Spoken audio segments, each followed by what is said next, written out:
Es genial ver cómo el dinero trabaja de tantas formas con XTB. Porque XTB ofrece muchas oportunidades de inversión. Incluso para tus ahorros, tú decides qué hacer. También puedes negociar activamente con diferentes instrumentos financieros. Todo en la aplicación de XTB. Ahora el dinero trabaja por Zlatan. Y no es Zlatan por el dinero. Invertir conlleva riesgos. Es genial ver cómo el dinero trabaja de tantas formas con XTB. Porque XTB ofrece muchas oportunidades de inversión. Incluso para tus ahorros, tú decides. Muy buenos días a todos, mi nombre es Diego Mora, director de estudios del broker XTB Latam. Es un honor para mí estar este día sábado 31 de mayo junto a todos ustedes porque nos depara el día de hoy un evento magnífico. Tenemos tres de los principales exponentes del mundo del trading a nivel internacional. Por lo tanto, el día de hoy prepárense un café, acomódense ya que tenemos un evento de talla mundial. Tenemos a Katie Lien, Jon Wolfenbarger, tenemos a Alexander Elder, por nuestra parte estará Ignacio Mieres de la casa, ya lo conocen, y Alejandro de Luis presentando diversos tópicos sobre el mundo del trading. Por supuesto, como es usual, lo primero es que me puedan confirmar audio y video. Los voy saludando de inmediato acá en el chat. Tenemos, por supuesto, a nuestros clásicos de siempre. Tenemos a David, Gladys, Anabel, Héctor, muy bienvenidos todos. Por favor, vayan confirmándome que se escucha perfecto. La idea de esta instancia día sábado es que sea lo más interactivo posible. Evidentemente, estos tres ponentes internacionales hablan inglés, pero no se preocupen que tendrán durante todo el evento subtítulos en tiempo real. Yo estaré leyendo sus preguntas también para que podamos ir enviándoselas a los presentadores. Así que la idea es que se sientan lo más cercanos a ellos, ¿ya? A ver, voy leyendo acá. Tenemos confirmación de audio y video por parte de nuestros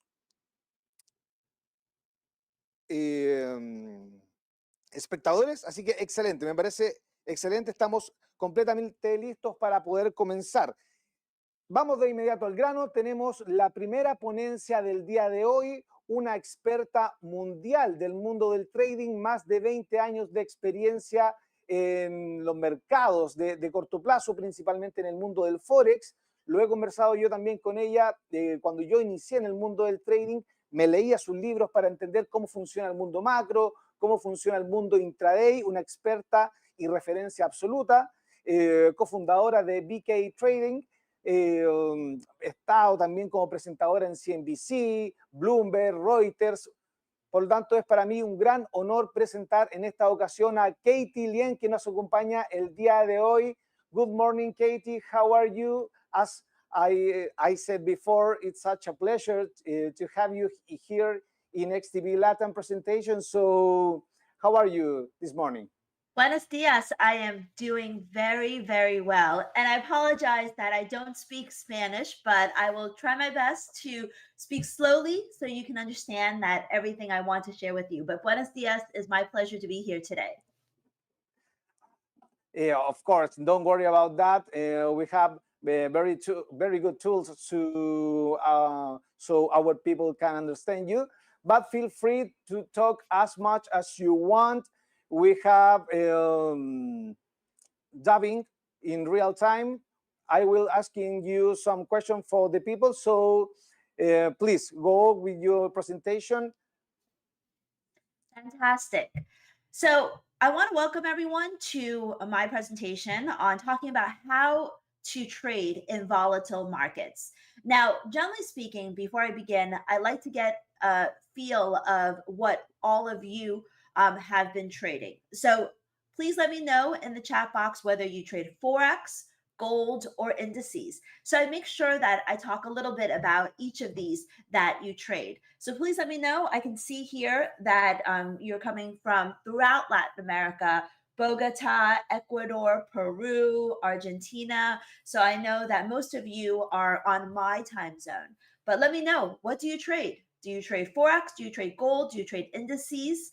Or do you trade something completely different? NASDAQ. Okay, Gonzalo says NASDAQ. Andres, indices, Danielle, CFDs, mostly Forex, Pineda, Jose, US 500, Alejandro, both, gold. Okay, very, very nice. So we have a lot of indices traders and a lot of gold traders, primarily futures, a little bit less Forex. My expertise is in Forex, but the strategies that I will share with you today are applicable, and you can use them for many different instruments, including gold and stocks and NASDAQ and S&P. So wonderful. I am so glad that I'm already prepared to cover the instruments that you are trading. And I'm getting a lot more FX traders right now, which is really wonderful. Pound yen.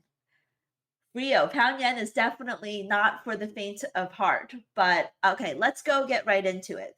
Thank you so much. I am so glad to see that all of you are trading so many markets. So let's go ahead and begin. From 1967 to 1981, the stock market had a very, very tough time. So many of you may have just began to trade, I would think, in the past 4 or 5 years. And for most of you, the market has just been in a boom, at least the indices market. It's been a straight line, not quite a straight line, but, it's just been a move towards record highs. And so not many people have experienced the volatility and the possibility of down markets and bear markets that some of us who've been trading for a long time have been prepared for. So even though the stock market has generated very positive returns over the past 5 to 10 years, there were periods like 1967 to 1981 where the stock market made zilch, zero, and a whole generation lost wealth. And not many people are prepared for that. 2025 is a year that will most likely be a year of negative returns. And the problem for a lot of people is that, especially when you're an investor, you only think in terms of buying dips and going long only. And if you have a financial advisor, oftentimes they're not shorting stocks for you. They're not taking advantage of down markets. They're not taking advantage of the drops and the pops. They're only, looking to buy. And that's, what most people have become accustomed to. But because 2025 and maybe even 2026 will be year of negative to zero return in stock market, it is very important for all of us to learn how to make money when markets are falling. And so that's what I hope I will share with all of you today, which is to teach you a little bit about how to turn a bear market into your own bull market, how to basically learn how to make money in both rising markets as well as falling markets. Because I think this year and the years ahead, you will learn that trading is really a life skill. It's a skill that, once you learn it, it's going to help you throughout many courses of your life. Because with trading, you will be able to create income with less risk and less capital. It's not as if you need to invest $10,000, $20,000 and generate 5% return, for example. With trading, because of leverage, which certainly comes with risk, you can be able to create income using less capital, and you can control more amount of money and use that to help yourself turn the bear market into a bull market. So I think it's very, very important to learn that trading is a life skill. But how do you do this? How do you actually, learn the strategies and the techniques to create income in trading and in the markets? And that's what we're going to talk about today. And we're going to start by talking about understanding how to have the right strategies for the right market. And this is, true if you trade gold, if you trade Forex, if you trade indices, if you trade crypto. It's this philosophy is very, very important. And the way to think about it is that, before we even talk about trading strategies, it's important to think about what type of trader you want to be. There are basically two ways to trade. All trading boils down to two things. Either number one, where you target, $3,000 by risking $1,000. And that's what we call, basically high profit trading, where you have, very good risk reward. You're risking 1,000 to target 3,000. The second way to trade is what we call high probability, where you may only be targeting $250 a week or $250 a trade, risking the same amount. So when you trade, you need to make a decision. Do you want to be a high profit trader or a high probability trader? Do you want to win basically only about 50% of your trades and hope for the 50% that you win to be those big winners? Or do you want to maybe win 70% of your trades and just collect what we call what the market calls base hits, where you collect small profits that add up to consistent return? So would you prefer small losses, small wins, and frequent profits, or fewer trades, less effort, with greater risk and bigger profits? Type into the chat, let me know what you prefer. And the reason why I want to talk about this is because one of the greatest challenges that traders have is really controlling their emotions. Would you rather have loser, loser, loser, loser, and a big winner, or small winner, small winner, small winner, small winner, one small loss, one small winner, one small winner, one small winner? What do you think would be more comfortable for you psychologically and emotionally? Option 1 or 2, which is, loser, loser, loser, big winner, or basically small winner, small winner, small winner, small winner, small loser, small winner, smaller winner, small winner, small winner, small loser. Option 1 or option 2? Okay, so many of you saying option 2, but some of you, like Juan, is also saying bigger profits. And both is perfectly fine. But, the problem people have when you have a problem controlling your emotions and controlling your trader psychology, sometimes the solution to that is trying to figure out what type of strategy you prefer. Do you want, when going into your trade, do you want to focus on small wins and small losses, frequent profits, or fewer trades and, bigger profits? And, it's very important to realize that thinking about this now before you put on your trade is probably the best time to do it. When you have your trade on, you're going to be so emotional. You do not want to be making that decision when you are actually trading. You want to think about what type of trader and what you want to be before you even place that first trade, because that will frame your mindset and help you understand whether or not you want to be high profit or high probability. And I love that right now we have both. Right now it's probably 50-50, Diego, right?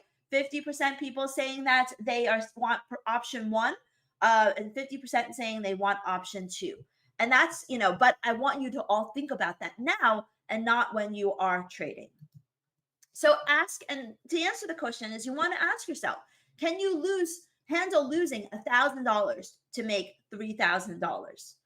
Or would you prefer to make $250, risk $250, and win 3 out of 4 in 5 trades? That is very, very important to be aware of, because a series of losing trades, sometimes we lose confidence, and a series of losing trades make you afraid of losing more, afraid of trading, and afraid of trusting your strategy.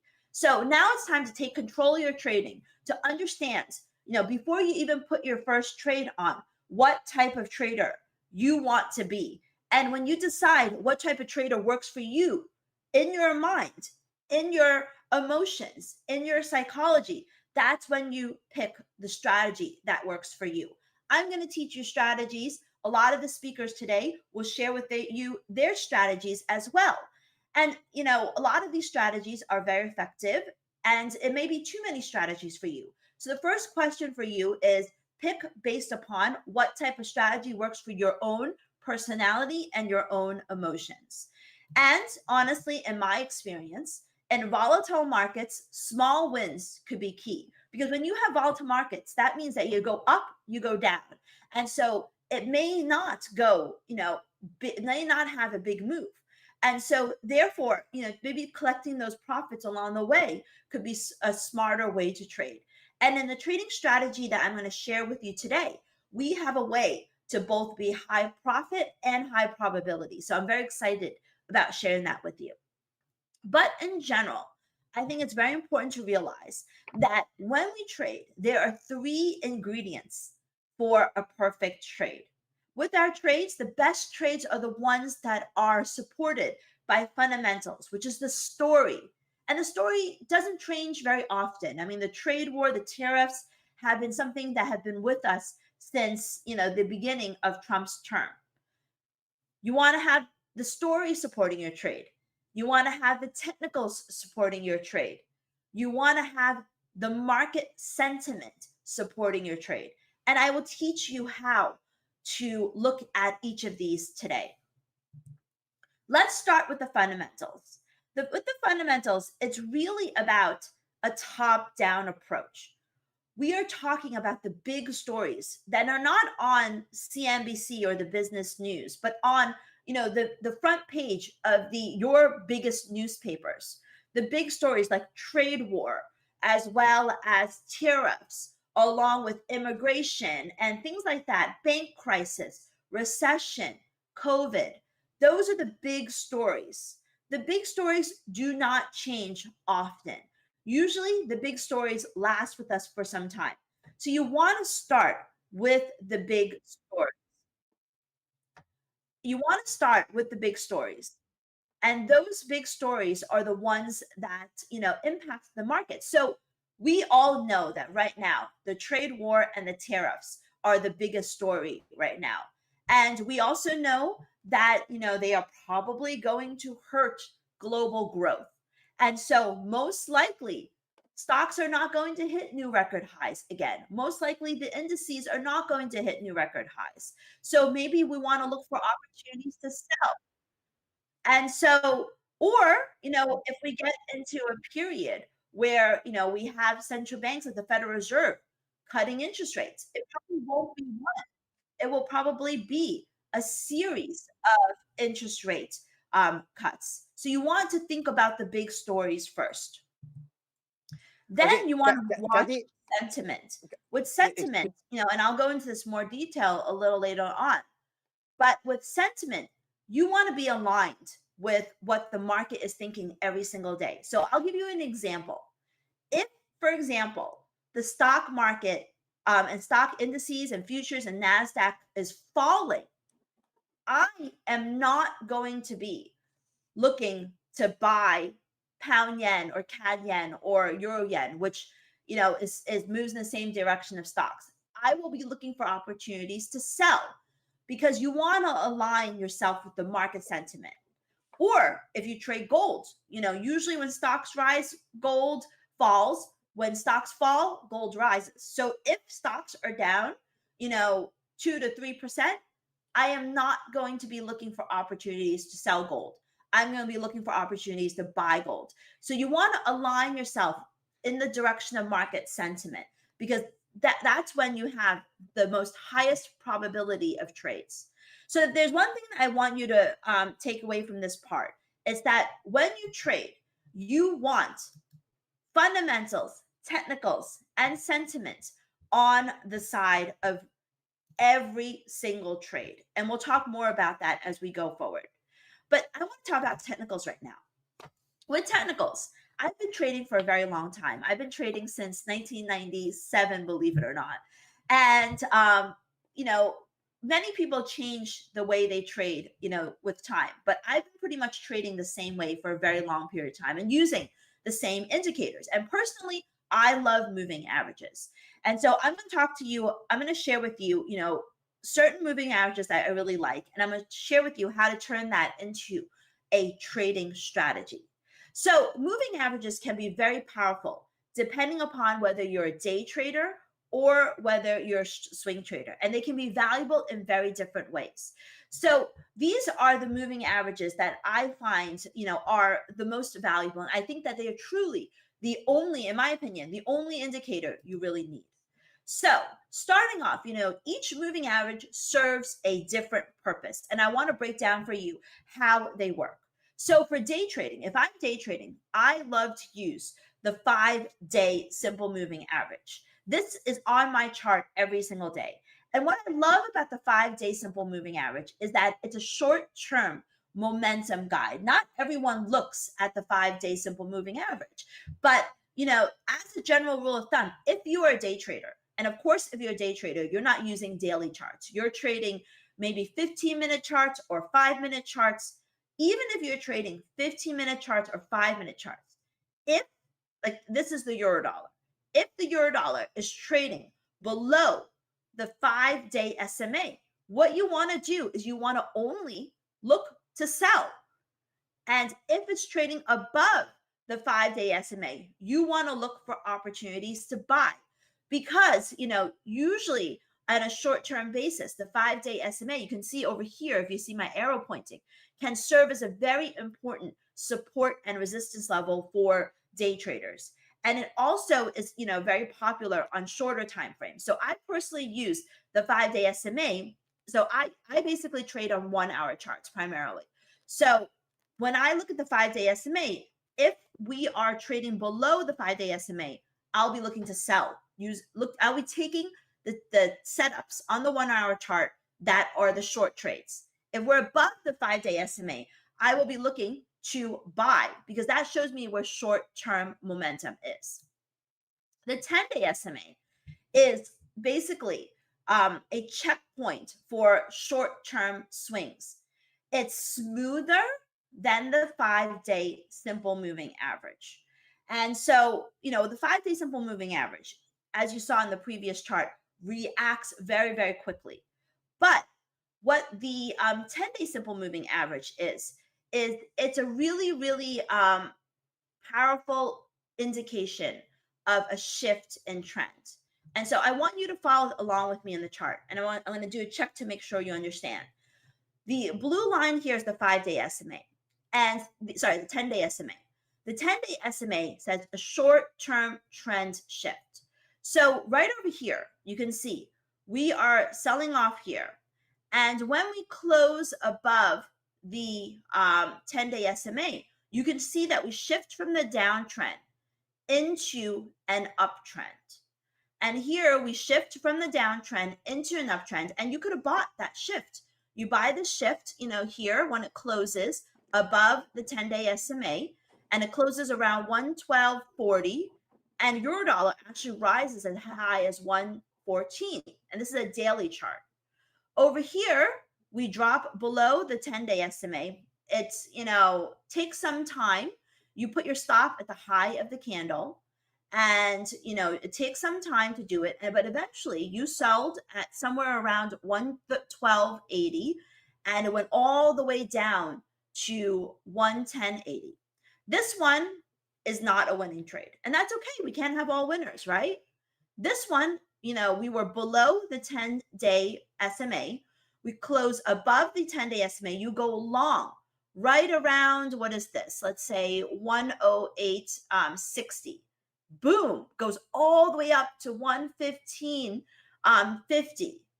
This one, we close below the 10-day simple moving average. This is a smaller move, not a bigger move. And here is another example. So what do we have?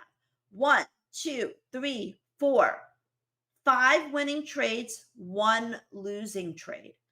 That's what I call high probability. 5 out of 6 winners. Some of them are big winners. You can take your profit using the 10-day SMA as your trailing stop, or you can have a fixed target. But these are the odds I like. 5 out of 6 winners in the euro dollar. Does this make sense? Do you have any questions? If it makes sense and you understand how to use the 10-day SMA, give me a thumbs up. If you don't, Kathy, can you hear me? Yes. Kathy, sorry to interrupt you. We need to restore the subtitles, but to take advantage of this moment, we would like to do a very small summary of what have you told before, from now and earlier. And basically, the thing is to be attending the key stuff of the market. First thing to be attending will be the global trends, okay, to market sentiment, and have a great strategy to work on.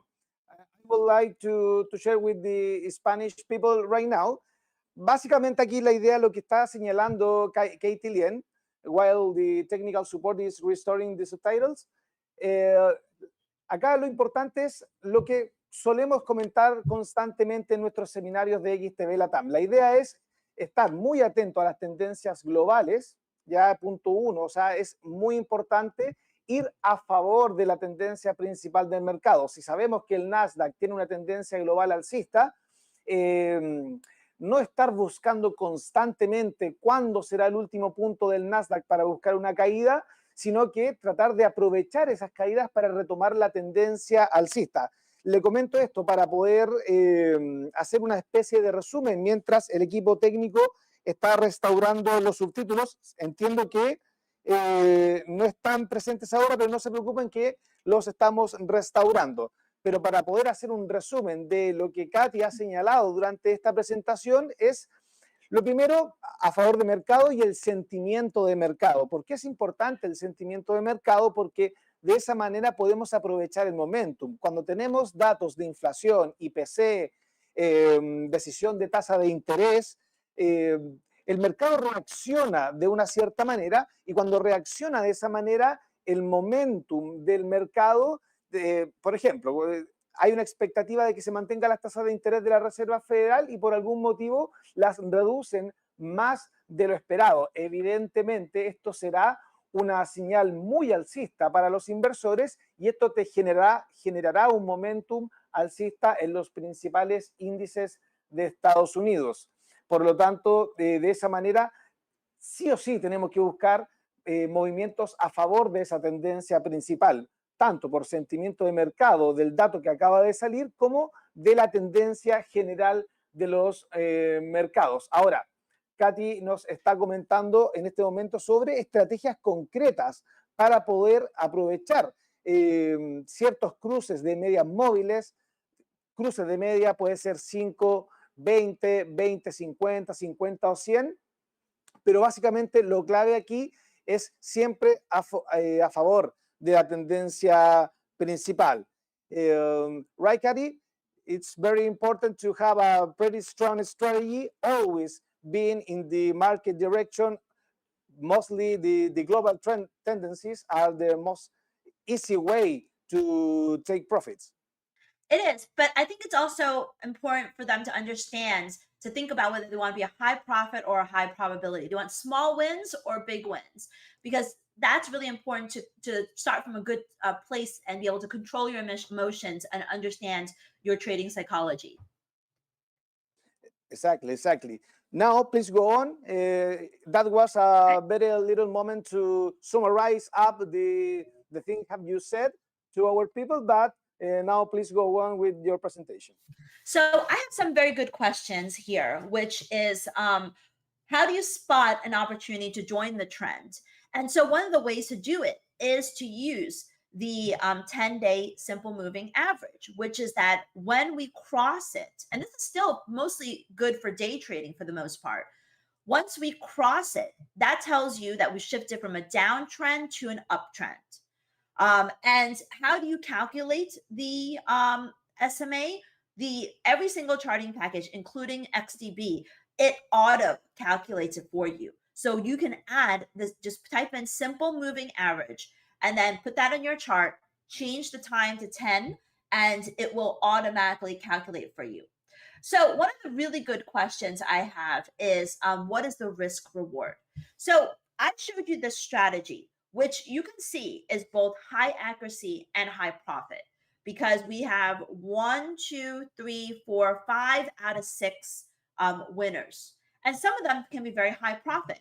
So how do you turn this into a high something that makes sense from both a high probability and high profit perspective? The way I would trade this is I would put on a full position when, let's say, we go close above the SMA.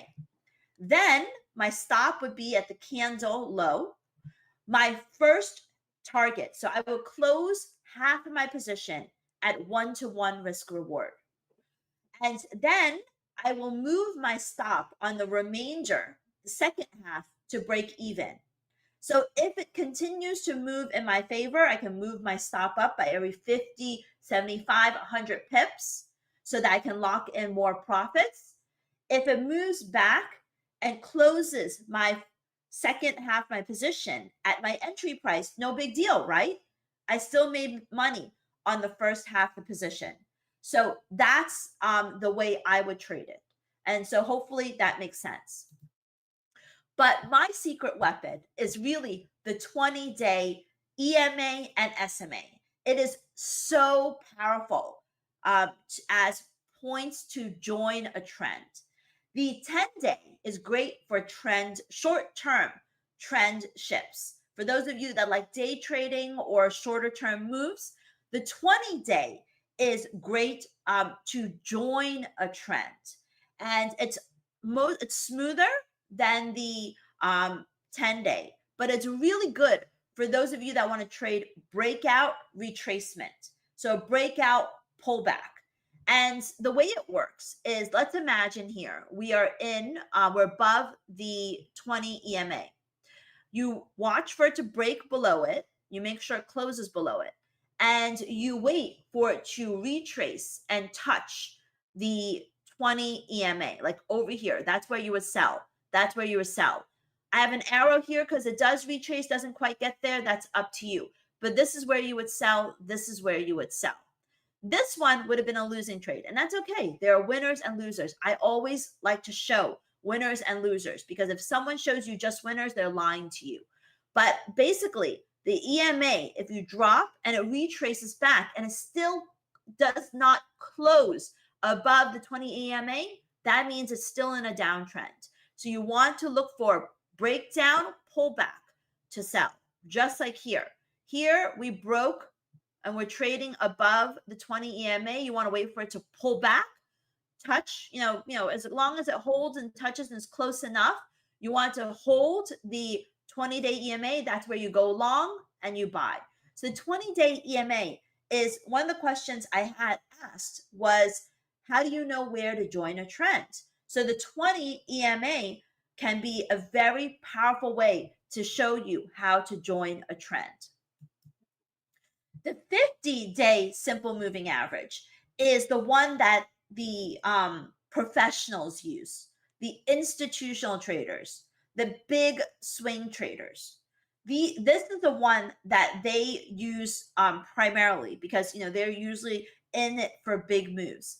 And so they use this as a trend confirmation. So we, as day traders and retail traders, like to use the 20 SMA because it gives us more trades. But the big traders, where they're just looking at the long-term trend, they like to use the 50 SMA. So you can use actually a combination. And the strategy that I'm going to show you later on uses a combination of the 20 and the 50. And I will teach you how to do that. But the 50 SMA, this is where major reversals occur. Pretty much if it remains below the 50 SMA for a very long time, once it crosses it, it will be choppy. But that is the sign to you that once it crosses it for the first time, the bulls and bears are fighting it out. They want to fight out and they want to change the trend. That's when you should be aware that a potential change in trend could happen. Because once we start, after being comfortably below or above the 50 SMA, once we start closing past it, the bulls and bears are starting to fight. So there is a potential for a major reversal to happen. And then the 100 SMA. The 100 SMA, which is the 100 SMA is really the big support and resistance level. This is unlike the 50 SMA, which is where we get bulls and bears fighting, telling you that major reversal could happen. The 100 SMA is a support and resistance level. It's a big support and resistance level. There'll be big orders from small traders, big traders, hedge funds, institutions at the 100 SMA. Usually, it is very, very hard for an instrument, either Forex, gold, or indices, to break the 100 SMA on the first try. It may get very close. It may test it. It may reject it. And it may take a second or third try before breaking through. The 100-day SMA is a major support and resistance level. And then the 200 SMA is the line between bull and bear markets. If NASDAQ, indices, NASDAQ, Dow, S&P, it breaks below the 200-day SMA, we're in a bear market. If it's above the 200 SMA, we're back in a bull market. And bulls markets, it usually is a nice, smooth uptrend. Bear markets are very fast, aggressive, quick, choppy downtrend. So when we are below the 200 SMA, you got to be in and out quickly. When we're above the 200 SMA in volatile markets, if we're above the 200 SMA, usually the trade can take its time. It takes longer. Usually it's smooth uptrend. Whereas if we're below the 200 SMA, it can be very, very choppy. Now, I want you to tell me, if you use moving averages, what's your favorite moving average to use? What period do you like? Or you don't use them at all. If you don't use them at all, put a thumbs down or an X. That's okay.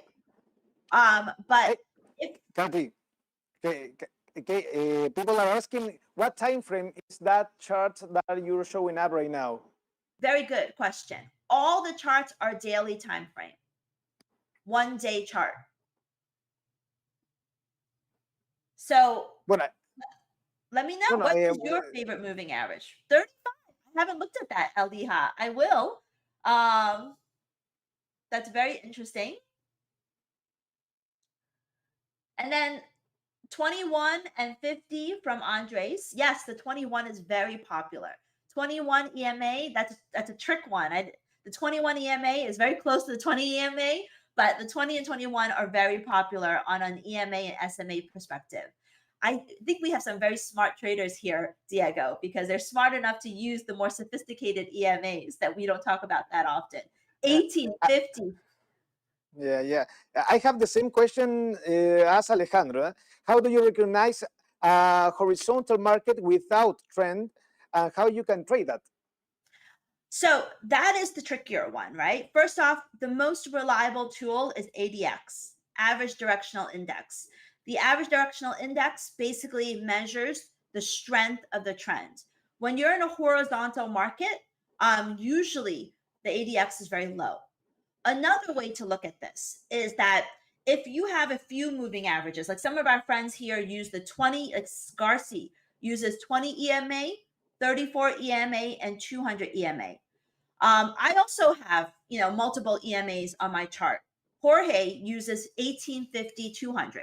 When the lines are all crossing together and they're very close, that's usually a horizontal market. When the lines are more separate and, they are further away from each other, that is more of a trending market. So you can put on the 10, 20, and 50 and 100 and see if they're kind of moving into each other. If they're moving into each other, that's a horizontal market. If they're starting to separate, that's a trending market. And our smart traders here, you can see, Diego, our smart traders, many of them use multiple moving averages already. So they're kind of aware of this. I love the really good questions. Now, would you like to trade those horizontal movements, or do you prefer to waiting for? I do not trade the horizontal movements.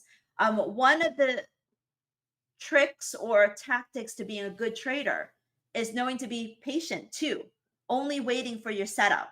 So I trade trend.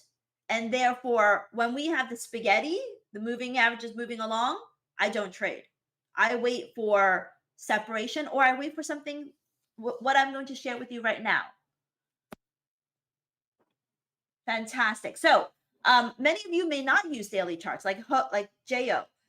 He's saying that, do they work on shorter time frames? Yes, I use some of these setups on and moving averages on 4-hour charts and 1-hour charts. Now, I personally do not day trade 15-minute charts or 5-minute charts. My partner Boris does.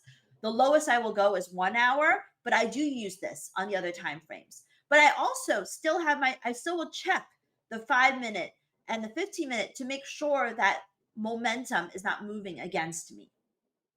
So let's talk about how to turn moving averages into a trading strategy. So the basic parameters, the tools that we use are what we just talked about: the 5 SMA, the 20 SMA, and the 5 SMA, the 20 EMA, and the 50 SMA. And this is for a daily chart. These are the basic parameters. Any charting package, any instrument, that is up to you. And these are the steps for a long trade. So I'm going to go through the rules and then I'll show you the examples. So first thing you want to do is you want to look for the 5 SMA to close above the 20 EMA. When that happens, you want to also make sure that it is trading, the price is higher than, which means that it's trading above the 50-day SMA. Let's take a moment to think about what this means. So I want the 5 SMA to go above the 20 EMA. That means that I want the very, very short-term momentum to turn positive.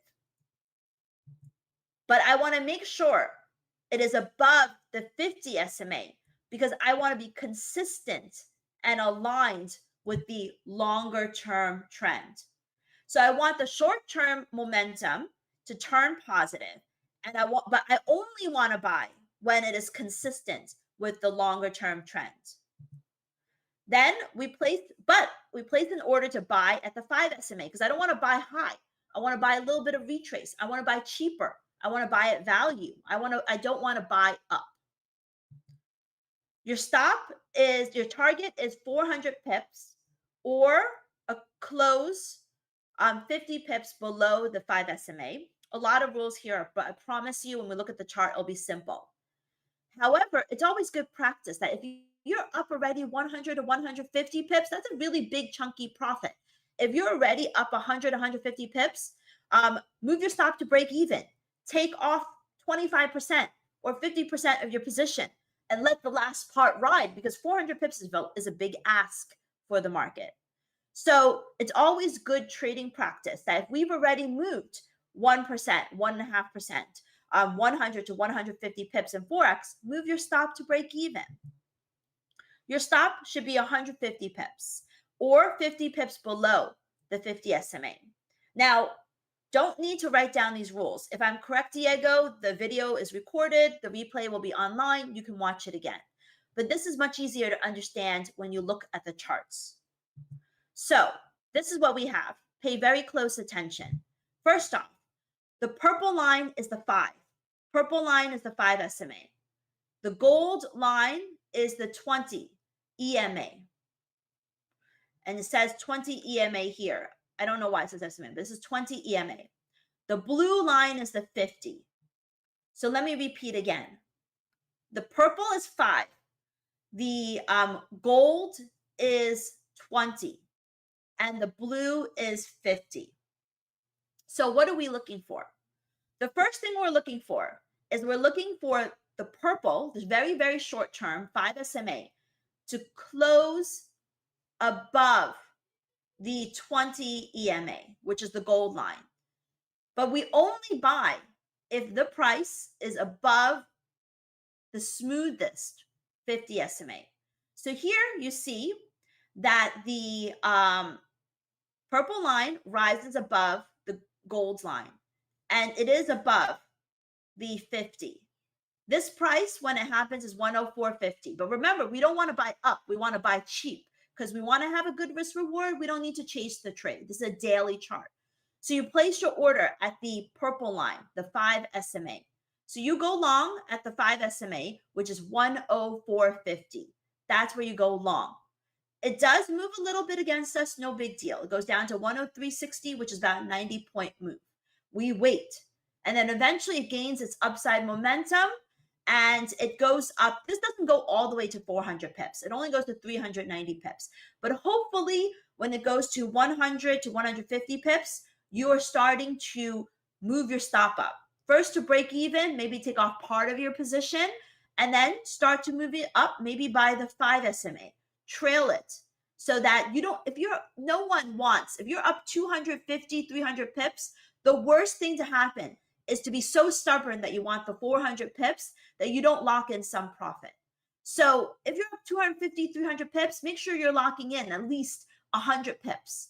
That's good trading. I can't teach you along the way, with every trade, but I want to share with you this principle. When you're up a chunky profit, start to lock it in. So this trade goes up to 390. Great. This one doesn't work out. This one is not a trade you take. The purple line crosses below the gold line.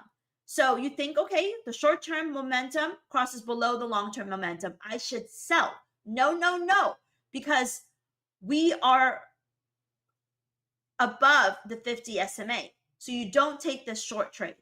That's why the 50 SMA protects you from bad trades. You want to make sure you only take it when, like this, when the 5 SMA, the purple line, closes above the 20 EMA, and we are above the 50 SMA. Go long at 108.95, and this one's a really beautiful move that goes up to 470 pips.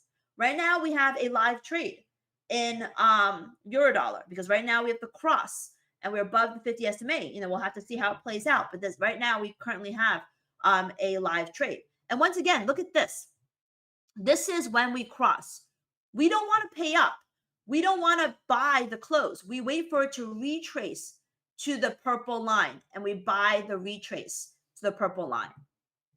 Here is another example. This is an example in dollar yen. That was the euro dollar.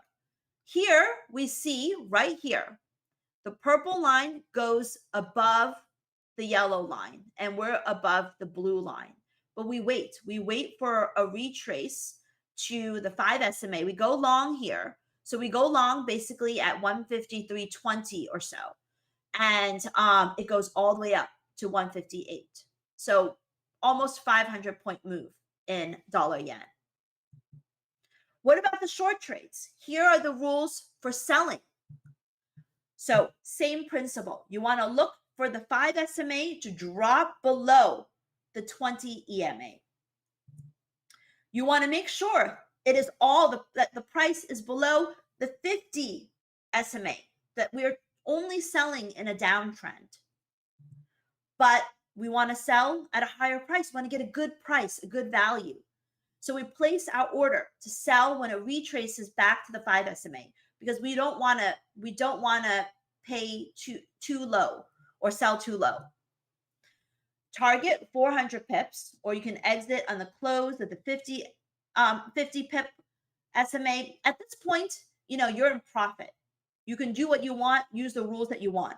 But it is always good practice that if you're up 100, 150 pips, start locking in. Start moving to break even. You're up 200 pips, lock in 100 pips. Always good practice. Stop is 150 pips. Worst case stop. Lose no more than 150 pip or 50 pips at the SMA. This is Eurodollar again. Let's look at the chart. So first off, I want you to look at this one where the purple line is rising above the gold line. This should be a long trade, right? But no, because we are below the 50 SMA. No, we don't take this trade. And the 50 SMA protects us from taking a fake and a bad long trade. Instead, we wait for the right setup. We wait for the purple line to drop below the gold line. Make sure we're below the 50 SMA. So we sell here at 108.10. And look, this is a 470 point move in euro dollar. Here, same thing. We don't take this long trade. Our 50 SMA, make sure we only sell when the longer term trend is bearish as well. We wait for this setup. So we sell here and we sell at 105.08. And this one goes all the way down to 102. So it's only 300 pips. But hopefully when it's 150 pips, you're moving your stop to break even. When you're 200 pips in the money, you're moving your stop to plus 100. When you're 250 pips, you're continuing to lock in. Now, this does not work on dollar Chilean peso. Why? Because it is much more of a tighter, narrower trading range. And so it doesn't work the same way in dollar CLP. In dollar CLP, the 50 SMA is far less effective. The way it does work in dollar Chilean peso is that because it has such a tight range, the 50 SMA is not helpful at all. So instead, what you want to do is take out the 50 SMA. So when you have a narrow band, take out the 50 SMA, just use the 20 and 5. So here we are selling when the 5 drops below the 20. You're selling and you're staying in this trade until it closes here. And then you go long when the 5 goes above the 20. And look at this beautiful move that you're capturing here. And then here you sell when we drop below, when the 5 drops below the 20. So when you have a pair like the Chilean peso that has very, very narrow ranges sometimes, the longer term moving averages are less effective. So you can still use the strategy with the dollar CLP, but just take out the 50 SMA. And this is the most recent chart. And then going back some more, you can see even other more good examples. You sell here, it goes down. This one doesn't work out. That's okay. There are winners and there's losers. But the long trade works out really nice.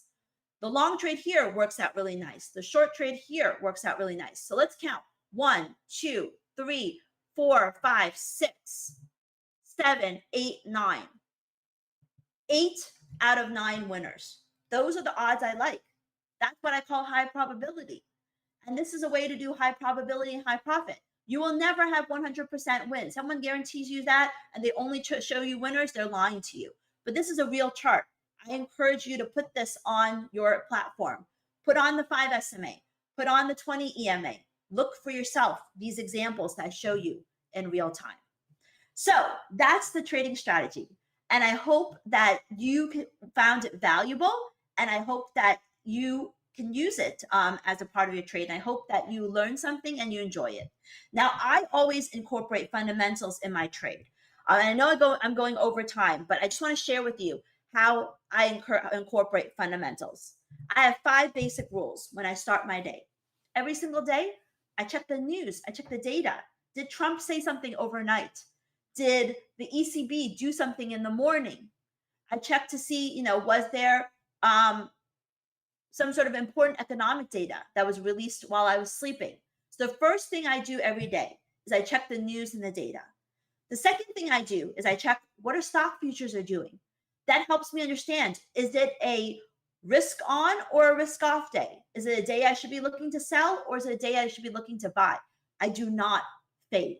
If stocks are down, I will be looking to sell anything. It could be stock, it could be indices, it could be currencies.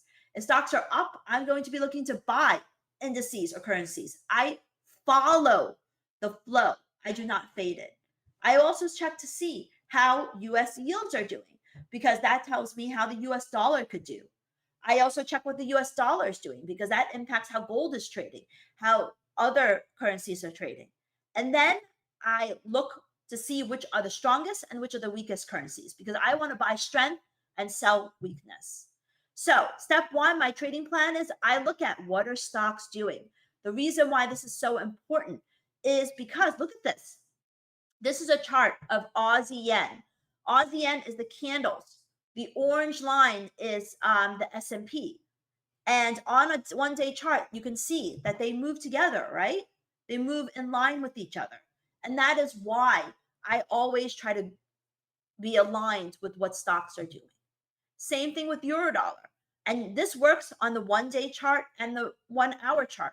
They usually move in sync with each other. Of course, unless there's some sort of big news from Europe, like a debt crisis or something. But generally speaking, they move with each other. So I will always, if stocks are down, I will only be looking for opportunities to sell Eurodollar. If stocks are up, I will only be looking for opportunities to buy Eurodollar. And same thing with gold. Gold, interestingly enough, actually has a negative correlation, not a positive correlation. But I will always follow what stocks are doing. Then I will also look at yields. How are yields doing? How are bonds doing? And the reason why I do that is, especially for dollar yen, is look at this. I mean, they look like mirror images of each other. If US yields are going up, I'm going to be looking for opportunities to buy dollar yen. If my trading setup tells me, sell dollar yen, Kathy, but US yields are up, what am I going to do? Not take the trade.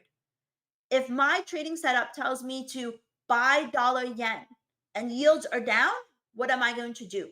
Not take the trade. But if yields are up, the dollar US yields are up, and my setup tells me to buy dollar yen, that's double confirmation. I want the confirmation from yields and from stocks. And it works for Eurodollar too.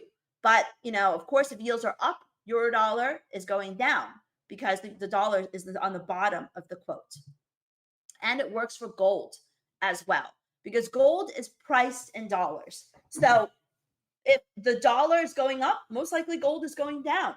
If the dollar is going down, most likely gold is going up. So always keep an eye on the dollar. So the most important thing is that you want to look for trades on a fundamental basis when you incorporate sentiment that is in the direction of yields and stocks. And then you want to see how the US dollar itself is performing. US, this is important for gold traders. I already showed you that gold moves opposite from the dollar index. So many of you are gold traders. So it's very important for you to follow what gold is doing.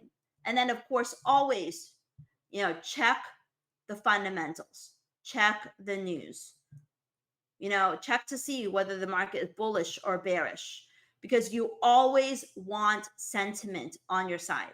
And only after you've looked at all of these, which really only takes like 5 minutes, honestly, 10 minutes maximum, to look at, what are stocks doing? What are bond yields doing? What was the news overnight?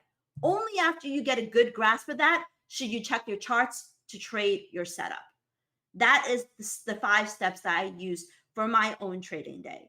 And I truly, truly love to trade with moving averages. And I hope that you saw some value in that as well today. And now I would like to open the floor up to questions. I can't hear you, Diego. I'm sorry. I don't think your volume is on.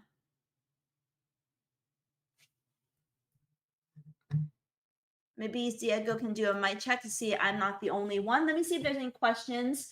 Hello. Yes, you are on now. Great. Thank you very much.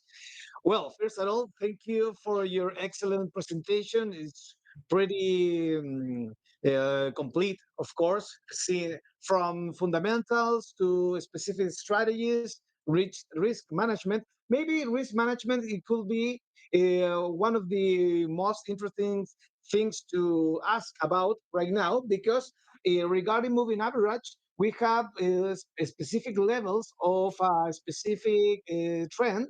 So this is one of myself. One question: how do you manage the stop loss? Do you go for a break even constantly, or you have a global stop loss for all trades? Well, I always have a stop loss. That's number one thing, is you always need to have a stop loss. And then and you need to stick to that stop loss. But once the trade moves in your favor, usually trailing by the moving average, a short-term moving average, like the 5 SMA, is very useful. And if you want a little bit more breathing room, you could use the 10 or 20, but depending upon how much breathing room you want. But the moving averages are very, very valuable and useful in helping you set trailing stops. Or, if we're going for the big moves like 400 pips, I also will trail by every 50. Usually I will have a hard stop, and then I also have a move it based upon the moving average. Perfecto, perfecto. Vamos a sintetizar un poco lo que hemos visto el día de hoy de la presentación de Katy, muy completa desde puntos fundamentales, estar atento a la macroeconomía, que a veces se nos escapa un poquitito por estar solamente mirando gráficos. Tenemos que tener un consenso general de cuál es el sentimiento del mercado. Eso fue con lo que yo me quedé. Podemos manejar estrategias técnicas, podemos manejar muchos indicadores, pero tenemos que agregar todos los ingredientes a nuestra mezcladora y tener una conclusión final desde fundamentales, macroeconomía, estrategia, gestión del riesgo. Evidentemente, el mundo del trading no es sencillo, pero si manejamos los puntos clave de las distintas áreas del mundo del trading, podemos tener una conclusión final. Katy, we are going to start with the questions section, and that includes Brazil questions. We have an exclusive Brazilian streaming, so they are sending some questions for you, and that is what I'm going to do right now, because we have this question from Sydney Reese. When using moving average for day trading, can we apply the same principle to NASDAQ, euro, dollar? In other words, can we use it across multiple assets? Okay, this is a frequent question. We have a specific strategy. Can we use this for all assets, or it's rather to be used in a specific ones? You can use it for all instruments. And I think that, you see other people commenting in the chat. They trade other instruments as well. Many of them may not be Forex traders. These are just principles, because if you think about it, it's all about the average price, right? But the one thing to pay attention to is, remember how I said with dollar CLP, it's very different. When you have instruments that are very tightly bound, it's not as reliable. But when you have just actively traded instruments like NASDAQ, S&P, gold, euro dollar, though, yes, the people use this stuff all the time. Perfect, perfect. This is an interesting one, because this is maybe beyond this presentation, but of course, I'm pretty sure that is something that you are researching on right now, and it's regarding AI. How do you see AI impacting traders' conduct in the future? I think AI is amazing. Actually, I don't show it today, but what you could do is you can use AI to program and code your strategies. You can say in very simple language, I want you to create an indicator for me that is the 5 and then the 20 EMA, and to code it in the language that your charting package has, and to create it as an indicator or strategy for you back test. So for those of you that don't know how to code, AI helps you do that.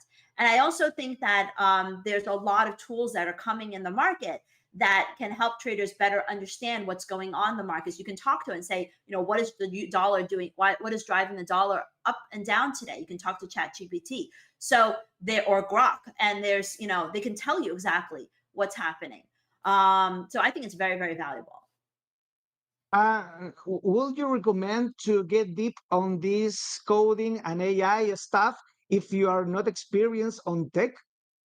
I don't think it's necessary at all. I think that it's, trading can be very simple. It's very interesting. I was just creating a YouTube video for our own channel, and I was the YouTube video is about trading rules that were developed 100 years ago by Jesse Livermore, and how they still are valid today, and how I use them today. So if you think about that, these are trading rules created 100 years ago. You can still trade effectively without having to know AI or GPT, because the same principles that we used 100 years ago still work today. And I still use them for my trades. And it's basic things like go only buy in the direction of the trend, and things like that doesn't need to be coded. Perfect, perfect. And now we are going to start with the LATAM questions. So, a todos quienes estén mirando la transmisión desde LATAM, vayan escribiendo las preguntas para que se las podamos realizar a Katy. La verdad es que con la experiencia que tiene nos puede hablar sobre diversos temas. ¿Sí? Ya empezamos un poco a extendernos a lo que es la inteligencia artificial en el trading, pero me gustaría que vayan ustedes mismos dejando preguntas. Aquí hay una que a mí me interesa mucho. For me, it's very important, the volume stuff. Do you use volume data for your trades? I personally do not use volume data because I trade Forex and it's less valuable, but I've been doing a lot of research on gold, and volume is very, very applicable. I mean, you have to use volume for gold, and you have to use volume for indices. I mean, that's the way, most of the consistently profitable traders trade, which is they use, volume profile analysis. But regarding your presentation, you used to trade when the volume goes up, maybe data releasing or breakouts from the relevant resistances. So it's maybe you unconsciously use the volume data. It's very true because I trade the most active market hours. So naturally, volume is high during the most active market hours. But the way people use volume, I think when they trade gold is slightly different. They like to see, certain price levels tested with or broken with high volume. And in the Forex market, the volume data is not as reliable as gold and indices. Perfect, perfect. Differences between simple moving average and exponential moving average. Very good question. You know what? You can actually ask ChatGPT this too in Spanish, and it'll probably give you the answer. But the primary difference is that the exponential moving average gives more weight to the most recent prices. Whereas the simple moving average just takes the average of all the numbers.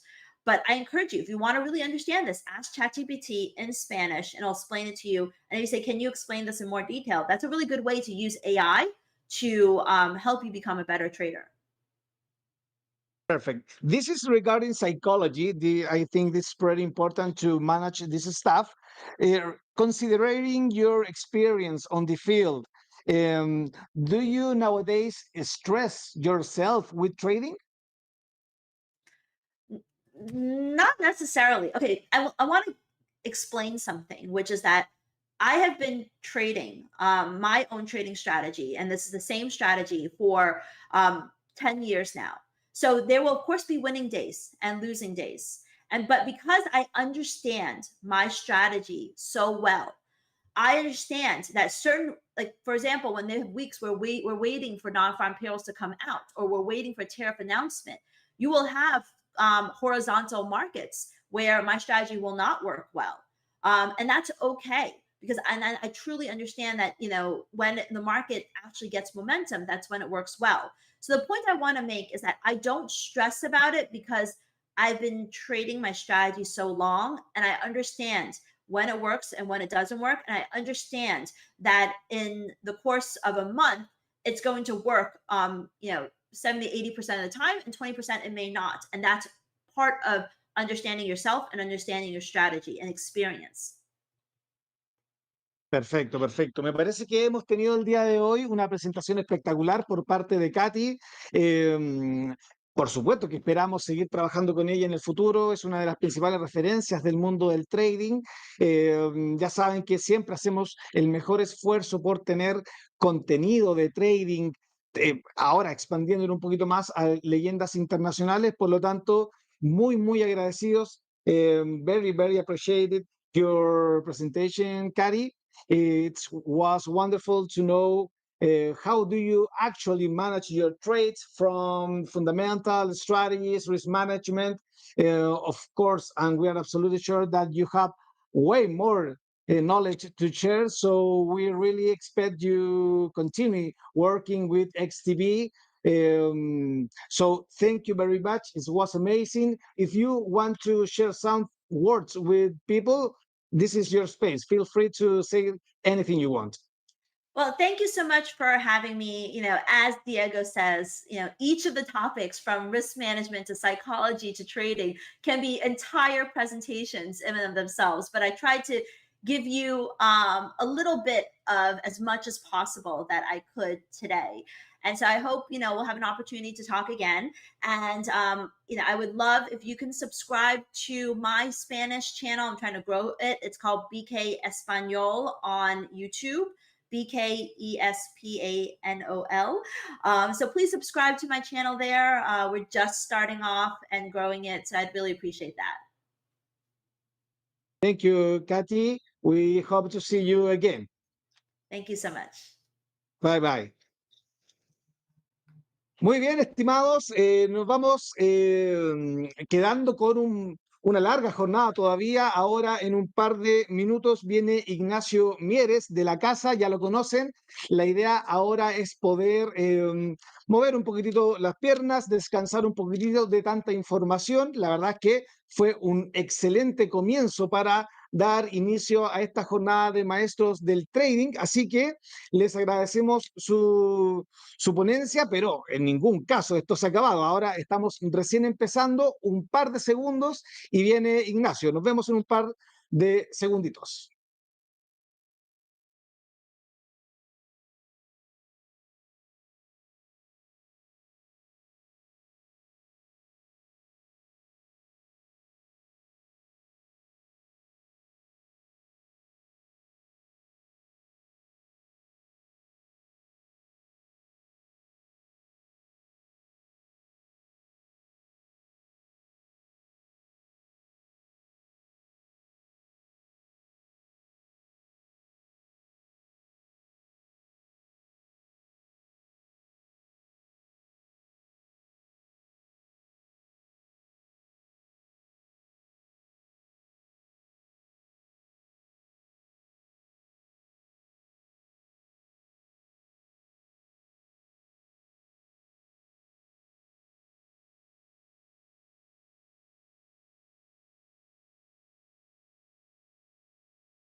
¿Pensando en cómo planificar tus finanzas personales? Conoce los planes de inversión de XTB y empieza a invertir de forma pasiva. Elige los activos que se adapten a tus necesidades y fíltralos por nivel de riesgo, histórico de rentabilidad, calificación o categoría. Gestiona de manera sencilla tu plan de inversión. Ajusta las inversiones con un solo clic. Compra, vende, edita o cierra de manera instantánea tu plan y accede a tu dinero en cualquier momento. Planes de inversión de XTB. El éxito comienza con el plan adecuado. ¿Pensando en cómo planificar tus finanzas personales? Conoce los planes de inversión de XTB y empieza a invertir de forma pasiva. Elige los activos que se adapten a tus necesidades y fíltralos por nivel de riesgo, histórico de rentabilidad, calificación o categoría. Muy buenos días, comunidad Maestros del Trader. Estamos acá ya en esta ponencia, la cual voy a brindar y ya lo estoy leyendo. Primero, felicitar la ponencia que tuvo Katilien. Ya sabemos que tiene mucha experiencia. Y ahora yo vengo acá a poder dar mi cuota de valor. En este caso, ya lo he estado leyendo, voy a hablar de la teoría de Elliott. Una teoría que ha pasado el tiempo. Hemos visto que ha estado más de 80 años en los mercados.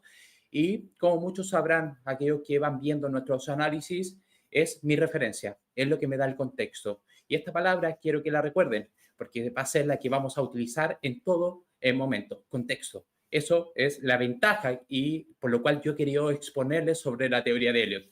Así que como ya saben la dinámica, cualquier duda que vayan teniendo puedan utilizar el chat. Yo voy a estar mirando, lo voy a estar respondiendo y vamos ya a dar comienzo a esta presentación en donde mi objetivo es que ustedes puedan entender la teoría de Elliott y también la puedan aplicar. Y luego vamos a terminar con puntos sencillos de cómo llevarla a cabo, ¿ya? Porque sabemos que es una teoría que puede ser algo compleja, también se le asigna subjetiva, pero vamos a poder matizar todo esto. Así que, como saben, mi objetivo es ese, entiendan la teoría, veamos argumentos sólidos y luego ya sepan ustedes poder aplicarlas. Así que, si producción pasa a mi presentación, acá estamos. Ok, entonces, comencemos. Voy a estar algunos minutos con ustedes y primero, quiero comenzar y como muchos sabrán, reflexionemos del mercado. ¿Qué es lo que mueve el mercado? Una de las veces que nosotros queremos estar en los mercados financieros, y a mí me gusta simplificarlo bastante. Invertir es simple. De hecho, trading es comercializar. Y cualquier comerciante lo que hace es comprar barato y vender caro, nada más. Entonces, una de las preguntas que tenemos que hacernos es, ¿qué es lo que mueve el mercado? ¿Qué es lo que hace que el precio caiga o suba? Y eso es donde nosotros vamos a ir a cuantificar los escenarios. Entonces, acá tenemos un diagrama. Con base a mi experiencia y en lo que observo en los mercados, y acá primero decirles, nada está escrito en piedra, ¿ya? Y por eso siempre tengamos la mente abierta. Pero he visto que son dos factores lo que mueven el precio de un activo. Es decir, tenemos la liquidez y el sentimiento. Entonces, como decía muy bien Katilien, hay factores fundamentales que generan mayor volatilidad y esta volatilidad incorpora dinero al mercado. Entonces, para que un precio se mueva, y en este caso, si lo queremos simplificar, se mueva al alza, se necesitan dos cosas. Primero, que haya dinero para comprar el activo y segundo, que haya interés en comprar el activo. Entonces, manteniendo esto en simple, creo que podemos ir entendiendo. Entonces, que haya dinero va a depender de la liquidez que exista en el dinero, en el mercado financiero. Es decir, dinero, que haya dinero dispuesto a invertir. Si no hay dinero, no se invierte. Y ahí por eso vemos cómo en 2020, cuando hubo dinero, estímulos, los mercados financieros fueron creciendo. Y eso depende de políticas monetarias, posicionamiento institucional. ¿Y qué hace que alguien quiera invertir? Bueno, mi experiencia, con base en mi experiencia, creo que el sentimiento, que esa gente quiera comprar y donde puedan entrar flujos minoristas y fondos de coberturas. ¿Y cuál es la variable que me ha permitido saber cuál es la liquidez? La macroeconomía. ¿Y cuál es la variable que me ha permitido saber cuál es el contexto y sentimiento que tiene un activo? Es la teoría de Elliott. Y por eso se las traigo el día de hoy para que entendamos ese factor de contexto. Saber si el mercado está muy estirado o, de lo contrario, tiene un potencial de reversión. Entonces, uno de los traders más exitosos que ha ocupado la teoría de Elliott, de hecho lo vemos en Michael Wizard, de los magos del mercado, cuando veíamos esta gran obra, es, ¿quién tengo acá? Paul Tudor Jones, ¿ok? Un multimillonario, experto en economía y también en invertir. ¿Y qué es lo que dice en esta entrevista que tuvo en Maestros de Mercados? Bueno, debo atribuir que gran parte de mi éxito es producto de la teoría de Elliot, ¿ok? Entonces, ahora vamos a ir matizando, vamos a traer algunos conceptos y veamos, ¿qué es esa teoría de Elliot? Una teoría que nace en los años 30 y todavía muestra potencial de vigencia, por lo que tenemos primer check, tiene la base del tiempo. Ahora entendamos, ¿es subjetiva? ¿Funciona? ¿Podemos ver que se puede aplicar a las inversiones? Bueno, traigamos algunos estudios científicos, 3 estudios científicos principalmente que nos van a ir ayudando a entender si se puede aplicar. Entonces, como le digo, mantenernos objetivos. Veamos qué dice la ciencia de esto. Bueno, acá tenemos una simulación con Monte Carlos, en donde nos indica que la psicología colectiva influye en los ciclos de precios de commodities. Es decir, hay el factor que Elliot le asignaba a esta teoría de que se ven impulsados los activos por un factor psicológico. Ahora nuestra pregunta, ¿cómo lo bajamos? Bueno, Elliot lo hizo con la teoría de Elliot. Entonces, también nos dicen, este estudio en 2012, patrones de ondas de Elliot logran alta precisión en predicciones basadas en series temporales complejas. ¿Ya? Y acá empieza algo que es positivo, predicciones. Y es justamente lo que se trata de la inversión. Luego, en 2017, tenemos que los patrones de Elliot mostraron un rendimiento superior a la predicción de tendencia frente a métodos convencionales. Bueno, ahora pongamos a comparar la teoría de Elliot con otros métodos y bueno, parece que efectivamente tiene validez en estos estudios. Acá les dejo los estudios para que los puedan profundizar. Y bueno, y uno puede decir, ¿y esto funciona en distintos mercados? Bueno, se probó en la India y dicen que las acciones siguen las reglas de la onda de Elliot, permitiendo predecir reversiones de tendencia en estos. Bueno, acá tenemos 4 estudios que son altamente citados en donde vemos que sí se puede aplicar a las inversiones. Entonces, vamos entendiendo ahora. Lectura recomendada para aquellos que quieran profundizar algo más. Les tengo que ser sincero, yo tiendo a ser bastante estricto en la educación, tiendo a leer mucho. Diría que habré leído 18, 15 libros de Elliot y creo que este es el único que necesitas para entenderlo, ¿ya? De Prepárate, quien revivió toda la teoría. Creo que acá está contestado todo. Acá es la teoría viva de Elliot y tienen todo lo que se necesita para saber.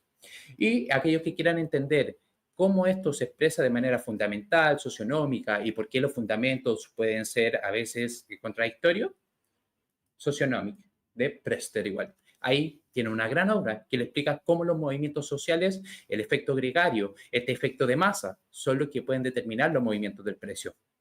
Entonces, esto es la teoría de Elliot. Entonces, muchas veces nosotros nos podemos complicar con las matemáticas. Lo que nos da Elliot es que tenemos que contar hasta 5 solamente, nada más. Entonces, esto es lo que quiero que entiendan. Es esto lo que nosotros queremos llevar al precio. Soy consciente de que si yo se los muestro en una gráfica, va a ser algo complicado. Mi labor es que entiendan la teoría y cómo lo pueden llevar de manera mucho más simple a sus pantallas y entender cómo se puede llevar a la comercialización.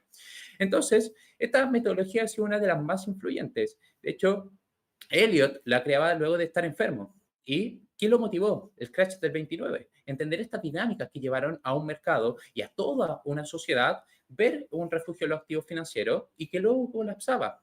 ¿Qué es lo que hizo en este estudio cuando cayó enfermo? Bueno, básicamente es estudiar los precios. Intentó buscar con láminas, ya ahí en ese tiempo se imprimía el análisis técnico y se empezaba a analizar la estructura. Y en una carta, Elliot dice a un fondo de cobertura que cree que tiene la estructura de los mercados y ha descubierto 2 factores, que es fractalidad y que tienen patrones repetitivos. Patrones que han sido validados por la ciencia, en donde esto ha sido impulsado principalmente por la psicología colectiva. Entonces, cualquier escenario que nosotros podamos graficar y que tengamos suficiente data, nos puede ir mostrando estas estructuras, que es sociología, nos muestra ese comportamiento que tiene el mercado. Entonces, muchas veces nosotros nos quedamos confusos cuando decimos, ¿por qué el mercado no reaccionó así? ¿Por qué, a pesar de tener malos resultados la empresa sigue subiendo? Quizás Elliot tenga la respuesta y es una de las bases que a mí me permite tener el contexto. Elliot te va a decir exactamente dónde entrar y dónde salir. No, ningún patrón lo va a hacer, ¿ok? Pero lo que sí creo es que es muy difícil que tú compres en un máximo y vendas en un mínimo, ya que son problemas básicos que le comienza a la gente a entender en este mundo. Entonces, ¿Cómo se ve expresada esta psicología de masas en la teoría de Elliott? Bueno, primero, hay un escenario en que un activo nace su precio, pero luego de una caída. Entonces, primer factor, vamos a buscar un mínimo relevante. Y de repente empieza a haber una esperanza tras la caída. ¿Y qué pensamos nosotros? No, esto tiene que rebotar. Se ha vendido bastante. Se rebota ese activo, pero luego llega la presión bajista. No, esto fue el rebote del gato muerto. Yo creo que a todos los que se exponen en el mercado habrán escuchado ese término. Y llega un movimiento a la baja. Pero este movimiento a la baja, que da mayor presión vendedora, que son aquellos especuladores, tomadores de ganancia, no pierde el inicio de la onda. Y luego llega la onda 3, la que todo inversor le gustaría estar. ¿Por qué? Porque se empiezan a alinear las noticias. Hey, de repente esta empresa que no les gustaba, o este mercado, esta economía que no les gustaba, empieza a dar señales positivas, bate récords y llega a un punto de óptimo para llegar a la onda 4.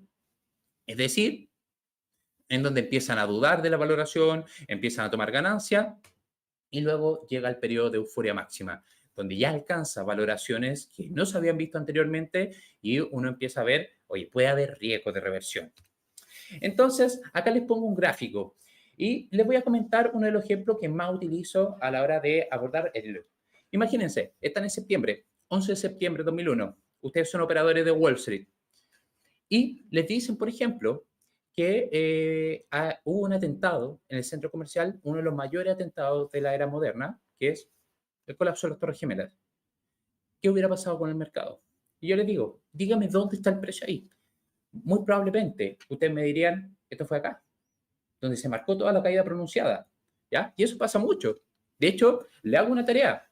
Vayan a su gráfico y vean el punto en esta era moderna, luego en 2023, el dato más alto de inflación, donde la inflación superaba todo récord en Estados Unidos, marcó el suelo del mercado e inició este mercado alcista que estamos viviendo.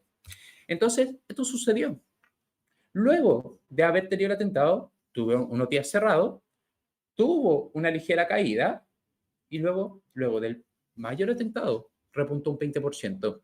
Y luego, por otros términos, volvió a caer. Pero bueno, entonces, ¿cómo es eso? Y acá Prester, por ejemplo, en su obra nos dice, si tú tuvieras un adivino y el adivino te dice, esto va a pasar mañana, pero no puedes modificar tu operativa en una semana, ¿qué harías? ¿Te hubieras vendido? Bueno, quizás hubiera estado quebrado por el apalancamiento o el ingreso de capital que te hubiera dicho, no, estoy convencido de lo que va a pasar. Entonces, eso es lo que nos va a dar el contexto. Entonces, acá nuevamente, les doy el ejemplo. Datos de inflación. Estos son los titulares que se tenían en ese entonces. Acá hablemos del mercado bajista en 2023. Bueno, tenemos el dato de inflación que se enmarca en el escenario más agresivo de 1980. Se empieza a comparar cómo los datos de inflación de Estados Unidos han superado récord que no se veía en la era moderna. Entonces, ¿qué es lo que sucede? SP500 más de un 75% desde este. Entonces, ahí nosotros vamos a ir entendiendo cuál es el contexto del mercado. Quizás el mercado está en un contexto de consolidación y luego buscaba incorporarse. Entonces, acá tenemos a Elliott. ¿Quién es Elliott? Como les decía, es el creador de las teorías de ondas de Elliott, Ralph Nelson Elliott, en donde se dedicó a observar qué es lo que sucedía en el mercado. Y dio dos factores importantes, la psicología de masas y los patrones repetitivos. Es decir, hay algo gregario que hace que nosotros queramos invertir en masa y esto se incorpora tantos fondos de coberturas, dinero inteligente incorporado. Piensen, hay un punto en que nosotros como inversores individuales o inversores institucionales decimos que es una buena idea entrar al mercado financiero, ¿ya? Y esto se ha marcado luego de los estímulos que hemos visto posterior a 2020. Pero uno dice, sí, es verdad, tenemos eso. Pero creo que lo más importante que nos indica es que son factores repetitivos. No usa la teoría económica del paseo aleatorio, de que no hay forma de identificar los eventos, que no hay forma de ver esto. No, llega Elliott y dice, hay patrones repetitivos que son claramente identificables y estos se repiten en gran escala y en microescala. Entonces, ahora volvamos al gráfico. ¿Cuáles son esos patrones? Bueno, patrones de 1, 2, 3, 4, 5. ¿Y dónde está la fractalidad? Y esta 1 está compuesta de 5 ondas.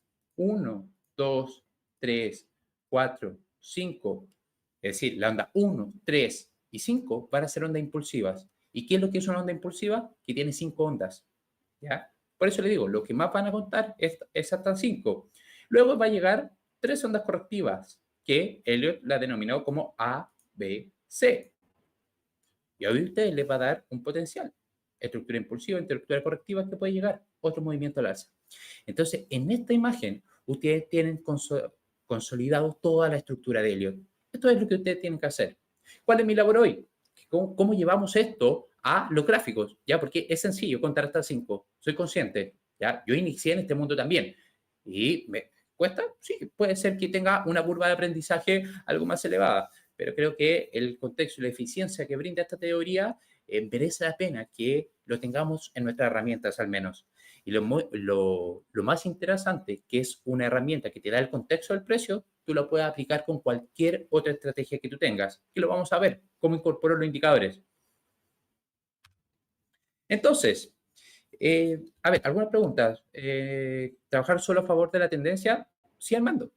Justamente, nos pregunta, oye, pero ¿no es mejor, en vez de hacer estos recuentos, solo trabajar a favor de la tendencia? Perfecto, pero Elliot te va a decir cuál es la tendencia. Elliot te va a estar diciendo si está iniciando un gran ciclo alcista o si está terminando el ciclo alcista. Porque tú puedes trabajar a favor de la tendencia, pero ¿y si es esta tendencia? Y tú no sabes cuándo está el agotamiento, muchas veces le va a pasar, porque nosotros encontramos sencillo, vamos a favor de la tendencia, perfecto. Pero ¿cómo identifico el contexto del mercado? Y ahí es donde se puede ver este escenario más eficiente. Entonces, este va a ser el ciclo. Y esta es la hoja de ruta que les recomiendo que utilicen. Pueden utilizar screenshot para guardar esto. Entonces, ¿qué es lo que vamos a tener? Son dos tipos de ondas. Impulsivas, que van a ser la 1, 3 y 5, y correctivas, 2 y 4. ¿Qué es lo que va a diferenciar a uno? Que la onda impulsiva va a ser el motor principal de la tendencia. Cuando tú veas una primera onda impulsiva, lo que nos quiere decir es que está siguiendo la tendencia anterior. Y ahí me uno a tu comentario, Armando. Efectivamente, eso nos va a dar el contexto de cuál es la tendencia y te va a permitir tener mayor confianza. Entonces, eso les va a dar a ustedes mayor confianza de que están en el lado correcto del mercado. No se trata más que eso. Y así es, buscar la tendencia. Y en esto les va a decir que hay escenarios. Entonces, esta es la hoja de ruta. Esto es lo principalmente que yo utilizo. ¿Se ocurre el 100% de las veces? No, creo que nada ocurre el 100% de las veces, pero sí ocurre con bastante frecuencia que les permita a ustedes poder tener un plan de comercialización y tenerlo en cuenta. Entonces, Ignacio, ya identifiqué una estructura de alcista. Vimos que, no sé, hubo un resultado, hubo una noticia y el precio usó claramente una estructura al alza. Bueno, ¿qué podría esperar? Bueno, esperarías que venga una estructura correctiva, ABC, hacia el 61.8 de Fibonacci. Acá incorporamos una nueva variable, lo que es la teoría de Fibonacci.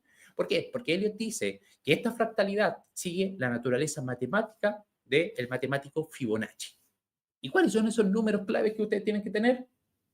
200, 161.8 y 61.8 principalmente. Ya lo vamos a bajar más adelante.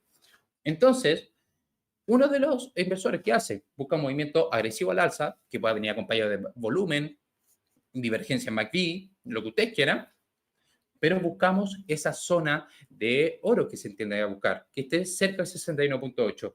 Y eso es lo que nos va a llevar a la probabilidad de que se esté iniciando un ciclo alcista de onda 3 hacia el 161.8, donde generalmente todo lo que aplica la teoría de Elliot tomas parciales del movimiento.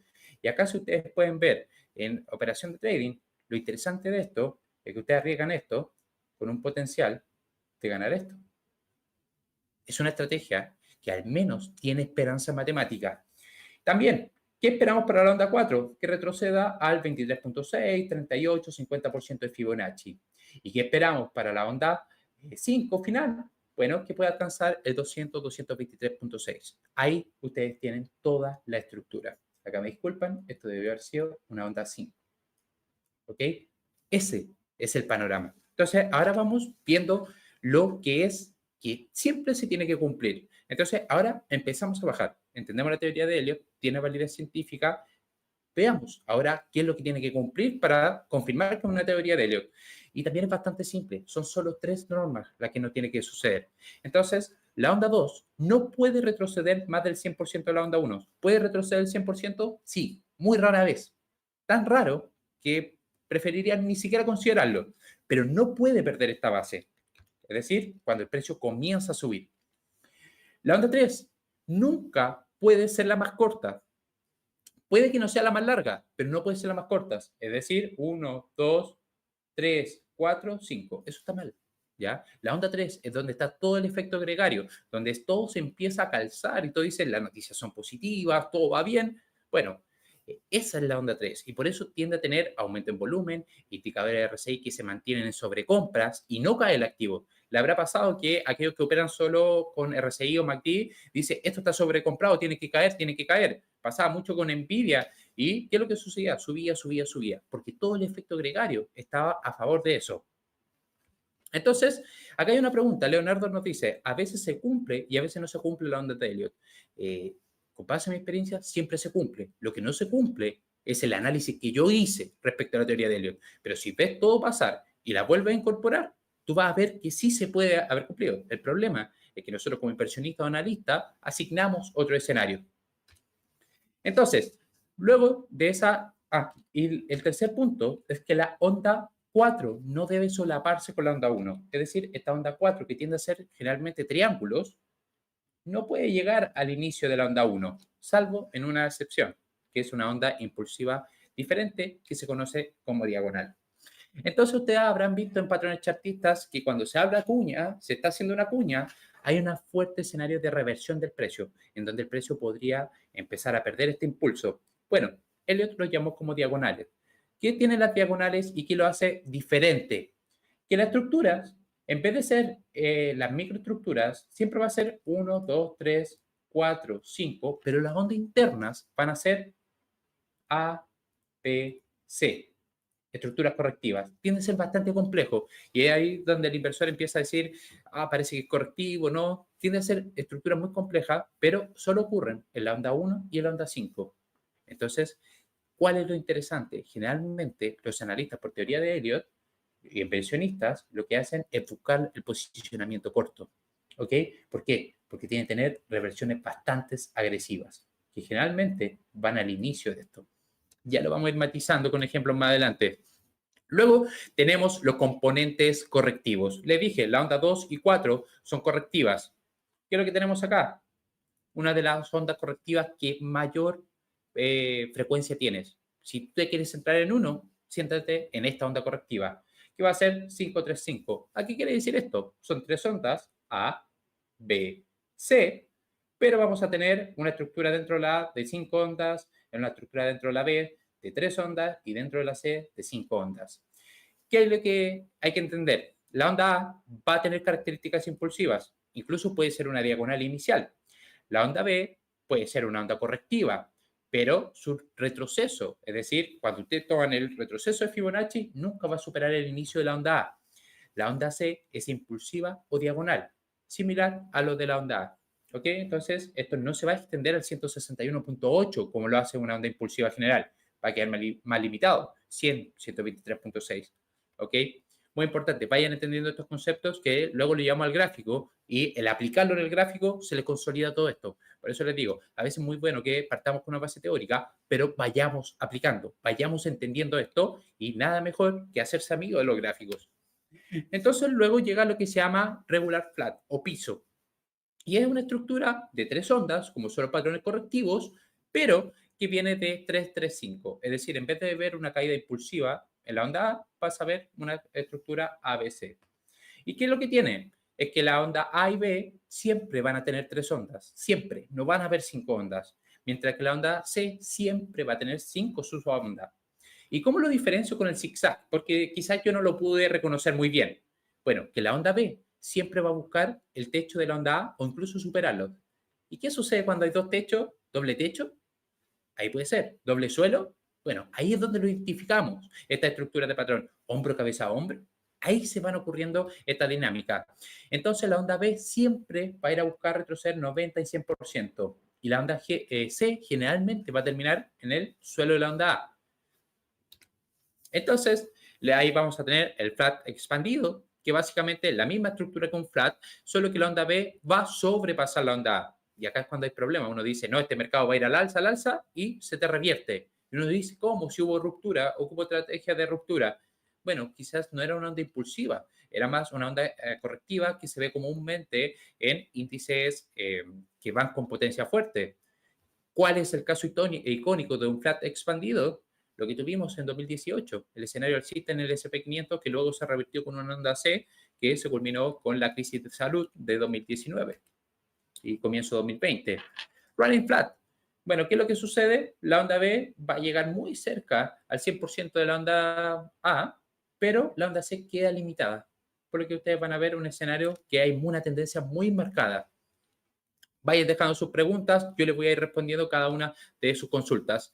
Y luego llegamos al tercer patrón, triángulos, patrones de 5 ondas. Yo creo que los triángulos ya lo tenemos bastante digerido todos los analistas técnicos, que es un movimiento lateralizado. Acá, para mantenerlo en simple, cuando ustedes vean un movimiento correctivo y va de lado, empiezan a pensar en triángulos, pero muy difícilmente ustedes van a encontrar triángulos y los van a identificar del comienzo. No, son periodos en que son muy raros, porque la oferta y la demanda están estables, el precio se mantiene lateralizado. Entonces nosotros empezamos a plantear, hey, esto puede ser un triángulo A, B, C, D, E.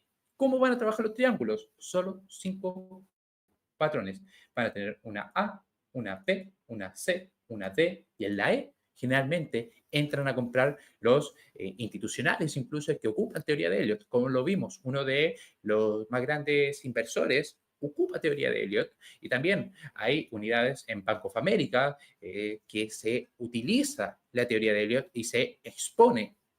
Entonces, vamos viendo, y eso les va a ir dando a ustedes. Entonces, ya entendimos en esta primera parte del seminario, y como les dije, les dejé la lectura. Tenemos un tiempo acotado, pero la idea es que puedan entender ese contexto y empezamos a aplicarlos. Tienen los libros para aplicarlos. Entonces, ahora, Ignacio, mira, ¿sabes qué? Te creo que tiene ese factor, vimos la evidencia científica, vimos un exponente, un inversor, no sé, quizás sigue mi análisis, vemos cómo van dando ese contexto, pero lo encuentro subjetivo, porque en donde yo vea 5 ondas, quizá otro vea 3 ondas, y ese es el principal problema. Entonces, lo que vamos a hacer acá es simplificar esto. Vamos a ocupar la teoría de Fibonacci y también con indicadores.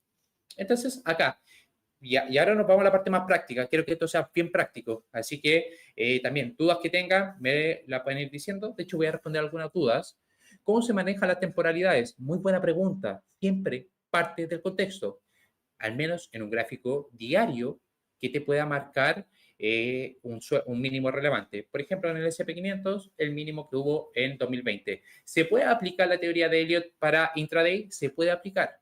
¿Ya? También lo vamos a ver más adelante cuáles son las estrategias que utilizo para incorporar sin tener que hacer todo el trabajo de análisis. Pero les recomiendo hacer todo el trabajo de análisis, al menos en los índices, en las materias primas. ¿En qué momento se recomienda entrar en una exposición? Lo vamos a tener acá adelante. Y esto es con base a lo que lo hago en mi experiencia al día a día. Cuando confirme el movimiento, se entra al mercado. Exacto. Antes no. Exacto. ¿Ya? Manténlo simple. ¿Ya? Uno de los términos que se utiliza. Pero los triángulos no siempre tocan al costado. Exacto. Por eso es lo que yo les digo. No se centren mucho en buscar milimétricamente. Rangos laterales son estructuras correctivas complejas que puede ser un triángulo o que hay algún otro patrón. No se compliquen. Y ahí utilicen lo que es medias móviles, directrices. Ahí pueden ir incorporando indicadores. A veces se tiende a dejar mecha y llega más o menos al inicio de la onda. Sí, pero puede ser. Cuando ves un movimiento, entiende el por qué pasó y qué está pasando. Exacto. ¿Sirve para el dólar peso chileno? Sí. Generalmente yo lo utilizo para todas las divisas, para todos los commodities y para todos los índices. Elliott agarró un gráfico mensual. De hecho, construyó una gran escala y hay trabajos matemáticos de regresión en los cuales ponen desde el origen de la humanidad. ¿Ya? Lo que me gusta de esto es que tiene respaldo científico y está muy profundo. Entonces, este es mi hoja de ruta con la que utilizo la teoría de Elliott. Primero, lo que yo me centro es en identificar un mínimo relevante. ¿Dónde voy a ocupar esto? En donde el RSI o el indicador me marque una gran sobreventa. Esa sobreventa es lo que me va a decir, cuidado. Y acá uno dice, oye, voy a comprar por si acaso porque esto ya cayó mucho y hay mucha estructura de agotamiento. Sí, de hecho, aquello que hicieron el análisis fue lo que ocupamos principalmente cuando apareció todos los conflictos de Trump. Oye, está todo saturado y esto nos da alta probabilidad de que vaya a haber una reversión. Entonces, es acá donde uno comienza a analizar. Y esto se puede dar en horizontes de 1 minuto hasta plazos mensuales. Entonces, lo que uno dice, ya, tomé el primer movimiento, ¿qué voy a esperar? Voy a esperar, y aquellos que ven nuestro análisis, un recuadro. Un recuadro. Y el recuadro, que generalmente en la estructura más confiable, alcanza el 61.8, pero como ustedes sabrán, también agrego el 76.3. Lo vamos a ver más adelante. Y es acá donde yo tengo mucho interés en entrar. Y nos va a ir mostrando que los indicadores muestran divergencias, las medias móviles quizás comienzan a voltearse al alza, en donde, por ejemplo, acá es donde yo hago mi primera entrada. Luego, valido la microestructura, porque yo les dije, esta estructura también se va a componer de una 1, 2, 3, 4, 5. En esta onda 2, hago segunda entrada. Y cuando tenemos la ruptura de la onda 1, hago la tercera entrada. Es decir, voy viendo, mientras más probabilidades tengo, es donde yo quiero estar. La onda 3, ¿qué se va a caracterizar? Que va a ser muy frecuente que alcance el 161.8 de Fibonacci. ¿Qué me van a decir los indicadores? Saturado. Incluso van a ir marcando ciertas divergencias a corto plazo. Entonces, ¿qué voy a prepararme? Y ustedes lo han visto, como lo veíamos con el oro, que entre un periodo correctivo. ¿Quiero estar en un periodo correctivo? No, quiero capitalizar. Y voy a estar pendiente de esa corrección para volver a entrar. Llega la corrección que tiende a ser de esta extensión de Fibonacci, el 100 y el 76.4. Y acá ustedes pueden hacer todo estos mismos procesos a escalas mucho más pequeñas. Y es acá donde la onda 4 les va a mostrar divergencias en el indicador. Es decir, el precio hace mínimos, pero el indicador no está haciendo esos mínimos. De hecho, hizo un mínimo más alto. ¿Y qué es lo que esperamos? Que llegue esa onda 5, donde toda la onda 5 con la onda 3 va a mostrar una divergencia. Y eso nos va a decir, hey, cuidado, puede que llegue una reversión. Y como sabemos, capitalizar. Y ahí es donde tomo ese dinero. Así que esto es como se vería en un ejemplo real de la teoría de Elliott. Y acá lo que voy a hacer es lo que yo veo para el mercado y también les voy a decir lo que veo a futuro en esta estructura. Entonces, ahora voy a pasar a la plataforma Station, donde ustedes pueden hacer estos mismos análisis y respondemos y dejamos espacio para sus preguntas. Voy a ver si tenemos alguna pregunta. ¿Puedo esperar la estructura 1-2, 1-2 para entrar? La confirmación, para mí, eso es lo más rentable. Entonces, ¿qué nos dice acá Sergio en torno a la estructura 1-2? Como vimos, son patrones. Patrones que los vamos a ir identificando. Y ya les voy a mostrar el ejemplo en vivo. Pero lo que él dice, oye, yo vi un impulso. Por ejemplo, una de las acciones que, no sé, llegó los aranceles y vimos una caída agresiva y vimos que empezó a entrar presión compradora. El volumen también lo pueden utilizar, que va subiendo. Hay una 1, 2. ¿Ok? Pero ustedes esperaron y ya tuvieron un patrón completo. Y entonces tienen la 1 y la 2 completa. Pero de repente, como le dije, una de las estrategias que a mí más me gusta es cuando ya tocamos el retroceso 61.8, llegó a los niveles de Fibonacci, pero vamos a ver un impulso 1, 2. Y eso es lo que se conoce como la 1, 2, 1, 2. Esta es una de las estrategias más interesantes que ustedes van a querer estar expuestos al mercado. ¿Y qué es lo que pasó acá? Por ejemplo, en el SP500 tuvimos el mayor movimiento alcista, que es lo que no habíamos visto. Todo era récord, todo subía. ¿Ya? Y eso lo van a sentir mucho en esa estructura. De repente sale una noticia y cualquier noticia todo se interpreta de manera positiva. Entonces, ese es el potencial que tiene la 1.2. Y vamos a ir directamente a este gráfico en vivo para entender. Pero primero, ¿qué es lo que ocupo? Esto para negociarlo. Mira, entendí la teoría, necesito quizás más tiempo para entenderlas. Recordad que también siempre lo estamos mirando en conjunto. ¿Y cómo la puedo negociar? Entonces, primero, tú tienes que trabajar en distinguir qué onda es. Si estamos en la 1, 2, 3, 4, 5 o si es correctiva. ¿Ya? Entonces, quiero saber si es impulsiva, que tenga 5 ondas. Si no tiene 5 ondas, es correctivas. Y si no lo entiendo, no lo opero. No hay por qué exagerar la operación. Tiene muchos gráficos, tiene muchos indicadores para poder ir siguiendo. Entonces, lo que yo me enfoco es en capturar esto, onda 3, en un grado diario, mensual, minutos, horarios.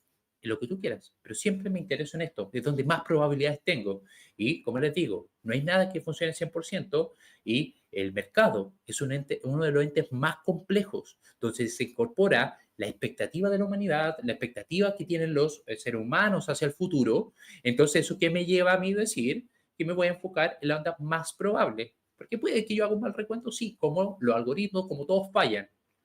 También, le agrego otro acá, siempre pongan un escenario alternativo, siempre cuestionense que quizás ustedes están viendo otra estructura y manejen dos escenarios.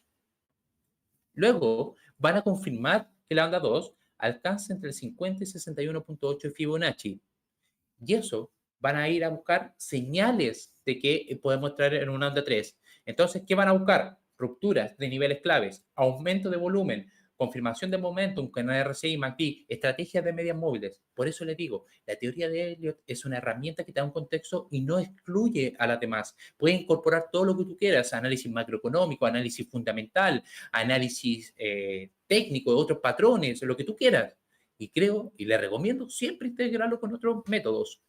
¿Ya? Y como ustedes sabrán, lo que yo hago es poner el contexto económico y teoría de Elliott para saber cómo puede ir alineándose esto. Entonces, lo que van a hacer es confluencia de varios factores, múltiplos Fibonacci, temporalidades, que empiece a haber soporte y resistencia relevantes, que las medias móviles se esté incorporando, que el MACD tenga corte alcista. También, siempre buscar stop loss ajustados cuando se invaliden. Entonces, ¿dónde pongo el stop loss acá? Muy simple. Si tú vas a operar una onda 2, lo que uno hace en este contexto es que no puede perder la onda 1. Mi stop loss va a estar acá en la onda 1. Si tengo una onda 2, mi stop loss va a estar en la onda 2. ¿Ok? Se va sabiendo el contexto. Ustedes tienen en esta presentación todo lo que invalida la estructura y la esencia. También lo que van a buscar es establecer objetivos usando Fibonacci sobre la 1-2. Van a ser muy amigos de la estructura de Fibonacci y no van a entrar en estructuras que no sean claras, ¿ok? Estructuras que sean contradictorias, que no se vea claro, no lo opero, ¿ya? Acá no es suerte, es tener un método. Y finalmente, manténlo sencillo. Mantén lo que a ti te ha funcionado, con los indicadores que a ti te han funcionado y con la estructura que a ti te ha funcionado. Eso es lo que te va a permitir tener un método y ese método poder integrarlo a tu operativa, contexto. ¿Ok? Entonces, una vez cubierto esto, les voy a mostrar el gráfico de la extension con el que estoy trabajando. Y acá les permito a cada uno de ustedes que me juzgue cómo madura mi análisis. Este análisis lo inicié desde 2020. 2020 identificamos el primer patrón alcista, 1-2. ¿Qué es lo que pasó acá? La tendencia era tan fuerte, este caso el S&P500, que solo vimos un retroceso al 38.2. Empezamos a ver una estructura 1, 2, 3, 4, 5 de la onda 3, en donde nosotros comentábamos que era quizás bastante probable que entremos en un mercado bajista que llegó de la onda 4, mayor dato de inflación, y acá todo se unía negativo. Si recordarán acá, aquellos que están expuestos, todo iba a caer en recesión en Estados Unidos, no, nosotros decíamos era un movimiento correctivo. Luego, ¿qué es lo que tenemos? La onda 5 de grado mayor, en donde nosotros estamos planteando que se está formando como una diagonal. Primera señal, las diagonales solo se da en onda 1 y 5, porque esto no es una onda 3, en donde nos me dice claramente que estamos en una A, B, C, 2, A, B, C. Mi duda es si alcanzamos la 4 para buscar un A, B, C de la 5, es decir, a mediano plazo, espero que comiencen a retroceder los indicadores y eso me va a decir si es correctivo, que vamos a ir a ver máximos históricos, si es impulsivo, es que ya hemos alcanzado un techo. Esa es mi dinámica. Entonces, sí, podríamos ver extensiones. De hecho, la extensión más cercana tenemos 6.600, incluso 7.000 puntos. Eso no me quita. Yo no soy alcista ni bajista. Lo que busco es beneficio. Nada más que eso. No me limito en decir si soy alcista o bajista. Y eso es lo que me va a dar el contexto. Así que ya finalizando esta presentación, también les quiero recordar a cada uno de ustedes que sabemos que es complejo, porque esta presentación puede ser simple a la hora de mostrarles.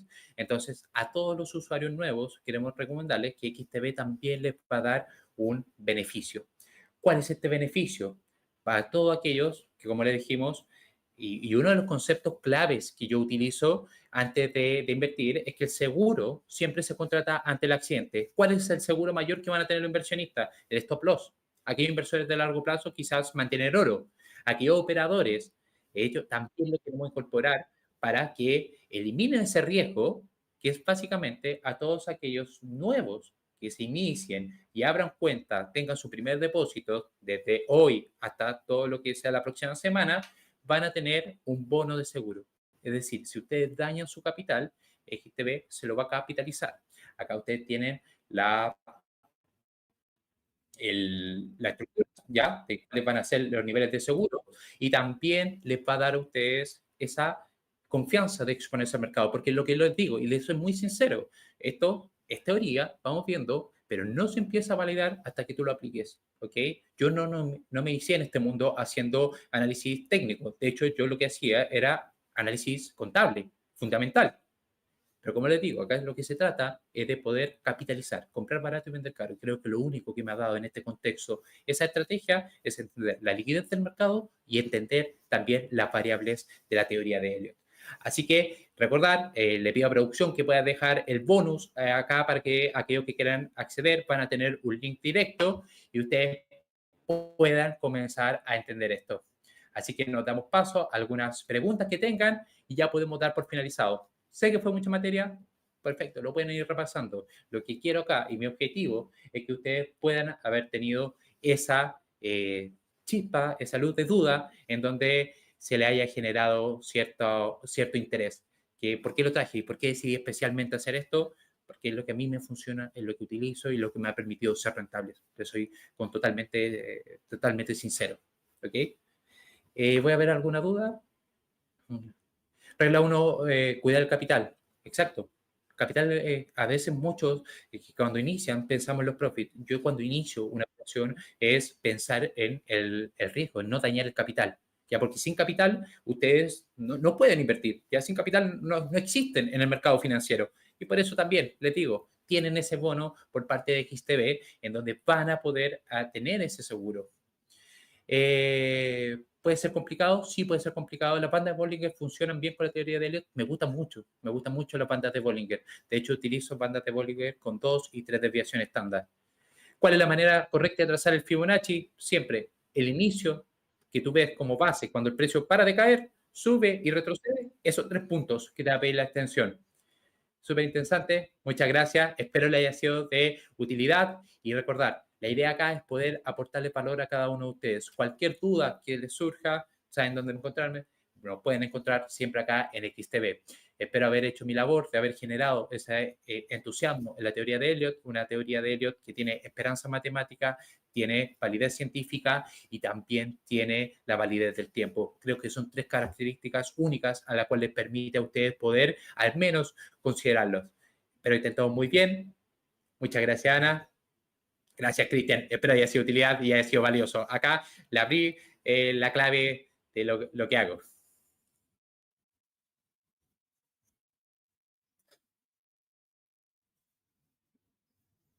Así que cualquier duda que tengan, ahí.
La mejor manera de empezar a invertir es la app XTB. Haz tus primeros pasos con una interfaz intuitiva, cursos en video llenos de conocimiento y miles de instrumentos que se adaptan a tu estrategia.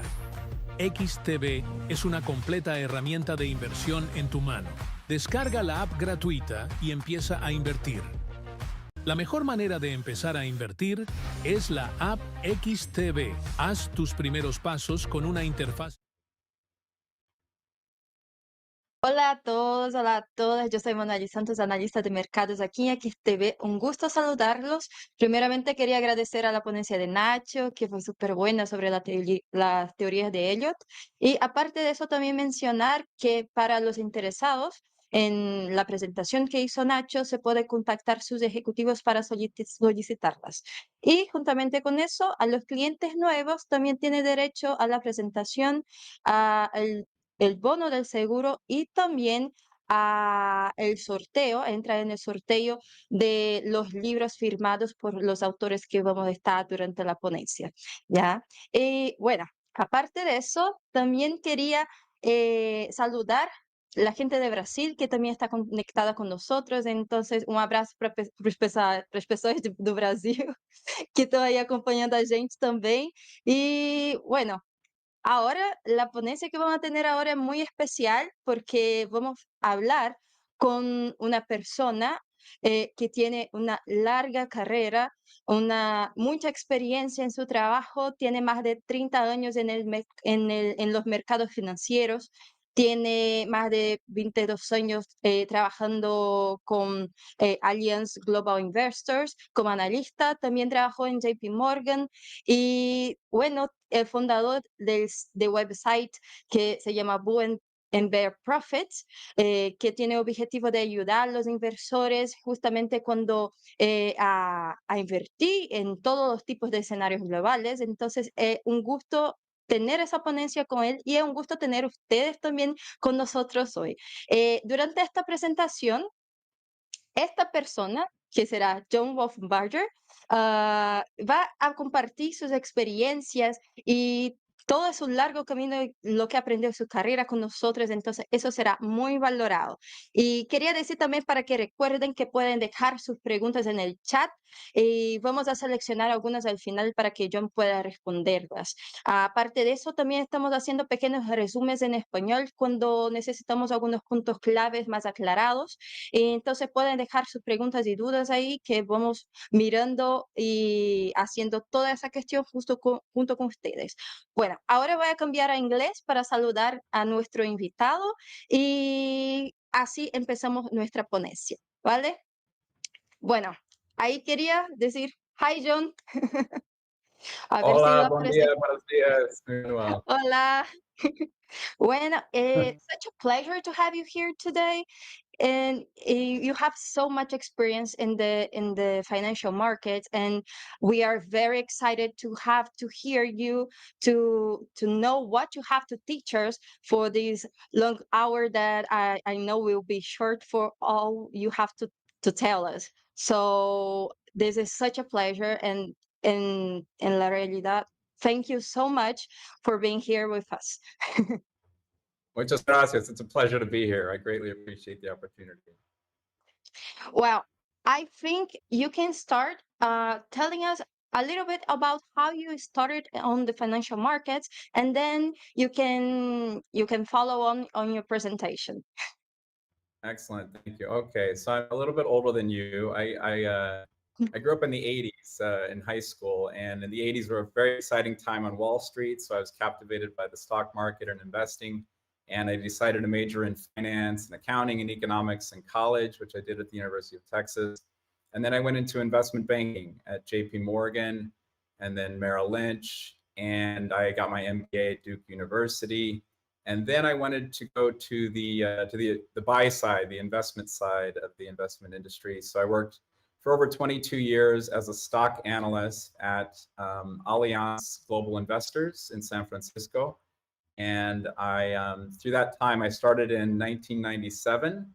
At that time, we were in kind of the early stages of the huge tech bubble, which was very exciting at the time, particularly in San Francisco where I was. And then Then we had the tech bust. And so I learned about bull markets and bear markets. And then we had the housing bubble in the early 2000s. And then we had the Great Recession, housing bust, 2008, 2009. So I had another lesson in bull and bear markets. And then we've had this enormous bull market since 2009. And so after the Great Recession, I figured I should try to learn more about bull and bear markets, learn more about recessions and economic recoveries, and try to find out leading economic indicators and technical indicators that can help me identify when we're going into a recession, when we're going into an economic recovery, when a bear market is starting, when a bear market is ending, so that I can be more prepared when as markets change. If we only had bull markets, then investing would be extremely easy, but unfortunately bear markets do Yes. happen on occasion, and I wanted to figure out ways to identify those so I could protect my wealth and also profit potentially in bear markets. So that's what I've dedicated my research to the last 20 years or so, and I created this website, bullandbearprofit.com, to help share what I've learned and help people make money in bull markets and bear markets, no matter what's going on with the markets. Oh, that's very impressive because you went through two big economic crises that impacted the whole world. And I am an economist, so for me it's very exciting in a perspective of analyzing how the things are happening and the consequential parts. And I like identify with you because of this excitement about these tough times. There have of course like they are tough times and have bad outcomes, but at the same time can proportionate opportunities to see the things by other perspective. So this is very exciting. Exactly, and you can also make a lot of money even during tough times. If you know what's coming, what's happening, there are lots of ways to invest and make a lot of money, which is ultimately what we're doing here as traders and investors. So applying this information to make money as investors and traders. This is amazing, and that's just the theme of your presentation of today, that you're going to present about the first steps to bull and bear profits on, we can say, to trade in all types of markets. And this is very important. And recently we had all these chaotic, this uncertainty, we could say, with the Trump tariffs. So this is like a very good presentation for this time that we have coming up. Good, I hope so. Thank you. Obrigado. Gracias. Yeah, so should I go ahead and get started? Yes, please. Okay, great. Thank you. So I have a lot of slides to run through here. I'll try to be as efficient as possible. So again, this is called 4 Steps to Bull and Bear Profits. Anyway, we'll just go through the slides here. First, a little bit about me. Again, University of Texas, Duke University MBA, CFA, investment banking, JP Morgan, Merrill Lynch, analyst at Allianz Global Investors. And for the past 6 years, I've been running this bullandbearprofits.com website with my team. Some media appearances. I've written articles for HISPA Trading Magazine, Technical Analysis of Stocks and Commodities, Wall Street Journal, Market Watch, Bloomberg, Yahoo Finance, Seeking Alpha, et cetera, et cetera. So I'm in the media a lot, sharing my opinions and ideas, investment ideas. Bull and Bear Profits, just the website. There's a lot of free content. I have free webinars, free special reports, free articles, free interactive questions and answers. I have a free investor course, and I also have a monthly investment newsletter where I share up to 10 new stock and ETF recommendations every month. So the science of investing, this is what I think, I've sort of put together my own science of investing. I look at valuation indicators, long-term returns analysis, look at Austrian economics, Austrian School of Economics, and business cycle theory, which is very important for identifying recessions. Look at leading and coincident economic indicators, socioeconomics theory, which has to do with investor psychology, investor sentiment indicators, and technical trend and breadth indicators. All of these things I think are important, and a well-rounded investor needs to understand and apply all of them to invest successfully. So the 4 steps to bull and bear profits. The first step is looking at valuation indicators to estimate long-term returns on a given asset. The second step is looking at leading economic indicators to forecast the boom and bust business cycle. Third is looking at leading technical indicators to identify potential changes in bull and bear market trends in financial markets. And the fourth step is technical trend indicators to determine the current bull or bear trend, which is ultimately what matters at any given time. So first step, looking at long-term returns. Long-term returns can help you not only figure out where to invest for long-term, but can help you identify, greater risks and opportunities in the short term. So when you buy any investment, it's ultimately going to be worth some given value in 10 years. So the price you pay for it now determines your return. The less you pay, the higher your return when you sell it in the long term. Bonds are the easiest investment to estimate long-term returns for. The return on a bond is simply its current yield. So the 10-year Treasury yield right now is at 4.47%. If you buy and hold that bond for 10 years, you will earn 4.47% return. Here's the long Treasury rate. As you can see, interest rates have risen significantly in the past couple of years after having fallen for 40 years. And I think this is a sign that the low and falling interest rate regime we've had for 40 years is over. And odds are we're going to, interest rates could potentially head higher over time, which has lots of economic, political, and financial market considerations and risks, really. Commodities, these are a little more difficult to value. I like to look at commodities relative to US GDP. This is the overall CRB Commodity Index. This is since 1980. You can see there was a major commodities bull market during the stagflationary periods of the 1970s. And since then, commodities have fallen relative to GDP. But I think this makes commodities very attractively valued relative to GDP, and therefore they probably will perform very well over the coming decade and probably significantly outperform stocks. Gold also, here looking at gold to the GDP, it's well below the 1980 level and also even below the kind of 2012 level relative to GDP. So I think gold is attractively valued and should be a strong performer over the coming decade. Usually gold and stocks alternate, which is the better performer. And I think gold has just started outperforming stocks in the past year or so. And I think gold will likely keep outperforming stocks probably for the next several years, potentially next 5 or 10 years. Stocks, as Benjamin Graham said, in the short run, the stock market is a voting machine, but in the long run, it is a weighing machine. That means in the short term, stock prices are moved by all sorts of speculation, but in the long term, they're ultimately driven by valuations. And currently, this is the best indicator of the stock market, evaluation of the US stock market. It's currently near the highest levels in the past 100 years, stock market valuations, even higher than at the 1929 peak here, even higher than at the 2000 tech bubble peak. So valuations are extremely high, which suggests returns will be very low. This chart just shows that historically these returns do predict, or these valuations predict 12-year returns very accurately. And right now, based on the current valuation, the stock market is likely to generate about -5% annual returns over the next 12 years, which means the stock market will likely be quite a bit lower 12 years from now than it is now. This is unfortunate, but this is how this is what happens when valuations reach all-time high levels. So here's our estimates for long-term returns. Bonds about 4%, commodities and gold about 8%, and stocks about -5% over, again, the next 10 to 12 years, potentially, these annual returns. Just a reminder for people who are surprised that stocks could be lower 12 years from now. Just some examples of long bear markets in the past. 1929, after that peak, it took 25 years for the US stock market to recover. It took 13 years for the market to recover to the 2000 levels.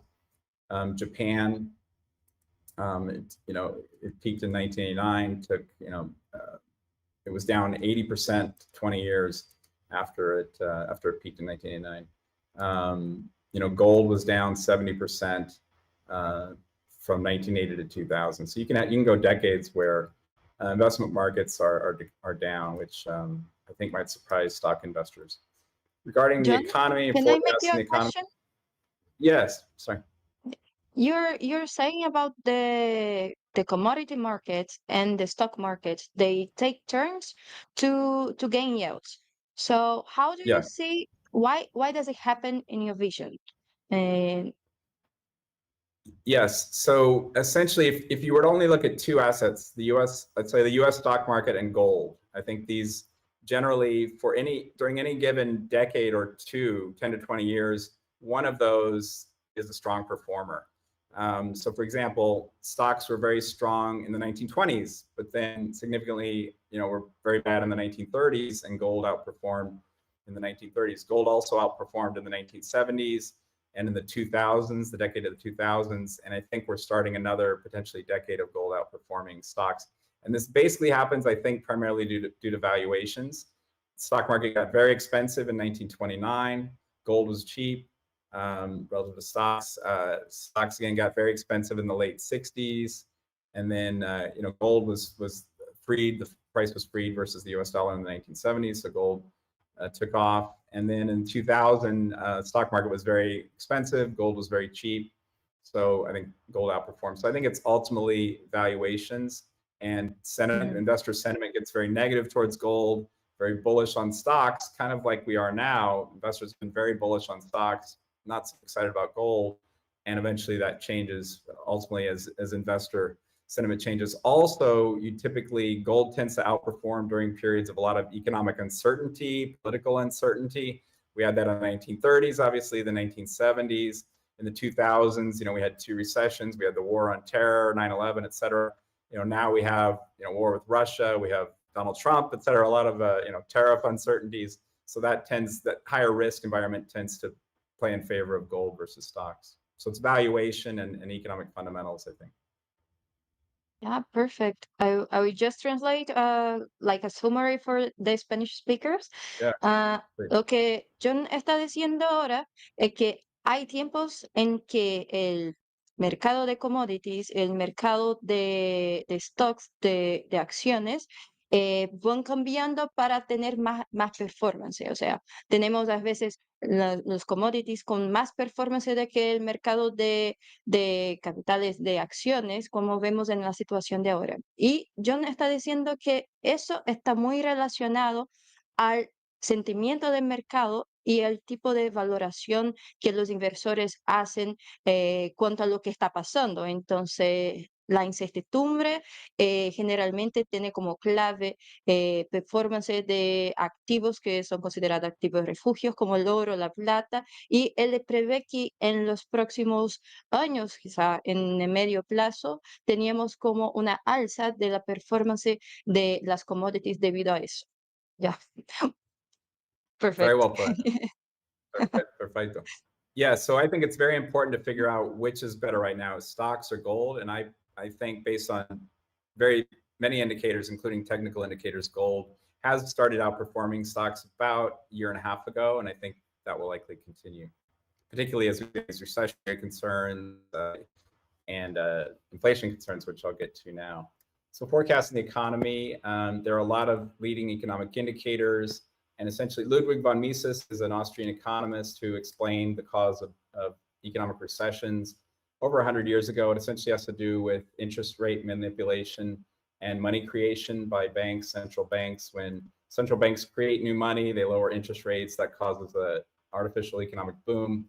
And then eventually they have to raise interest rates due to inflation, and that leads to an economic bust. So the policies of central banks like the Federal Reserve are very important for the boom and bust business cycle, which is why people pay so much attention to what the Federal Reserve is saying and doing. So types of leading, and please interrupt anytime with any questions. Let's, okay. Types of leading economic indicators, monetary data, interest rates, housing surveys, manufacturing surveys, et cetera, employment data. So I look at hundreds of economic indicators every month and analyze them in my newsletter and on my website. Most important indicator is probably the money supply. This is where the boom bust business cycle starts. As you can see, money supply always accelerates during a recession and coming out of recession. This causes the boom. and then it tends to decelerate at the end of a boom, which leads to the recession and bust. So deceleration. After COVID, the Federal Reserve increased the money supply about 40%, which was an all-time record high. That led to the highest inflation rates in 40 years. Then the Federal Reserve was forced to tighten to fight that inflation, and they actually caused the biggest decline in the money supply since the Great Depression of the 1930s. And now money supply is growing modestly, but this, I think, is a generally negative picture because you had this decline in money supply and very weak money supply now. So I don't think the money supply there is there for a strong economic boom at this point. The federal funds rate and one-year treasury just showing interest rates. Again, the Federal Reserve raises interest rates rise, and that leads to a recession. That's how essentially the cause of recessions. So we've had this very aggressive interest rate hike the last few years. Now the interest rates are starting to come down again, but usually after a hike of interest rates this significantly, you tend to have a recession. Another indicator of this is the yield curve spread. This is the difference between the 10-year and 1-year US Treasury rates. Every time since the late 60s that this spread went negative, which means the 10-year rate is below the 1-year rate, you've had a recession. So every single time, recession. So this time, recent years, yield curve was negative for longer than any time since the 1920s, since the Great Depression. So this is why I believe there is significant recession risk, even though most investors think we've avoided recession. I think there's still possibility that recession could occur because the yield curve spread has turned positive, and that's usually when a recession hits after the yield curve turns positive. Conference Board leading economic indicators, a collection of leading indicators. It's declined for about 35 months. That's longer than the 21 months of decline that signaled the Great Depression. So again, this declining broad-based leading economic indicators, I think, suggests there's high risk of a recession. Housing, this housing market index and housing starts also very weak.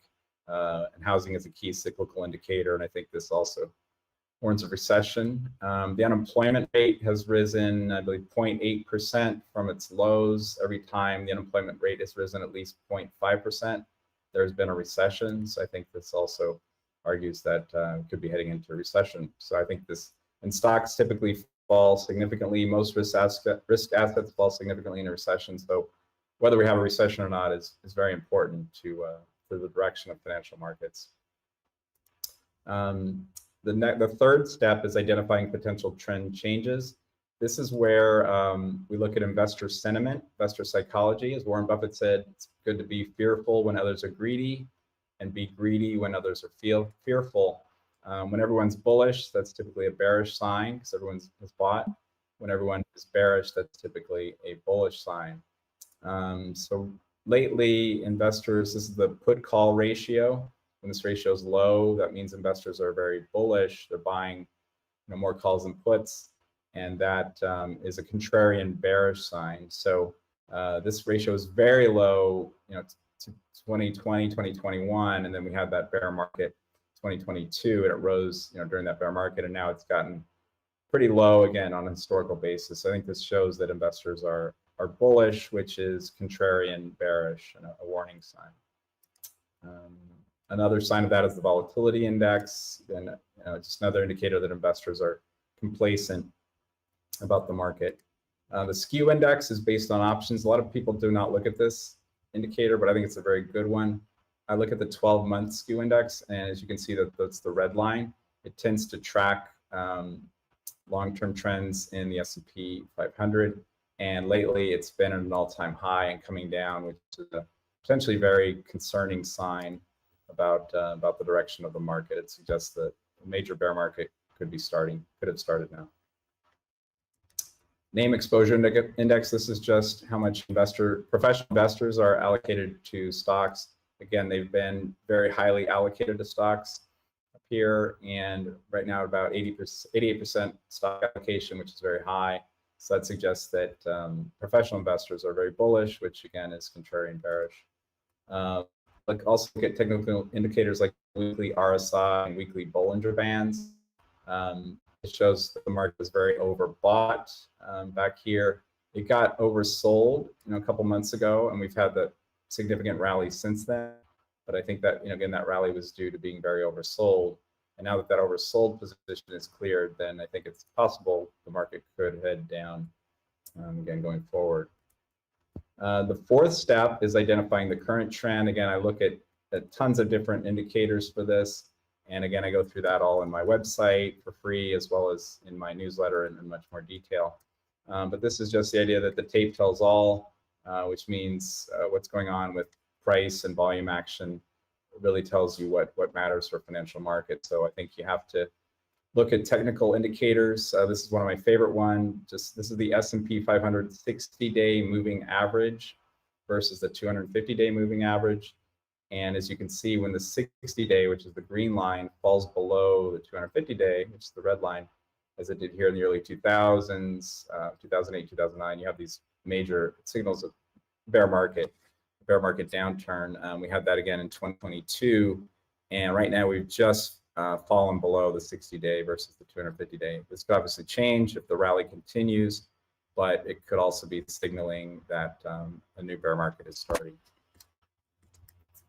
Another good indicator is the S&P 500 monthly PPO, percentage price oscillator. This has turned negative as it did, again, back in these, this is the S&P down here, back in these bear markets. This is another, it turned negative in 2022 during that bear market. So it's turned negative again, which is a warning sign for the market that it could be starting a major bear market now. Special K is another indicator. I won't go through the details, but it has also turned down as it has in prior bear markets. The percentage of stocks trading over their 200-day moving average, this shows, the breadth of the market. And you in a bull market, you want this breadth to be high, like coming out of the COVID panic. It really skyrocketed over 80%. That was a very bullish sign. But then, in 2022, it fell down here, which was a bear market sign. And it did that again recently, and now it's kind of in the middle. But this shows that breadth is not very bullish right now for stocks. So when you say when yes. you see all this data, I'm sorry. When you see all this Yes. data, all these indicators, you put yourself like a believer that we maybe are starting a bear market at the moment, right? I believe that is highly likely, yes. And Yes. what would be the indicator that would confirm, like a total confirmation of this trend that you would see on the market? Like, Well, I know actually, you're looking like a lot of indicators, but what would be like one that would confirm in your vision about this? Okay, this slide here actually would be a good one. It's the New York Exchange Advanced Decline line. As you can see back here, 2008, 2009, it fell, below its 250-day moving average and stayed there. It did that, again, back in 2022. And right now it had fallen below it, but it's rallied just back above it. So right now I would call it uncertain. But I can show you, some other slides I'll show you suggest that this will probably weaken. And anyway, if this were to weaken materially, this advanced decline line, I would be much more confident that a more significant bear market has started. But I look at, my newsletter, I look at hundreds of fundamental and technical indicators, and I look at the weight of the evidence. There's no perfect indicator. There's no one single indicator. But so I try to look at the weight of the evidence. Right now, I think the overall weight of the evidence suggests we're likely to have a recession and likely to have a bear market, but we're not, it's a little too early to make that call definitively. But if market weakens further and measures like this weaken further, then I think we can be more confident in that call. So here's another example. This is the NASDAQ advanced decline line. So the prior one was the New York Stock Exchange. This is the NASDAQ. So this decline line has fallen significantly since its 2021 high, and persistently, even though we've had this rally after 2022, this shows that the NASDAQ has been persistently weak in terms of overall breadth, even though some very large companies like NVIDIA, Microsoft have done very well. But this shows most NASDAQ stocks have been declining rather than advancing. So this, to me, suggests that we've actually really been in a bear market really since the end of 2021, but it's been masked by some of these mega cap tech stocks like Nvidia and Nasdaq. So, if this were to get much stronger and rise, well above this red line, then I would say, okay, maybe the bear market is over. But given how weak this is, I think there's a lot of risk that a resumption of the bear market in terms of the overall headline indexes will occur. Here's New York Stock Exchange new highs, less new lows. New York Stock Exchange again stronger. It's kind of at a neutral level. You can see how weak it got back here. So if this were to really start deteriorating, this is another one I would look for. If it either got a lot better, that would be encouraging, or if it got a lot worse, that would suggest significant bear market coming. And this is the Nasdaq new highs, less new lows. Again, it's similar to the decline line. It's been very weak since 2021, and it had improved, but has since fallen back again. So I think this is a concerning line that suggests that that we are potentially in the beginnings of a bear market. This is another important one, the value line index.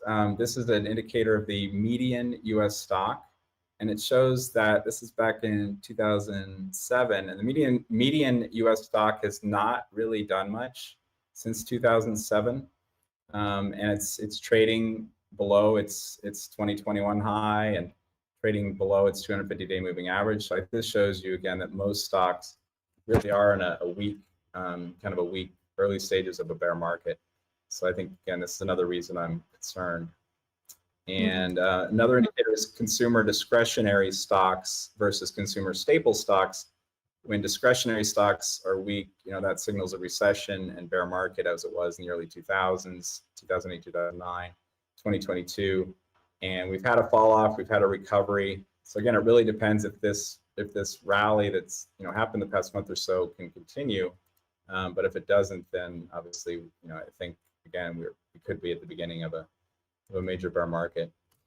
So my conclusions are based on all of this is that U.S. stocks in particular are priced to deliver poor long-term returns since they're trading at really all-time high valuation levels.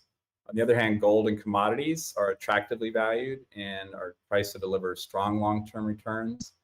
And that fits with the leading economic indicators, which suggest, number two, a recession is likely coming. And a recession, should lead to weakness in stocks. But gold often rises in a recession, most of the time, not always, but often rises in a recession. So that, again, favors gold relative to stocks if we're going to have a recession soon. The third point, I think, is that U.S. investor sentiment remains very bullish on stocks, which I think is contrarian bearish.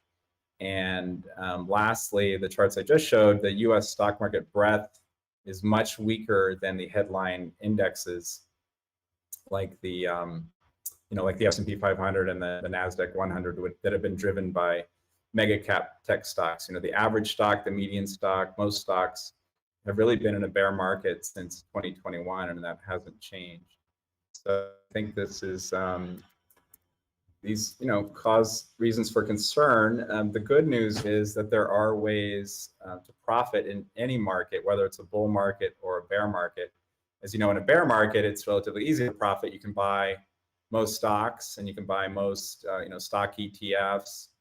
You can buy cryptocurrencies like Bitcoin, since they tend to be highly correlated with stocks. But in a bear market, most investments, most risk assets go down. Most stocks around the world go down when the U.S. has a major bear market, and most cryptocurrencies, if they continue to be tied to stocks, will likely go down, as they did significantly in 2022. One of the few things that usually rises is bonds in a recession, but we have this inflation issue exacerbated now with the Trump tariffs, which is leading to a lot of inflation concerns, and we're seeing falling bond prices now, and I think that can continue. So I'm not sure bonds will be a safe haven like they have been historically. And then again, gold, I think, is usually is a safe haven in a recession, particularly in a recessionary type of recession like we could be entering, this year or next year. So gold, I think, probably is one of the better places to be. But if you want to profit from a bear market in stocks or cryptocurrencies, you can buy inverse ETFs that rise in price when stocks fall or cryptocurrencies fall. So I generally think if it does turn out that we do, the signs increase that we really are entering a recession and we really are entering a stock bear market, then aggressive investors could profit significantly by buying inverse ETFs that rise when stocks fall. So for example, when the S&P 500 fell about 60% in 2008, 2009, you could have made 60% in an inverse ETF rather than losing money. So those are the kinds of things that I think investors should be aware of. And I go through all of this in great detail in my webinars and my articles on my website, and in much more detail in my monthly newsletter. And I make, again, up to 10 recommendations every month based on this analysis. So anyway, I think investors should be aware of this. Markets do not always go up. Sometimes they go down for long periods of time, and you need to be able to identify when that's happening and figure out ways to profit from that. So that concludes my slide presentation. So I'd love to take any questions that you have or any of the viewers have. Well, that was really insightful. I guess I will just summarize a little bit for our audience in Spanish Please. what we saw, and then we will take the questions of the audience. Bueno, Jon presenta a nosotros varios indicadores bastante importantes que pueden estar dando seguimiento a una recesión en Estados Unidos. Pero ¿qué pasa? Él estaba relacionando eso con tanto el mercado de commodities cuanto el stock market. Así que si vemos por la perspectiva de los datos, hay una probabilidad de que esté en una zona neutra. Una zona neutral justamente como que el mercado en los datos están por seguir a decidir si sí se viene una recesión o no por su perspectiva. Así que tenemos muchos indicadores de mercado señalando que podríamos entrar en una bajada en el mercado en el corto plazo, perdón, en el medio y largo plazo, justamente porque tenemos estas inversiones, esta inversión en los fundamentales, tanto de las commodities cuanto de los preceptos del mercado financiero, del mercado de capitales. Por eso podríamos ver en el mediano plazo una sugerencia de que estamos en un periodo recesivo, además de también un periodo en que el mercado se va a dar en una caída mayor. Y ese punto en que se está haciendo la alza, una recuperación de Nasdaq en este momento, no significaría totalmente de que se vería una alza total en el mercado, pero sí en una corrección de que se puede continuar a la baja. Pero algunos datos así indican que, y es lo que cree Jon, de que podríamos estar en una zona neutral donde aún se está viendo lo que está pasando para que se siga a una posible recesión, a una posible caída en el mercado en general. Así que, bueno, con esta gran ponencia de Jon, voy a sacar algunas preguntas de ustedes para hacerlo y así sacar en sus dudas, que creo que las tiene. Yo vi que tenían varios tipos de preguntas acá en el chat, así que vamos a ver. Ya.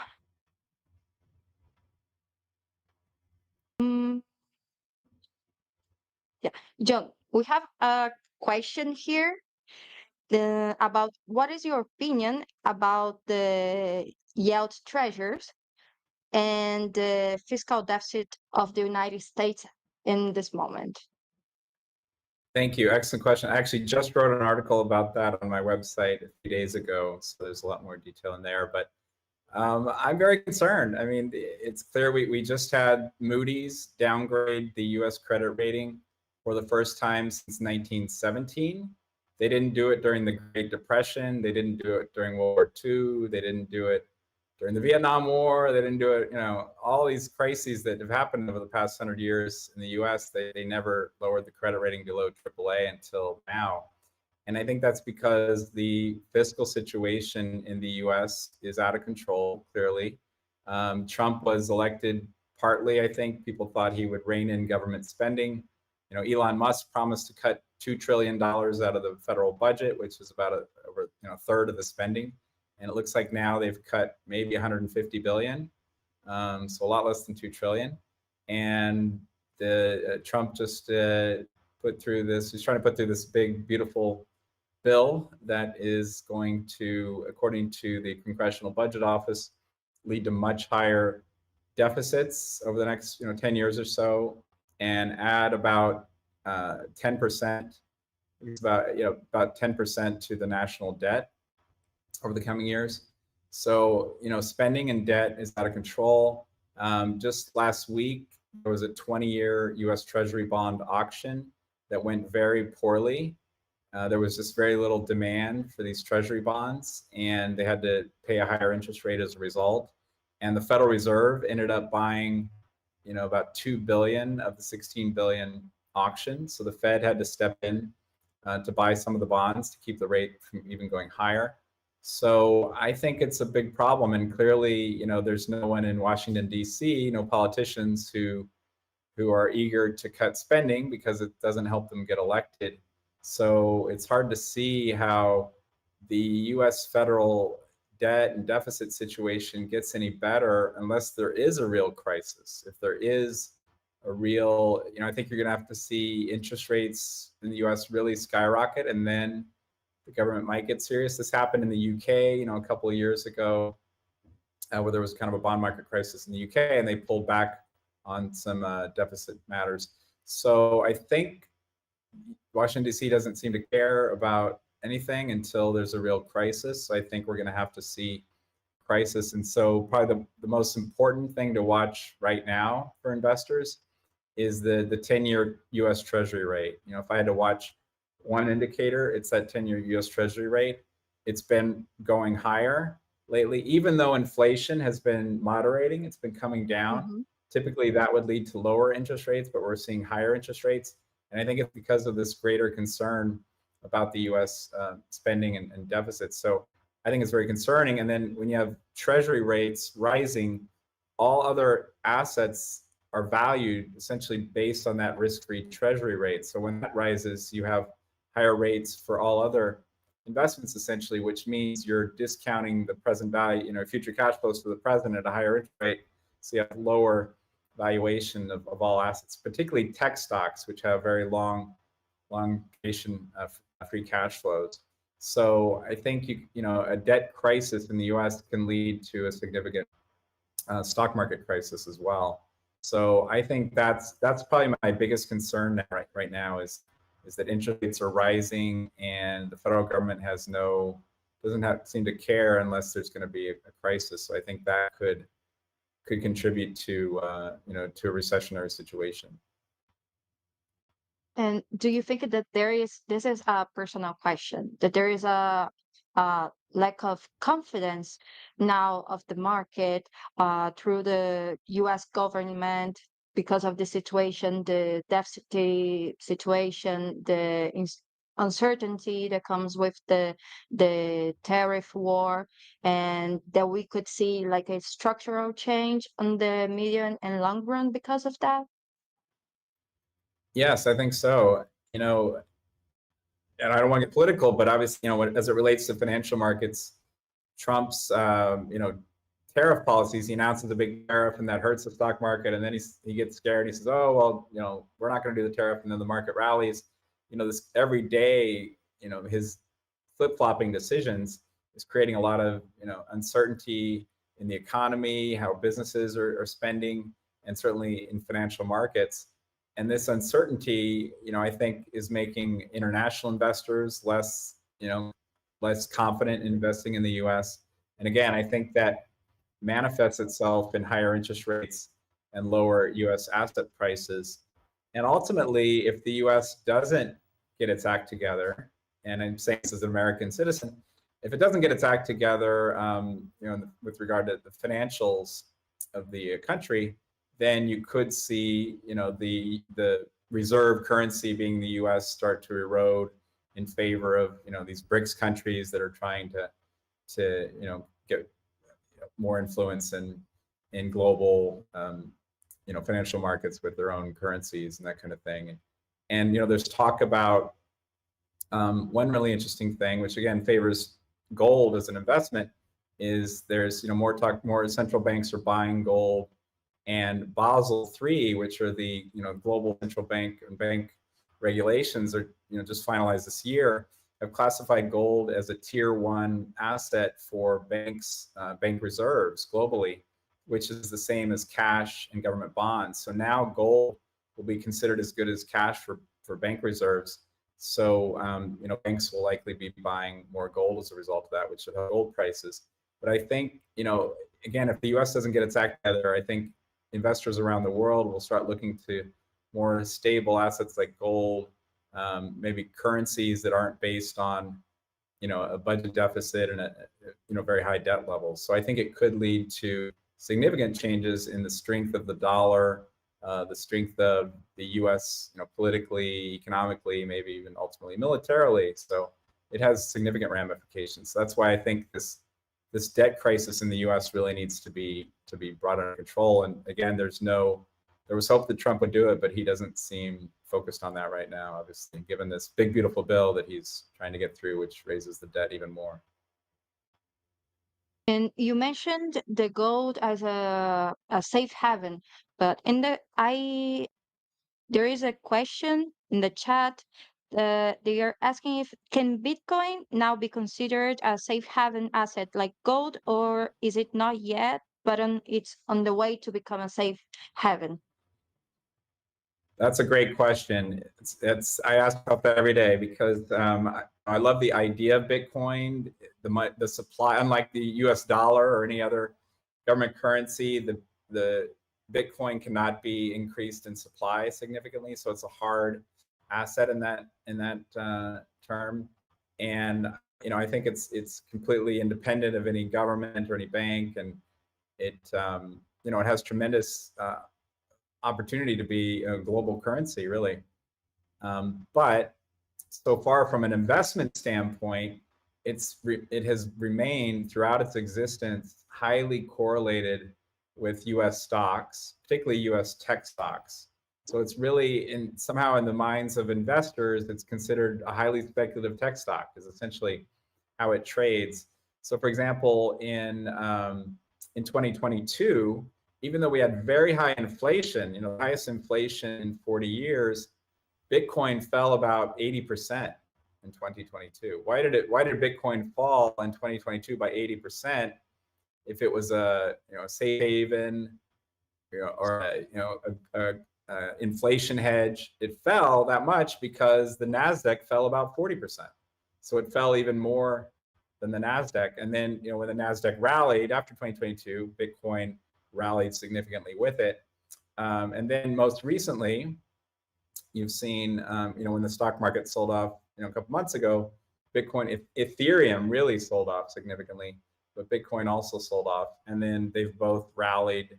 Cryptocurrencies have rallied along with stocks, the past month or so. So they still, to this day, continue to be highly correlated with stocks. So until that changes, I think it could change theoretically, but until it does, I think a smart investor, just has to go with the facts as they are. And the facts as they are is that they're still highly correlated with stocks. So I don't think they would be a safe haven in a recession or a stock bear market at this point. That's very interesting. And if we talk about technology, because this is another question now coming from Brazil, focusing on technology, even with the development of AI, robots, hybrid cars, and the conquest of Mars, can we still expect a recession scenario? That's a great question. I guess it's possible that there may never be a recession, but it's hard to, I think it would take a lot of guts to really make that firm statement. that were true, why does everyone still pay attention to the Federal Reserve? Why does it matter that the Federal Reserve hiked interest rates over 5 percentage points? If it's not going to matter, then, if what the Federal Reserve doesn't matter, then, why does anybody pay attention to them? And why do we need them? Why do we need them raising rates, cutting rates, causing all this, excitement? So I still think that Federal Reserve policy is still very important. I think money supply is still very important. It drives the boom and bust business cycle. Technology, in the 1920s, at the peak of the 1929 peak, everyone was excited about radio stocks, RCA, and the stocks were going to the moon because of new technologies like cars and radios. And we had the biggest bear market in US history then.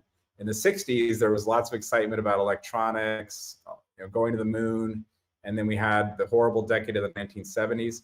In 2000, we had the internet, tech bubble excitement. And we obviously had an enormous tech bust where the NASDAQ fell 80% in the early 2000s. And why did all those things happen? Because the Federal Reserve had raised interest rates going into those bubbles. So I still think Federal Reserve policy is very important. Interest rates, money supply are very important. And, it's always possible. Everything has changed now because of AI, but I think that's too risky to make that bet now. And one more question would be just that some analysts are really sure that in the second year of the presidential mandate in US is seen, it's always followed by a recession. So this would be something cyclical if there is an occurrence in various mandates, or what do you think about it? Yeah, so I think the question is about what they call the presidential business cycle, and there is a lot of truth to that. What often happens is when there's a brand new president like there is now, Trump, brand new, his first term, and he can't be reelected, at least not yet. The Federal Reserve, whether it's a coincidence or it's planned, it's really hard to say, but the Federal Reserve tends to hike interest rates before a new president takes over, like Trump has. So the Federal Reserve has hiked interest rates, significantly in recent years, and it is coinciding with Trump starting his presidency. So, as opposed to, let's say, a president who's just finishing their first term and is going to run for re-election in their second term, the Fed would be less likely to raise interest rates because the sitting president would not be happy with them raising interest rates and jeopardizing their re-election. So they might put some political pressure on the Fed not to raise rates when they're trying to get reelected. Whereas going into a brand new president, they don't have that pressure. So for example, in the early 1980s, Ronald Reagan was a new president, and there was a big recession then, as the Fed had raised rates before then. In the early 2000s, George Bush had just become president, and there was a recession, but usually recessions only take a year or two. So by the time the economy is recovering, it's time for the president to be up for election, and so they can ride the coattails of a strong economy into a re-election. So there is some truth to the political business cycle, and I think that it does argue again as another data point that suggests a recession could come, because Trump is not running for election anytime soon and may never run for election again after this. Oh, that's very, very insightful, John. I guess we close here with the questions. And with this, I wanted to thank you very much for your presentation, for all the great information that you passed to us today. So thank you so much, John. Muchas gracias. Muito obrigado. Bom fim de semana. Igualmente. Así que, bueno, después de esta ponencia que tuvimos con John, que habló mucho acerca de los indicadores macroeconómicos que podemos usar en nuestros análisis para ver lo que pasa con las tendencias, en lo que podría estar en un mercado al alza o a la baja, en los próximos meses, en los próximos años también. Tuvimos varias informaciones muy valorosas para nosotros, respondimos algunas cuestiones, así que los agradezco mucho, pero quédense porque vamos a tener la próxima ponencia de Alejandro de Luis para Latam y después también para Rodolfo Consenso para Brasil. Y bueno, es eso, espero que les tenga gustado muchísimo y nos encontramos en la próxima, pero quédense que en un ratito más vamos a la próxima ponencia. Muchas gracias a todos.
Los planes de inversión son una solución simple, intuitiva y eficiente que te ayudará a lograr tus objetivos financieros. Puedes elegir entre más de 350 fondos cotizados o ETFs en los que invertir. Además, puedes establecer filtros que te ayudarán a elegir los que más te interesen, pudiendo, entre otros, especificar el nivel de riesgo que deseas, la divisa del fondo, su calificación o los sectores en los que te interesa invertir. Puedes conocer en todo momento la estructura del ETF y qué activos contiene el fondo. Por ejemplo, este fondo de Vanguard incluye acciones de empresas como Apple, Microsoft y Amazon, y más del 39% de su composición se concentra en empresas del sector tecnológico y financiero. Vamos a elegirlo para nuestro plan. También vamos a incluir este otro ETF de iShares que nos dará exposición a las empresas más grandes del mercado estadounidense y, por último, un ETF que replique la evolución del precio del oro. Una vez seleccionados los activos que nos interesan, pasamos a la asignación del capital, es decir, a decidir qué porcentaje otorgamos a cada uno de los ETFs seleccionados en nuestro plan. En nuestro ejemplo, Vanguard será el fondo dominante, ya que vamos a asignarle un peso del 60% en el plan. El restante lo vamos a dividir a partes iguales entre los otros dos fondos. Puedes elegir el nombre que quieras para tu plan, agregarle un icono personalizado y, lo más importante, elegir cómo realizas las aportaciones, si de forma manual o automática. En el caso de la inversión manual, las aportaciones a tu plan se realizan directamente desde tu cuenta de XTB, en la que puedes depositar fondos de varias maneras. Por otro lado, con la inversión automática, tú defines la cantidad y la frecuencia con la que aportar dinero a tu plan. Puedes elegir entre tarjeta de débito, la cuenta de XTB o a través de una transferencia bancaria. En este caso, la app te ofrece todos los detalles necesarios para configurar la transferencia automática desde tu banco. Y listo. Ya has creado tu plan de inversión. Los planes de inversión son realmente flexibles. Puedes aportar y retirar el dinero invertido, eliminar o añadir más ETFs o cerrar tu plan en cualquier momento, sin costes adicionales. Además, puedes tener varios planes en una misma cuenta, cada uno de ellos adaptado al objetivo que deseas alcanzar. Planes de inversión XTB, la manera inteligente de invertir. Los planes de inversión son una solución simple, intuitiva y eficiente que te ayudará. Pues buenas tardes, un placer estar contigo en el día de hoy, en este seminario, en este Maestros del Trading de XTB. Ya sabes que soy Alejandro de Luis, desde España te hablo, colaboro con XTB LATAM, un placer estar contigo en el día de hoy. Ya sabes que soy editor de la revista Para Trading desde hace 15 años, la principal revista de trading. He trabajado en diferentes sociedades y casas de valores como trader. Y bueno, en el día de hoy me gustaría hablarte en estos minutos que quedan hasta que escuchemos lo que va a ser la ponencia del día por el maestro Alexander Elder, de un tema que, bueno, pues muy bien nos podría hablar él, que es hablando acerca del psicotrading y el control mental. Desde luego es un tema que causa mucha expectación y, bueno, pues muchos de vosotros nos habéis pedido que hablemos de este tema y es por eso por lo que aquí traemos, pues durante estos minutos que estaremos conversando esta ponencia. Antes de nada, por favor, me confirma si se me ve bien, si se me escucha bien. Y comenzamos hablando del psicotrading y control mental, herramientas prácticas para mantener la calma y tomar decisiones racionales bajo presión. Desde luego que es un tema que se ha discutido bastante porque lo que se suele ver son dos tendencias completamente opuestas. O bien hay quienes piensan que únicamente con el psicotrading y control mental pueden tener buenas operaciones y hay quienes piensan que únicamente se trata de, bueno, pues tener un buen sistema. Es muy interesante precisamente porque veremos en el día de hoy, te voy a mostrar algunas herramientas que es muy probable que te cambien la forma de pensar, tanto si llevas muy poquito tiempo como si llevas más tiempo operando, verás que quizá el hecho de no tener a lo mejor los resultados que estás esperando es debido a que no hemos aplicado alguna de las estrategias que vamos a marcar en el día de hoy. Perfecto, pues muchas gracias Freddy, gracias Daniel, gracias José, gracias Esperanza, Johnny, pues perfecto. Pues, ¿qué vamos a ver en estos minutos? Hasta prácticamente, pues dentro de 35 minutos que escucharemos al maestro Alexander Elder. Pues me gustaría hacerte un desglose de lo que vamos a conversar. En primer lugar, hablaremos de la definición de qué es el psicotrading y por qué es tan importante. Te mostraré como una pequeña introducción algunas herramientas prácticas que seguramente te puedan ayudar mucho. De hecho, te contaré algunas cosas que pues Alexander Elder en la primera entrevista que yo le hice hace 15 años en uno de los primeros números de Trading Magazine, la revista que edito, nos dio, entre otros autores que también pues tienen conocido renombre, como Steve Barger y otros muchos. Hablaremos también de esto de qué es los sesgos conductuales o por qué solemos tomar tan malas decisiones al hacer trading. Te voy a mostrar dos de los principales errores que cometemos. A veces lo mejor que podemos hacer para poder bloquear un mal hábito, obviamente, es ser consciente de él, y te voy a mostrar dos que todos cometemos a menudo. Te hablaré también de la evidencia científica, incluso mezclando esto con la psicología del deporte, veremos algunos consejos que quizá te puedan ser muy prácticos. Te hablaré también un punto 5 que tiene que ver mucho con esto de tener controlado también con tener un control mental sobre las operaciones, cómo podemos tener algunas técnicas y un entorno de trading saludable, y te mostraré pues un breve caso real, entre otros muchos que te podría citar. Me gustaría mostrarte muchos, pero el tiempo va a ser reducido para poder explicarte pues todo lo que te quiero contar.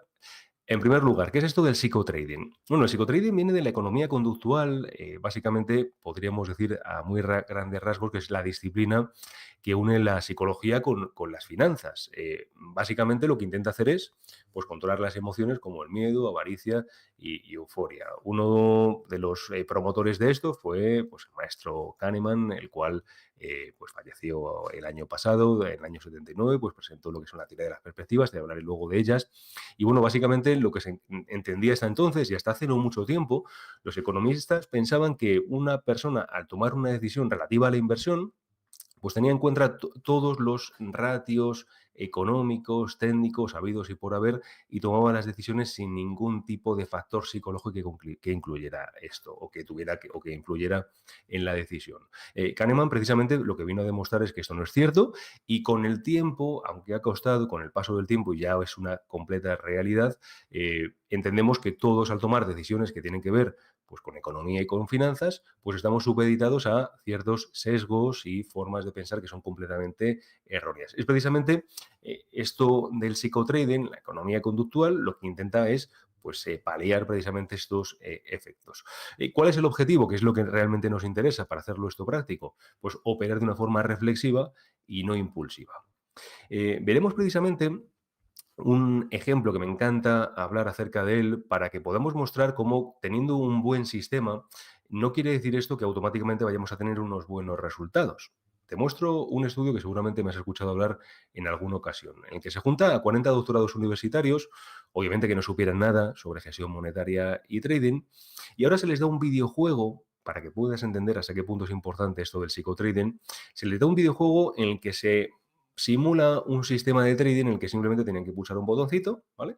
Se les daba $10.000 inicialmente y sabían que después de 100 operaciones, después de pulsar 100 veces el botón, iban a ganar el 60%, iban a ganar el 60% y iban a perder en 40%, ¿vale? Es decir, que ellos ya de entrada sabían que tenían un sistema con esperanza matemática positiva. Únicamente lo que tenían que hacer es decidir qué cantidad, qué importe de dinero iban a apostar, a arriesgar, invertir en esa determinada tirada. De tal forma que si invertían $10 y ahora le daban el botoncito y era la operación que la maquinita decía que era positiva, iban a ganar $10. Si invertían $10, ponían $10 y le daban el botón y era la operación negativa, automáticamente lo perdían. Pero fíjate qué interesante, porque tenían un sistema con esperanza matemática positiva, que es lo que nos encontramos muchas veces. ¿Cuántos de todos estos piensas tú que ganaron dinero después de 100 operaciones? ¿Cuántos? 40 doctorados universitarios, se les da un capital de $1.000, ¿vale? Y tienen 100 tiradas sabiendo que van a ser 60 positivas y 40 negativas, sin saber obviamente dónde está la positiva y dónde está la negativa. ¿Cuántos de todos estos ganaron dinero? Con un sistema con esperanza matemática positiva. De los 40, únicamente 2 de los participantes ganaron dinero. Es decir, el 45% de los participantes acabaron perdiendo. Podríamos estar hablando horas y horas, como hemos hecho en algún seminario, hablando acerca de la gestión monetaria, de la gestión del riesgo y explicar por qué es tan importante. Pero básicamente, lo interesante es que ya con esto vemos una pincelada de que no se trata únicamente de tener un buen sistema o una buena estrategia. Vemos que con muy buenas estrategias, si no tenemos el control mental, podríamos decirlo de alguna forma, pues suficiente, pues un muy buen sistema podremos hacer que sea un muy mal sistema y nos dé pérdidas. Obviamente, insisto con esto, recuerda, un mal sistema, por mucho control mental que tengamos, pues no le vamos a hacer un muy buen sistema. Es verdad que hay mucha diferencia de autores en cuanto a esto. Por ejemplo, Alexander Elder, que vamos a escuchar en apenas unos minutos, Alexander Elder lo que piensa es que podríamos decir que lo que es el factor psicológico representa el 33% de la operativa. Seguramente has escuchado a Alexander Elder hablar de el mind, el method y el money. ¿no? De tal forma que el mind, el mente, solamente representa el 33%, ¿no? Otros autores, como por ejemplo Steinbarger, piensan que esto juega un papel un poquito menos importante. Otros autores como Banzar, fallecido hace ya un par de años, pero otros de los grandes autores de psicotrading, pues piensan que es prácticamente un 80% el factor psicológico lo que desempeña pues finalmente el resultado. No es exactamente igual, pero lo que está claro es que el factor psicológico, sea cual sea, es lo más, en este caso es una parte importante de nuestra operativa. Por tanto, no la podemos dejar por sentado. Así que muy interesante porque ya viendo la definición y su importancia, vamos a ver algunas ideas de que si tú ya tienes hoy un buen sistema, o por ejemplo con algunas de las estrategias que nos ha mostrado Jon o que nos ha mostrado Katy, en el día de hoy queremos aplicar, ¿qué podemos hacer entonces para esto que nos han mostrado en pantalla, sabiendo que es algo interesante, podamos luego reflejarlo en los resultados reales que tenemos? Bueno, pues fíjate que es muy interesante, hablando con Alexander Elder hace ya 15 años, que ya pues tenemos relación con él en Hispa Trading. Alexander Elder nos habló en primer lugar, si quieres el primer tip de hoy, así que nos sirva de entrada o que nos sirva de comienzo. Él hablaba acerca de llevar un diario emocional. Eso lo hacen muchos traders, de tal forma que ya sabemos que el día de operaciones no termina cuando terminas tus operaciones, sino que termina cuando dejas registrada tus operaciones. De tal forma que sabemos que termina el día y ahora hacemos un cuadrante en que ponemos quizá un gráfico de la pantalla en que hemos hecho la operación, hemos explicado dónde entramos, dónde salimos, a qué atiende la estrategia, pero Alexander Elder nos explicaba lo importante que es tener también un diario emocional, es decir, cómo me he sentido después de una determinada operación. Es decir, tuve miedo de perder, tuve euforia después de ganar.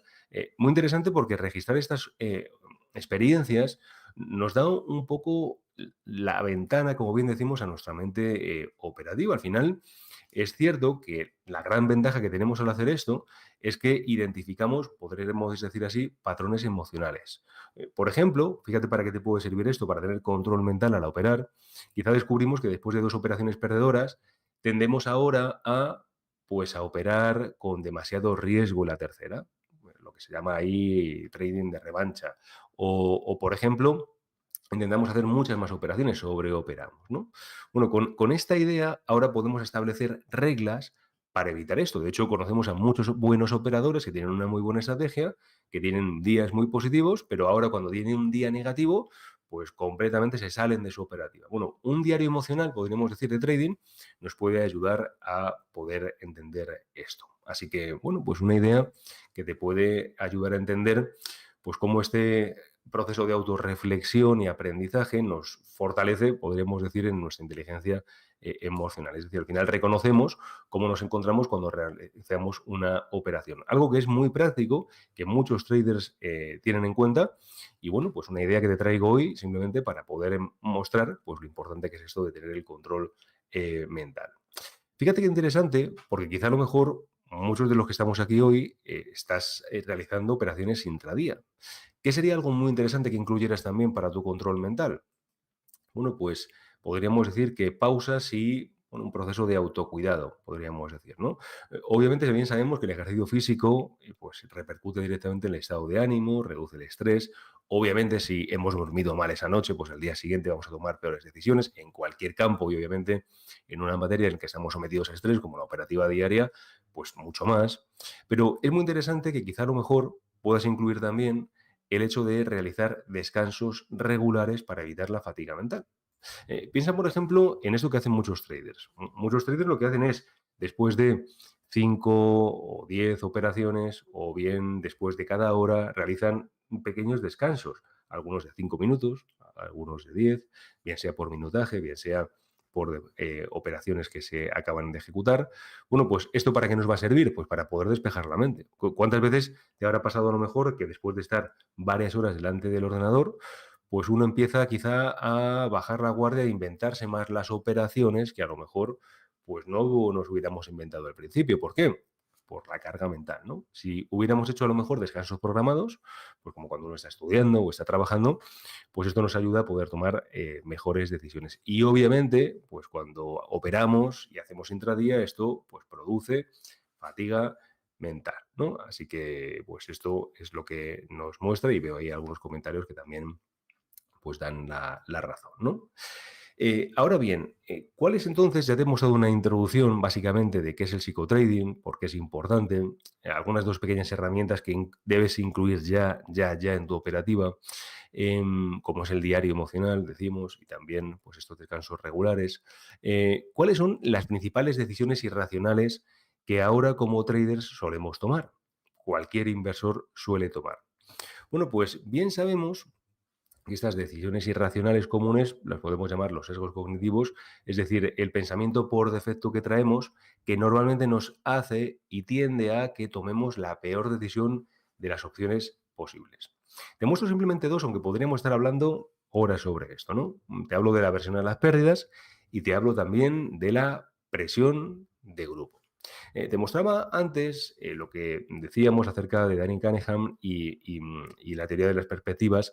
En el año 2002 fue nombrado premio Nobel. Daniel Kahneman, que no tuvo nunca estudios reglados sobre economía, él era psicólogo, y básicamente en aquel momento lo que hicieron fue empezar a describir cómo las personas tomaban sus situaciones, sus decisiones ante situaciones en las que debían decidir entre alternativas que involucraban riesgo financiero, ¿no? Y ahora, entre otras muchas cosas, lo que hacían era describir cómo los individuos evalúan las potenciales pérdidas y ganancias. Te muestro una de las principales conclusiones que ellos llegaron, llamada la aversión a las pérdidas, que nos puede ayudar mucho a entender cómo operamos, y si tienes bien entendido esto, verás cómo incluso a la hora de operar puedes ponerle control y puedes evitar precisamente pues, caer en esa trampa. Te muestro un poco y si quieres te planteo un juego y con total libertad me contestas y vemos a ver cuál es la posible respuesta válida que hubiéramos podido tener. ¿Qué es esto de la aversión a las pérdidas? Pues básicamente la definición de aversión a perder es la tendencia que tenemos todos a preferir no perder antes que ganar. Es decir, todos preferimos no perder antes que preferir ganar. O lo que es lo mismo, tendemos a, pues nos tiende a doler mucho más las pérdidas que satisfacer cuando tenemos ganancias. Te planteo un juego y me intentas decir a ver qué hubieras contestado. Venga, te planteo un juego. Vamos a lanzar una moneda al aire. ¿Vale? No sé si tengo una moneda. Tengo aquí, mira, 50 céntimos de euro. Y ahora lanzamos la moneda. Si sale cara, tengo aquí la cara de Cervantes, un escritor, pierdes y debes pagarme 100 euros, ¿vale? Lanzamos la moneda. Ya sabes que un juego de monedas, si la moneda no está trucada, espero que confíes en mí y veas que no está trucada esta moneda, si tiramos 1000 veces al aire, pues tiende a salir 50% veces por un lado, cara, y 50 veces por otro lado, cruz. De tal forma que ahora sabemos que si sale cara, pierdes y me tienes que pagar 100 euros. Y si sale cruz, ganas tú, ¿vale? ¿Entiendes, no? Si sale cara, pierdes y me tienes que pagar 100 euros. Pero si sale cruz, tú ganas. La pregunta que yo te planteo, sabiendo que, bueno, pues me tienes que pagar 100 euros y tú pierdes, es ¿cuál es la cantidad mínimo de dinero que me exigirías ganar para que fuera atractivo el juego? Es decir, tiramos la moneda al aire, si sale cara pierdes, me tienes que dar 100 euros, pero si sale cruz ganas. ¿Cuánto quieres que yo te dé? Venga, te dejo que contestes y vemos ahí, pues, una posible idea acerca de la aversión a las pérdidas. ¿Cuánto me exigirías para poder jugar a este juego en el que sabemos que, bueno, pues 50% cara, después de 1000 operaciones y otras 50% pues tendremos a salir en cruz? ¿Cuánto me exigirías para que pueda ser atractivo este juego? Venga, te dejo que contestes, pego un trago de agua y esperamos. Venga, tenemos una contestación. Mira, Vero dice 200, Ricardo dice 200, Alexander dice mínimo 100, dice Angélica 200, Andrés 110, 1000 euros, dice Freddy, y no juego más. Santiago dice el doble, 200 o 300, dice Johnny. Fran dice mínimo 200. Bueno, muy interesante, porque fijaos que hemos dicho, ¿no? Si planteamos este juego, ya sabemos que básicamente si yo te exijo 100 euros, 100 dólares, si pierdes, y yo te doy 100 dólares si ganas, pues básicamente al final de 1000 operaciones podríamos decir que tu saldo tendría que ser cero, ¿vale? Es decir, a partir de 101 euros, este juego ya es ganador para ti. Es decir, si yo, cuando pierdes, me tienes que dar 100, pero cuando pierdo yo te doy 101, este juego ya es ganador a largo plazo seguro. Fíjate qué interesante que nadie de todos los que estamos preguntando, veo aquí a Anthony, veo yo Juan, veo a Mando, veo a Enrique, todos me pedís 200 euros para poder jugar, salvo alguno que me dice 100, y al final nos quedaríamos a cero. Pero sabiendo que esto con 101 sería ganador, normalmente pedimos 101, sabiendo que es un juego automáticamente ganador, podríamos decir. No. ¿Cuál es la media de ese estudio de Kahneman en cuanto a la aversión a las pérdidas y qué nos mostró? Pues que normalmente los participantes, para poder jugar a este juego, piden $200, como habéis pedido vosotros. Fíjate qué interesante. ¿Qué significa esto? Te lo muestro. Significa que necesitas $200 para compensar, podríamos decir, una pérdida de 100. O lo que es lo mismo, tenemos un grado de aversión 2. O lo que es lo mismo, te angustian las pérdidas el doble de lo que disfrutamos las ganancias. O lo que es lo mismo, es mayor el dolor a perder que la satisfacción de ganar. Qué interesante esto, porque podríamos sacar ahora muchísimas conclusiones, ¿verdad? Fíjate que ahora podríamos tender a aumentar los stop loss, tendemos a aguantar más las pérdidas porque es mucho más el dolor a perder que la satisfacción a ganar. Tendemos a aumentar las pérdidas. Cuando ganamos €1 o $1 en una operación, aunque no llegue a objetivo, tendemos a cerrar porque estamos satisfechos. De tal forma que si nos dejamos operar o si dejamos actuar tal y como nos hubiera apetecido, el gran problema que tenemos es que al final acabaríamos teniendo muy malos resultados. De tal forma que podemos sacar muchísimas lecciones. Te mostraría otro juego también interesante. Tenemos ahí un poquito de falta de tiempo, pero fíjate que esto nos da muchas lecciones. Arriesgamos más al enfrentarnos a pérdidas y no queremos riesgo cuando tenemos ganancias. Así que piensa, si hubieras controlado esto de la versión de las pérdidas en el pasado, hubieras quizá tenido más operaciones rentables, hubieras podido aprovechar más la rentabilidad de un determinado trade, hubieras cortado antes las pérdidas y no hubieras mantenido tanto esa posición perdedora. Bueno, pues te lo dejo ahí para que reflexiones, porque sí nos ayuda mucho esto, ¿vale? Tengo ahí muchos más juegos, pero tenemos a Elder en 15 minutos y no me quiero quitar ni un minuto porque la ponencia buena es la que viene a continuación. Pero simplemente para hablar, ya que te hemos dado antes, acerca de la presión de grupo, fíjate cómo eso también afecta a nuestra hora de operar. Te muestro un ejemplo, por ejemplo, en los años 30 se hizo pues, un psicólogo social súper interesante, puedes buscar acerca de pues, experimentos sobre la presión social y su influencia. Es verdad que son muy interesantes, yo creo que son irrepetibles esos experimentos, pero en aquel momento pues, se mostraron así y bueno, nos ayuda a tener muchas conclusiones. En ese caso, lo que se hicieron es experimentos que se basaban en una ilusión óptica del efecto autocinético. ¿Esto qué es? Bueno, el efecto autocinético es un movimiento aparente de un punto luminoso en la oscuridad, pero en realidad no hay movimiento, es una ilusión óptica. Te ponen un cuarto oscuro, por decirlo así, ponen un punto en la pared y el efecto óptico te hace que aparentemente se mueva esa luz, pero en realidad no se mueve. Muy interesante porque es verdad que al ser en este caso una ilusión, pues puede ser influido por la opinión de otros. No es lo mismo que si tenemos de repente un vaso, o tengo un mando, o tengo una funda de unas gafas, o tengo las gafas mismas, las tengo delante, pues va a ser muy raro que me diga alguien y me convenza de que tengo 5 gafas, porque yo esto es algo que lo vemos delante, ¿no? Pero es verdad que en ese caso, en situaciones de ambigüedad, es muy interesante porque este estudio nos ayuda a entender cómo la opinión de otros podría llegar a influirnos mucho.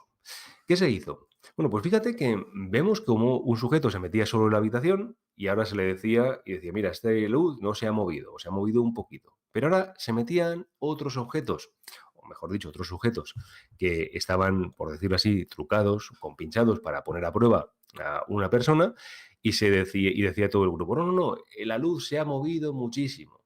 ¿Qué hacían en este caso todos los sujetos? Pues cambiaban su opinión. De tal forma que aunque no se hubiera movido la luz, si todos decían que la luz se había movido una barbaridad, el sujeto que estaba sujeto a estudio, pues decía, sí, se ha movido también. ¿Qué nos quiere decir esto? Bueno, pues que al final estamos influidos por el grupo y muy interesante, podríamos estar hablando ahora sobre esto, no se conocían ni tenían una jerarquía establecida, algo que, por ejemplo, pues no pasa o sí pasa cuando escuchamos a alguien en un medio de comunicación o a alguien que respetamos hablar acerca del mercado, ¿vale? Así que, bueno, pues ahí tenemos un poco la idea de cómo pues estos factores nos pueden afectar y mucho. Así que fíjate qué interesante que uno por defecto tiende a tomar malas decisiones por la aversión a las pérdidas y también estamos muy condicionados por, en este caso, la presión de grupo. Así que fíjate que esto que hemos visto de psicotrading es fundamental, que pongamos algún tipo de control, porque normalmente solemos tomar decisiones irracionales y es de lo más común. ¿Hasta qué punto podemos decir que esto de la economía conductual tiene evidencia científica y cuáles son algunas ideas quizá que nos puedan servir para pues, poder mostrar esto? Bueno, y de nuevo podremos estar hablando días sobre, pues en este caso, pues cómo en las investigaciones basadas en psicología, neurociencia y finanzas conductuales han mostrado que la importancia de la psicología en el trading no es solamente anecdótica, sino que es algo consistente. He hablado, por ejemplo, acerca de estos psicólogos, los dos ya fallecidos, que nos mostraban cómo los inversores caían sistemáticamente en sesgos irracionales, alejándose de lo que pues en un principio los economistas pensaban que pues hacía una persona cuando tomaba una decisión de inversión, pensando que era un ser completamente racional, este Homo economicus. Y hemos visto, por ejemplo, como la versión a la pérdida y otros sesgos nos explican por qué muchas decisiones financieras no son las mejores y de hecho tomamos muy malas decisiones financieras. De tal forma que hay un respaldo científico claro y cuando escuches hablar de esto del psicotrading no es simplemente una materia, bueno, pues que bueno, pues está ahí y es básicamente pues una especie de psicología positiva, sino que es cierto que bueno, pues el efecto de la psicología en el trading y en cualquier decisión de inversión no es solamente anecdótica. No solamente eso, sino que incluso profundizando, podremos estar hablando horas de cómo, en este caso, la neuroeconomía muestra, y en muchos estudios, bajo escáner, bajo pruebas que se han hecho con rayos X, pues muestran, por ejemplo, estudios cerebrales que indican que el estrés activa la amígdala, el centro del miedo, y puede secuestrar la función de la corteza prefrontal, normalmente encargada del pensamiento lógico, y esto lo que hace es que bajo presión intensa tendemos a tomar decisiones emocionales y no analíticas, de tal forma que esto es una realidad. Cuando uno está sometido a un entorno de presión, no toma las mejores decisiones. Y obviamente, ¿qué podemos hacer ante esto? Pues intentar ponerle remedio. Te hemos dado ya algunas ideas que nos pueden servir y mucho. Te hemos dado, por ejemplo, de cómo pues, descansos frecuentes nos pueden ser muy útiles. Te he hablado también de cómo tener un diario emocional nos puede ayudar mucho. Algunos consejos, como por ejemplo el maestro Alexander Eller así lo mostraba. Te he mostrado también pues cómo es fundamental entender por dónde solemos fallar. Te hemos dado dos pinceladas, dos ejemplos muy claros de cómo uno suele tomar malas decisiones de forma consistente. La versión de las pérdidas, hemos visto, ante un juego en el que podrías ganar a partir de $101, hemos visto en este caso con la moneda, pues hemos exigido mucho más dinero. ¿Cuántas oportunidades se habrán podido pasar por delante tuya que no hemos podido aprovechar precisamente porque tendemos a pues pedir mucho más de lo que sería razonable? O quizá hemos aguantado más pérdidas de las que son razonables, ¿no? O hemos visto también, pues como todos estamos sometidos a presión de grupo y en este caso, pues podemos cambiar decisiones que son acertadas, ¿no? ¿Qué podemos hacer entonces para entonces, pues quizá a lo mejor en nuestra jornada de trading introducir esto del control mental, podríamos decir? Bueno, tenemos ahí un estudio que tiene que ver con pues la psicología del deporte, hablando acerca de, pues en este caso, la visualización mental. Hay numerosos estudios en el ámbito deportivo que han demostrado cómo la visualización mental mejora significativamente el rendimiento. Por ejemplo, atletas que practican la visualización regularmente pueden mejorar su rendimiento hasta en un 45% según los estudios. Es decir, que el cerebro es como si entrenara patrones de éxito mediante una imaginación guiada, podríamos decir. Claro, ¿cómo aplicamos esto al trading? Bueno, vemos en muchas firmas de trading propietario que esto es precisamente lo que hacen muchos traders, es decir, ensayan mentalmente escenarios imaginando cómo pues, manejarán una gran ganancia, una gran pérdida, un mercado más difícil, y ahora cuando bien están mejor preparados para cuando ese escenario ocurre de verdad, porque en su cabeza ya lo han vivido. De hecho, indicó un estudio cómo traders que incluían visualización en su rutina mantenían la calma en condiciones de volatilidad mucho más que quienes no lo hacían. ¿Cómo planteamos esto entonces? Bueno, pues te planteo hacer una especie de simulación o vuelo mental. ¿En qué consiste?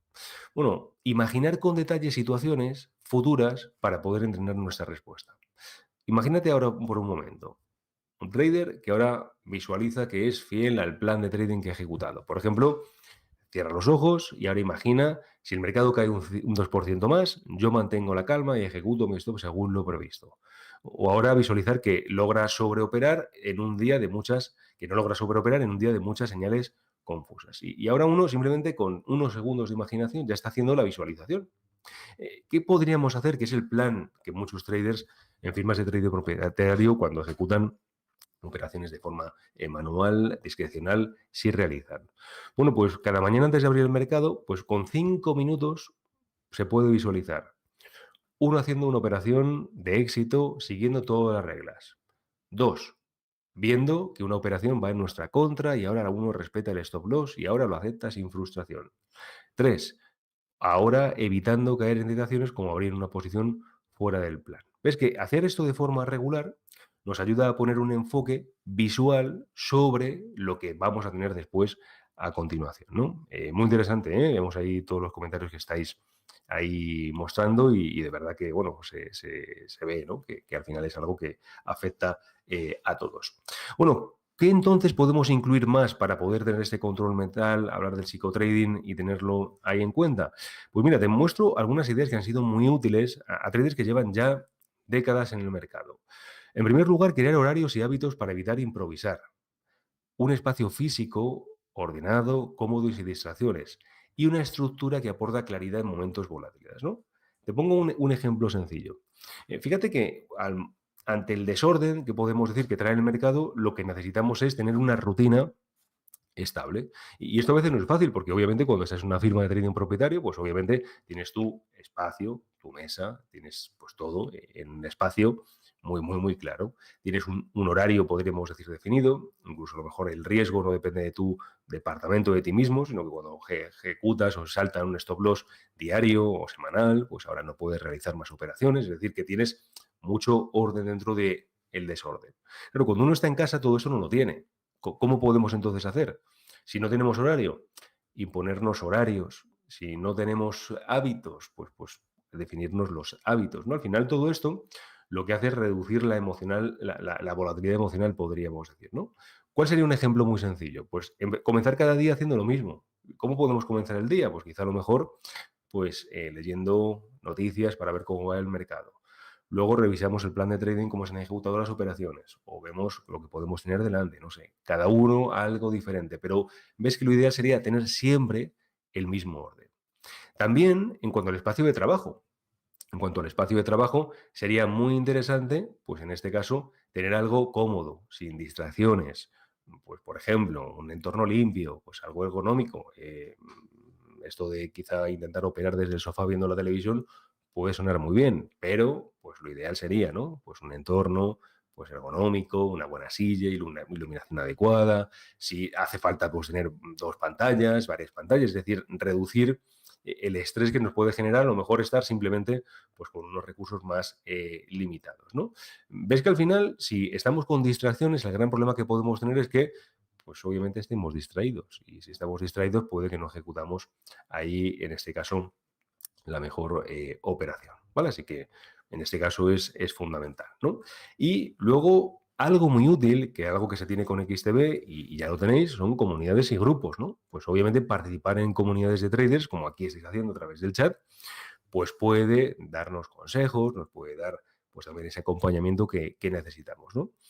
Pero mucha precaución. El consejo siempre es elige grupos que estén orientados al aprendizaje, no en aquellos que, bueno, pues están pues, por modas, por acciones, por determinadas cosas que a lo mejor nos puede traer problemas, ¿no? Pero es muy interesante cuando uno tiene ahora pues un sistema o una comunidad sana a su alrededor, pues es algo interesante que nos puede ayudar y mucho. Es algo que con XTB pues se consigue, ¿no? Vemos que cada día, pues con las conexiones que se tienen, una apertura del mercado, bien sea en Europa, bien sea en Estados Unidos, bien sea en Asia, pues ahí tenemos una comunidad, bueno, pues qué interesante, pues con una comunidad basada en el aprendizaje, pues podemos ahí todos juntos seguir creciendo, ¿no? Así que de esta forma vemos cómo pues tenemos estas técnicas y ese entorno de trading saludable nos puede ayudar mucho, ¿no? Así que, bueno, vemos que es una realidad. Y según los comentarios que estáis comentando aquí, pues veo que estáis todos de acuerdo, ¿no? Vemos por aquí, decía Freddy, la visualización creativa ayuda mucho. Yo me visualizo operando relajado y sin estrés. Cuando me voy a la sesión tengo más sangre fría y decisiones menos calientes. Pues mira, eso es una idea que daba Steinbarger hace no mucho en cuanto a lo que es efectivamente la visualización positiva. Esto es algo de la psicología del deporte y es lo más habitual, no nos suena extraño cuando escuchamos a determinados deportistas de élite, bien sea el tenis o cualquier otra disciplina, tener coach que lo que les hacen precisamente es a intentar hacer esto, ¿no? Y vemos casos de éxito de determinados equipos que, bueno, hacer una implementación de ese tipo de rutinas, pues les ha mejorado y mucho los resultados, ¿no?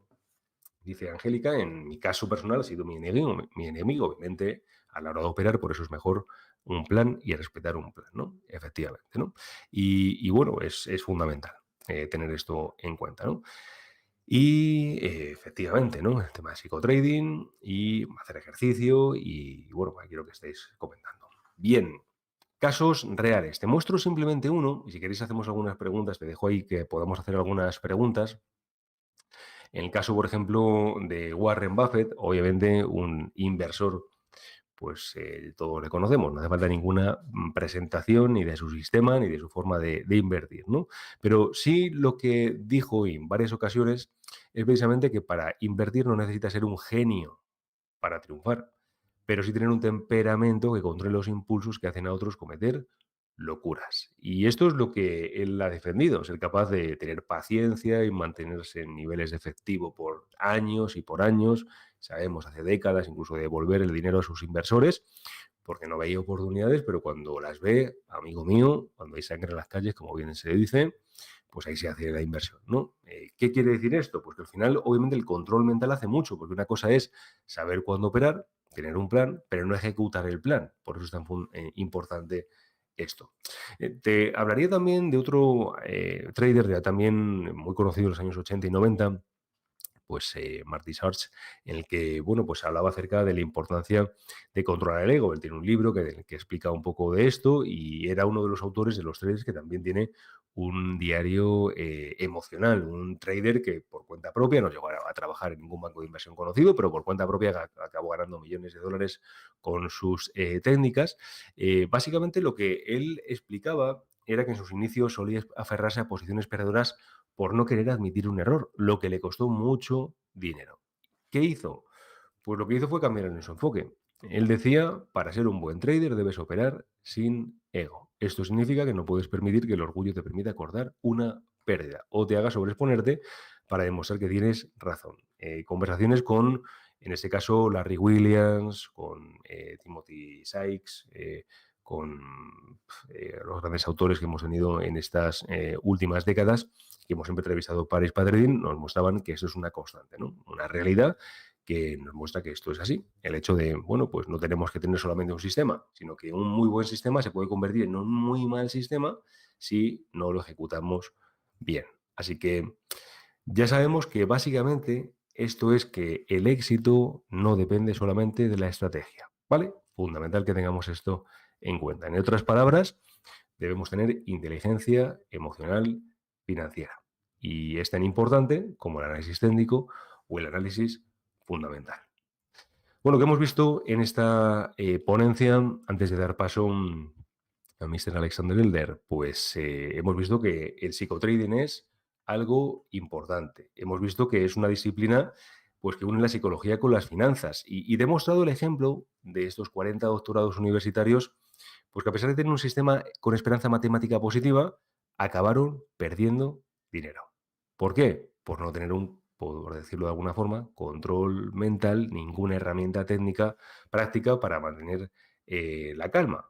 Hemos visto algunos ejemplos que nos pueden ayudar a poder tener este control mental. Te he hablado del diario emocional. Recuerda que pues, un diario de trading enfocado en emociones, después o durante cada operación, nos ayuda a tener, recuerda, decíamos, ¿no? Pues identificar esos patrones emocionales que nos pueden ayudar y mucho a tener más inteligencia emocional.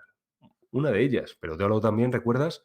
De las pausas. Cuando hacemos trading es fundamental que cada determinado tiempo hagamos pausas, mucho cuidado con la carga mental, porque al final nos puede hacer que tomemos malas decisiones. ¿Cuántas veces hemos tenido un buen día? Eso lo tenemos que reconocer todos, que ha ido muy bien el día de operaciones y ya casi por aburrimiento hemos dicho, venga, una última operación más.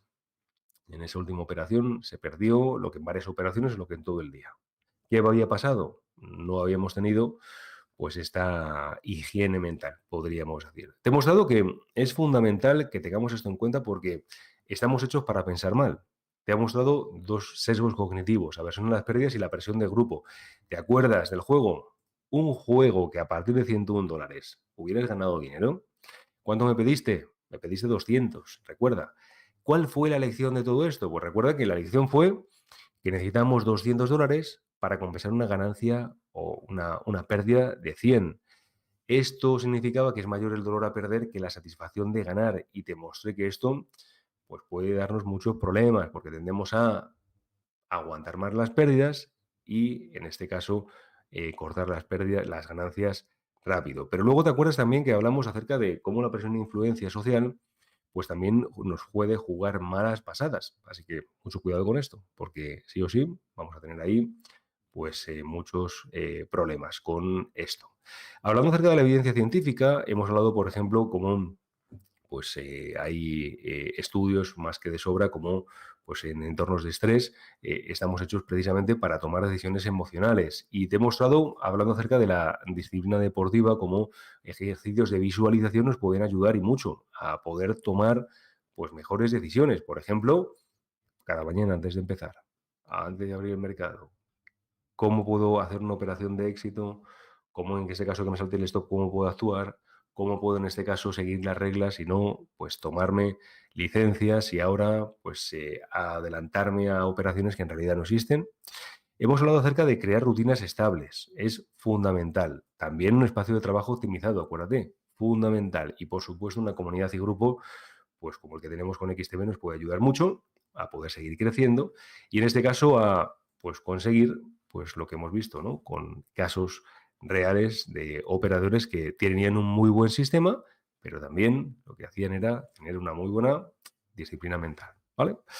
Pues ha sido un placer estar contigo en el día de hoy, de verdad que un placer, como cada vez que hablamos y en este caso pues compartimos algunas cosas que nos pueden ayudar a todos. No sé si hay alguna pregunta que queréis que planteemos en estos 4 minutos que nos quedan y si no, pues a partir de aquí ya preparando a Alexander, esperando su ponencia. Si tenemos alguna pregunta, si es fácil, la contesto. Si es difícil, tengo que pedir ayuda. Llamamos a alguien y... No, Freddy, no hago coaching, no hago coaching, no hago nada de formación.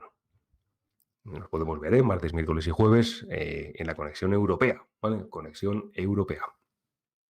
Sí tendremos sesiones con clientes, algunos clientes sí me dijeron, algunos clientes sí tenemos sesiones con ellos, así que tendréis sesiones individuales con algún cliente puntual. Si tenéis dudas de cómo hacer esto, a vuestro ejecutivo de cuentas lo podemos hacer, ¿vale? Gracias, Vero.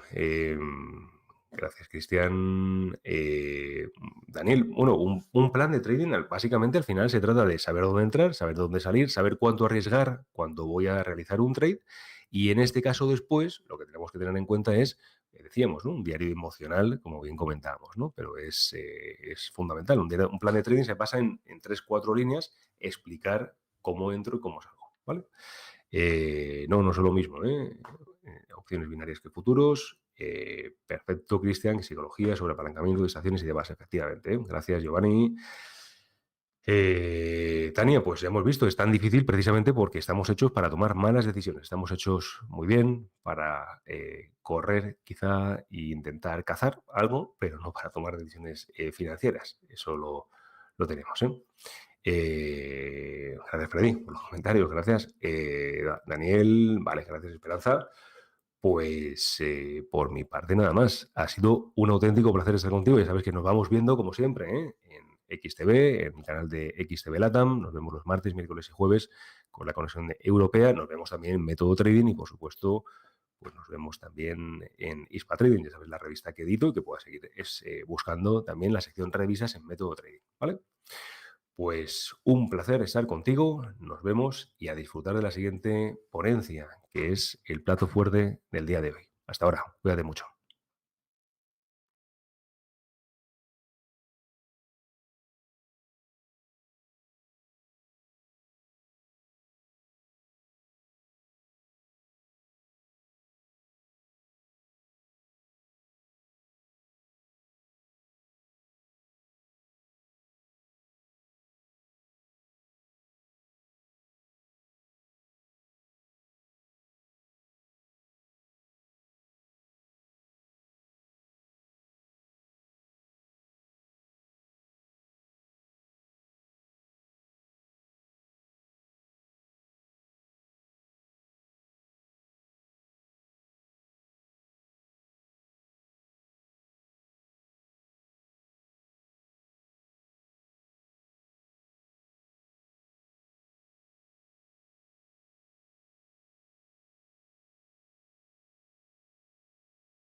Es genial ver cómo el dinero trabaja de tantas formas con XTB. Porque XTB ofrece muchas oportunidades de inversión. Incluso para tus ahorros, tú decides qué hacer. También puedes negociar activamente con diferentes instrumentos financieros. Todo en la aplicación de XTB. Ahora el dinero trabaja por Zlatan. Y no es Zlatan por el dinero. Invertir conlleva riesgos. Es genial ver cómo el dinero trabaja de tantas formas. Muy buenas tardes a todos. Nuevamente Diego Mora acá saludándolos en esta instancia extensa que hemos tenido el día de hoy, 31 de mayo, con exponentes de talla mundial como Katie Lien, Jon Wolfenbarger y por supuesto una tremenda sorpresa que les tenemos en este instante. Y por supuesto destacar las ponencias de la casa, tanto Ignacio Mieres como Alejandro de Luis con ponencias de alto nivel.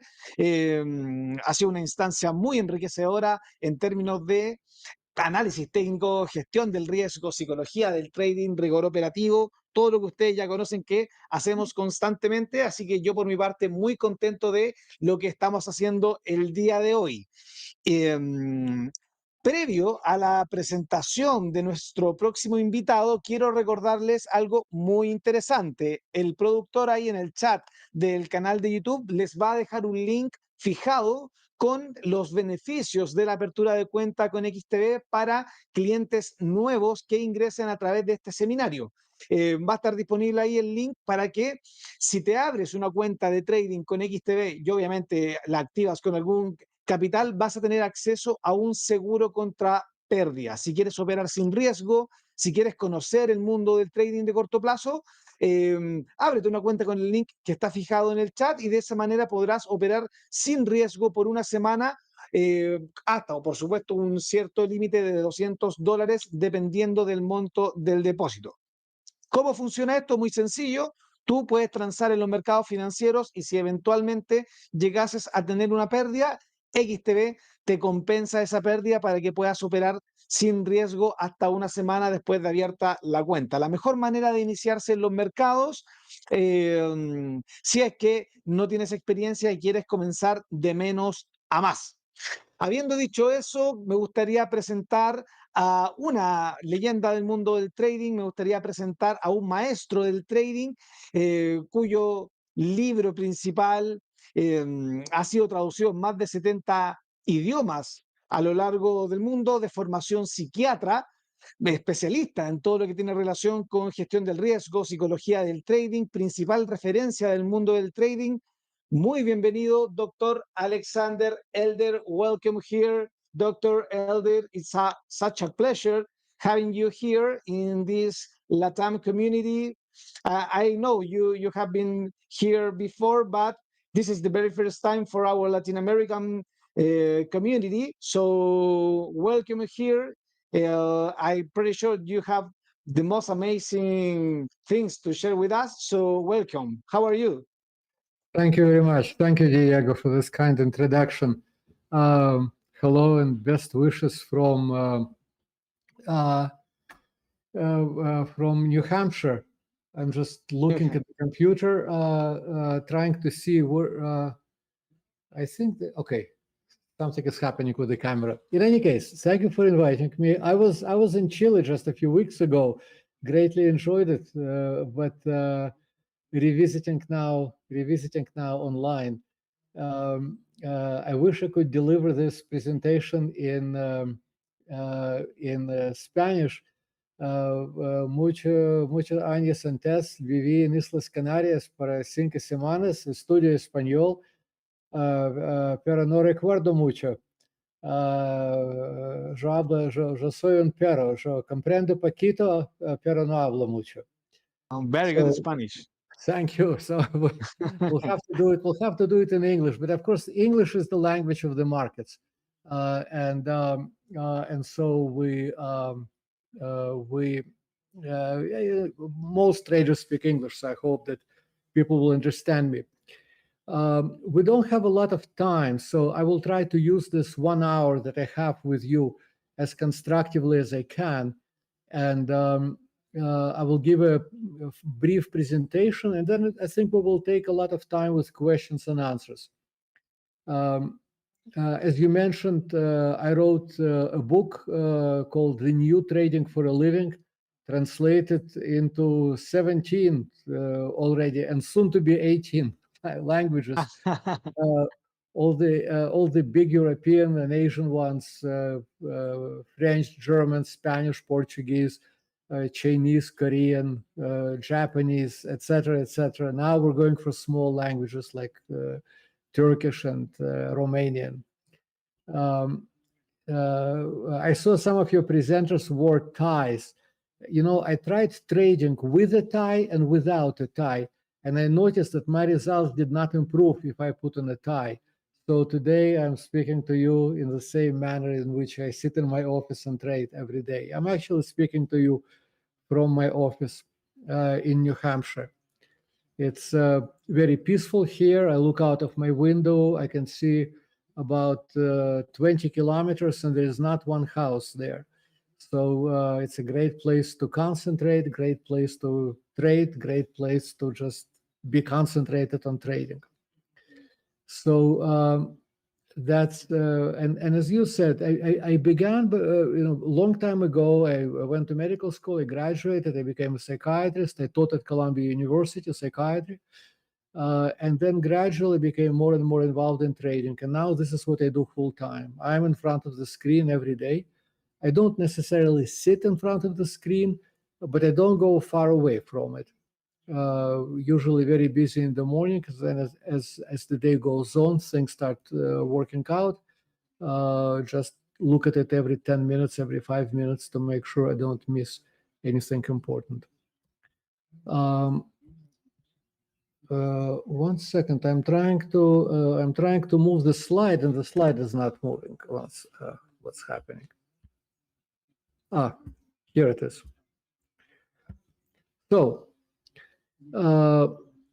successful trading is based on 3 M's. And by the way, I greatly enjoyed the presentation of Alejandro from Madrid, from Barcelona, I think, in Spain.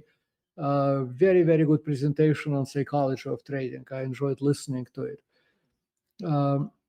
But to come back to the slide, successful trading is based on 3 M's: mind, psychology of trading; method, what technology you use to trade, what tools do you use to find what to buy and what to sell; and money management. Everybody begins with method. That's a great topic for beginners. And then people start asking themselves, how come I learned the indicators and I'm still losing money? Well, that's because your psychology is not in tune yet. Then people start learning psychology of trading. And finally, the one topic that separates professionals from amateurs is money. How you manage money in your trading account. Many years ago, decades ago, I was in Singapore, and I stayed with a guy I knew from New York who was a successful young professional trader and tremendous hard worker. And I remember asking him, I was still pretty green at that time. I remember asking him how much time he spent on money management. And he said, about a third. It sounded strange to me. How can you count money for 1/3 of the day? But that's what he did. And now that I'm a professional trader, I don't think I do a third of the time, but 20-25% of the time for sure, calculating risks, constantly calculating risks. And the 4th M is management, self-management. How do you organize your life for trading? So we have only 1 hour, so we don't have time for all 4. I will say a few words about mind and money, but today's focus is on the method of trading. Couple of things about psychology, about the trading mind. Trading is intellectually simple. You don't need a college degree to be a trader. You have to be able to count, plus, minus, divide, multiply, percentages, basic things. It's easy. Intellectually, this game is easy. Emotionally, it is the hardest game in the world. It is harder than brain surgery. It is harder than flying an airplane. It is a very challenging game. And this is where lots of beginners get tripped up. Most people fail because they don't have enough discipline. The best tool to develop discipline is to keep a diary of your trade. It is now 2 o'clock, and what was I doing all morning today? I was reviewing and creating diaries for all my trades that I closed last week. I have a diary for 99.9% of trades that I do. A trading diary with charts for entries, and for exits. And here is just one example. Weekly chart on the left, daily chart on the right. All the parameters are printed on the chart, and a brief comment about entry, exit, profit. And just a bit of friendly advice. This is the program I use for creating visual diaries. It's called Snagit. It's fantastic. I live in this program. It's about $60, and you get a 2-week trial. So if you're curious, I'm just recommend. I paid for this program myself. I don't sell it, but take a look at it. Great program for keeping a visual diary of your trades. You can do right on the chart, do everything. So that's a very brief, extremely brief comment about trading psychology. Discipline is what most people lack, and keeping a trading diary is what people need. Keeping a trading diary is the best thing you can do to develop discipline. Let's now move into the main topic of my presentation today, methods. What methods can you use for selecting what to buy, what to sell, and where to buy and where to sell? There are tons and tons of methods. If I open my computer program, which I will do later today, after this PowerPoint, I will turn on my analytic program and trading program, of course, and we will look at some markets together. But if you look at the menu of that program, it has something like 200 or 400 different indicators. You don't need 200 indicators to analyze prices, because analysis is pretty simple.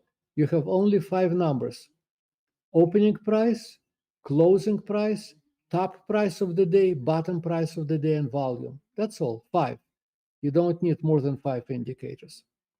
So let me show you my favorite indicators. And keep in mind, you don't have to use the same indicators. You can choose what you like, learn to use them, and use them. Don't jump from one to one. From one to another. Stay with them.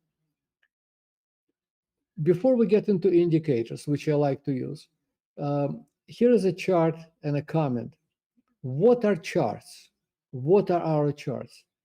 Our charts are the footprints of bulls and bears. Every dot on this chart,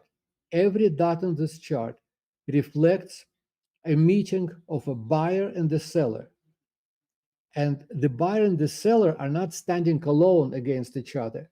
They're surrounded by a huge crowd of people who have trading accounts and who can jump in and take away their trade. So the presence of undecided traders creates pressure. Act fast, act fast. And so every chart reflects interactions of buyers and sellers, and out of those interactions, out of those dots, out of those ticks, bars emerge. Bars or candles makes no difference. I like bar charts because I can fit more of them into the screen. They're thinner. Candles are too fat. And when you look at the chart, you begin to notice that there are periods of time that when footprints are very wild, you can't really see any patterns in them. And then sometimes you look at the chart and you realize that the footprints have a pattern, and you can trade it. Markets are chaotic. There is a lot of chaos in the markets. I would say that markets are chaotic about 80% of the time. Any stock you look at, any commodity you look at, about 80% of the time, nothing is happening. It's being normal crazy. And the only people who make money then are brokers, because they collect commission when you buy and when you sell. The only time you can make money is if you find a little island of order that emerges out of this chaos. And that's what you want to trade. And that's what I use my indicators to catch. Simple rule. An old army rifle took 5 bullets. And so that's what a military man or a hunter had going out hunting or fighting. So I say 5 bullets to a clip. You're allowed 5 indicators. And if you're desperate, make it 6. But if you take 7, you have a problem. Keep it simple. Here the indicators I use, and I'll show them to you in a moment. Moving averages, never single, always double. Envelopes or channels. MACD, a very popular indicator. And force index, an indicator I invented a long time ago. And to me, it's the best way of analyze volume. Let's go through them one by one. Moving averages. Remember, every dot on the chart, every little dot represents interaction of 2 people, a buyer and a seller. And out of those dots create bars or candles. And a moving average, it's like a composite photo. You know, every dot is a picture. Here is a trade, click. Here is a trade, click. Here is a trade, click. You take 20, 30, 50 of those photos to a photo lab and say, make me a composite photo. Combine those 50 pictures into one. And they give you a combined photo. And then you start updating that photo. And this is the red line of the moving average. A moving average shows you the trend of the market. Extremely useful. When the trend is up, you want to go long, you want to consider buying. When the trend is down, you want to consider shorting. But there is another very important message. How far is price away from the moving average? If you want, let's say here the trend is going up and you want to buy, and wait until price comes back to the moving average, it's a great buying opportunity. But lots of people buy here, and some poor idiot bought here at the very top. He really wanted to have it. To me, it's a crazy thought. A moving average shows you where the value is, where the consensus is. So are you going to buy near the consensus or away from consensus? I call this kind of buying far away from moving average greater fool theory buying. The guy who buys at the top says, I'm a fool. The value is here at the red line, but I will buy here near the top because I think that I will meet a bigger fool down the road and sell it to him and make profit. Well, let me tell you, there are very, very few fools in the market. This is a business that doesn't attract foolish people. Gamblers, yes, but no fools. Поэтому if you're looking to buy something, try to buy as close to the moving average as possible. Now, in addition to the moving average, and here you already see a pair, and I will speak about the pair of moving average in a minute.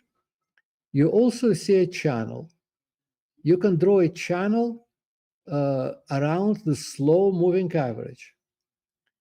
And you will see that most of the time, stocks are normal, or commodities, or any market. This happens to be a chart of the British pound versus US dollar. So inside of the channel is normalcy. Outside of the channel is craziness. Above the channel, the patient is manic. And below the channel, the patient is depressed. You heard about manic depressive illness. Well, it applies to the market. Markets are manic depressive. And so when they become manic, lots of people go to buy because they think they're missing something. Got to buy, got to buy, got to buy. And somebody bought here, right? Bought this manic market. Well, mania eventually ends and becomes depression. And in depression, people panic and they sell perfectly good stocks. So channels help you see where Mr. Market is manic and where Mr. Market is depressed. And don't run with the crowd, but consider running against it. Consider shopping when Mr. Market is depressed, and consider selling short when Mr. Market is manic. You know, the speaker who preceded me, Alejandro from Spain, mentioned something about Warren Buffett. Certainly a brilliant, brilliant man. And Warren Buffett said, when you buy a stock, you become a partner in business with this crazy person whom he calls Mr. Market. And normally you shouldn't listen to him because that Mr. Market is crazy. But every once in a while, Mr. Market becomes depressed and wants to sell you his half of business.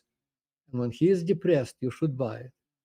At other times, Mr. Market comes to you, he is manic and he wants to pay a crazy price for your piece of business, for your stocks. You should sell it to him.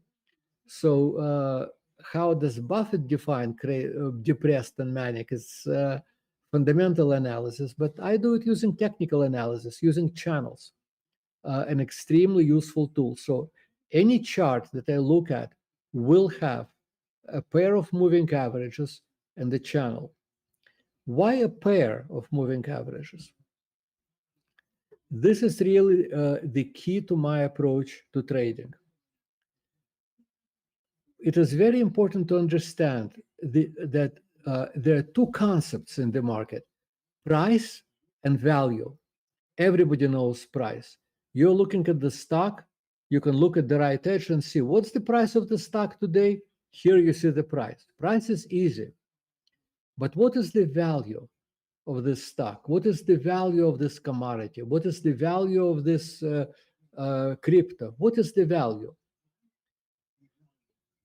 Fundamental analysts study earnings reports, etc., and they come up with an idea of value. But a technical analyst can also have a concept of value, and we use different tools to discover value. Look, there are two moving averages. One is fast, and the other is slow. And you can easily tell which is which. The fast is closer to prices, slow moves slower. So the fast moving average shows consensus of value among short-term traders. A slow moving average shows consensus of value among longer-term traders.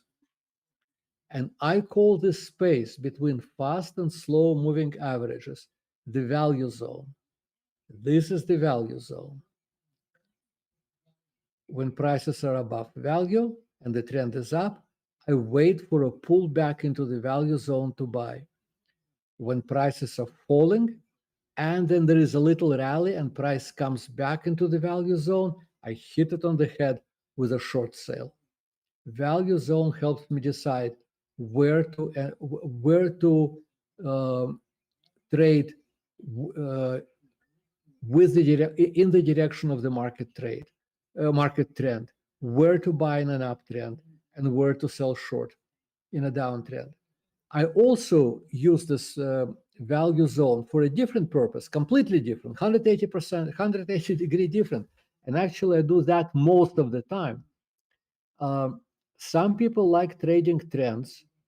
I like trading reversals. So when I see this kind of crazy tail sticking out of the price pattern, I call it a finger to the sky, this crazy tail, I go and I sell short and I take profits in the value zone. When prices return, I trade against craziness, against deviations, and for return to value. I find deviations outside of the channels, and return to value is in the value zone. So this is pretty much my approach, my main approach to trading. So we discussed moving averages, we discussed channels. A MACD histogram, an indicator developed by my late friend Gerald Appel. Well, he invented MACD, and then somebody added histogram to it. MACD lines are here, and the MACD histogram is at the bottom of the chart. MACD lines are essentially a pair of moving averages, fast and slow, and MACD histogram tracks the difference between them. And to me, it's one of the most sensitive tools for discovering the power of bulls and bears. Look here, the trend goes up, the market makes a new high, and the MACD histogram makes a new peak. It says bulls are very strong here. There is a pullback to value, and now prices come back again to the same level. But look, at the first peak, MACD histogram was this high. At the second peak, marked by a diagonal arrow, MACD peak is almost non-existent, barely came to zero. So I call that pattern a bearish divergence, And much of my morning, every day, is spent for looking at bullish and bearish divergences, especially bearish divergences. But it works in both directions. We discussed moving averages, we discussed channels, we discussed the MACD histogram. Now my fourth bullet, force index. Don't really have the time to, we have only 1 hour to explain how it's constructed. It basically multiplies price change by volume that it took to accomplish that change. But I find that force index, it's much, much clearer indicator than a simple volume chart. Look at it in my book, The New Trading for a Living, and you will see, you'll have the formula and exactly how and examples and everything. But look at this bearish divergence of force index here. Also force index, I put a channel in it called Keltner channel. And you can see when force index jumps out of the channel, I call it a buying panic or a selling panic. So here at the right edge, the market collapses. Oh, actually, it's not the market. It's a chart of NVIDIA. NVIDIA collapses, hits the lower channel line. NVIDIA is depressed. And force index shows that there is a seller's panic going on. Everybody is selling. This is precisely the kind of place where I'm looking to go shopping. So these are the 4 tools that I use. My charts are really simple, and in just a few minutes we will start looking at my charts. I use a small number of tools, and here's the summary. Here is 2 exponential moving averages, a triple channel. I call them ATR channels. They also, some software programs call them Keltner channels. MACD lines, MACD histogram, and force index with 3 channels. This is the gun which I pick up every morning and go into the market. And there is an American expression: I eat what I kill. I stopped having a job long time ago. I go into the markets and I bring in money to buy good things in life. This is the gun I travel with. Okay. A few words about trading now. What we discussed so far are building blocks of a trading system. You cannot take MACD and go make money, or take force index and go make money. One indicator is not enough. You cannot make money with a single tool. You have to combine those tools into a trading system. I'll show you two systems very quickly. One of them that lots of people use, and the second that's my favorite. So the popular, and here's one more, and the third system. This is not a trading system, it's a censorship system. A censorship system. Every trader needs a censor. Because in the markets, there are no controls. You can do any stupid thing and nobody will stop you. You know, if you have a job and you want to do something stupid, your boss will stop you. If you are a doctor in private practice and you do something stupid, the medical association will start investigating you and you may lose your license. When you drive on the road, there are lines drawn on the road. You drive on this side and don't drive on that side. There are controls everywhere. There are no controls in the market. You can do the stupidest thing and nobody will say stop, as long as you have money to do it. And of course, you'll be losing that money. Long time ago, I was at a conference in Texas, and there was this little old lady who they told me was a very successful trader. She was never married. She was a librarian all her life, earning very little money, just doing giving books to kids, librarian. And then when she retired, she got a serious inheritance, and she got this money, and she started trading, and became very successful. She became so successful that her brokers paid for her to go to conferences, anything she wanted. So I asked her how she became so successful in this old age with no financial experience before. Well, she read some books, of course, but turns out she was very religious. Every morning she got on her knees and prayed, and then got up and went to the office and was trading living daylights out of the market. And if she had a position started going against her, she would sell immediately, because she felt it was not her money, it was God's money, and she had no right to lose it. It was wonderful. I felt there was a person who had who created a control for herself. You don't have to be religious, but you have to have an external control, whatever it is. And for me, it is an impulse system. If you look at my charts, and I don't know if you noticed it on the chart I showed you, is that every bar, that all bars are colored in three colors: green, red, or blue. If exponential moving average is going up and the MACD histogram is rising, the bar is colored green. If they're both declining, the bar is colored red. If they go against each other, it's blue. And what it means, green means I am allowed to buy. I don't have to buy. I am allowed to buy or stand aside. I am not allowed to sell short. If the bar is red, I am allowed to sell short or stand aside, but I am not allowed to buy. And if bars are blue, the market is confused. I can do anything I want.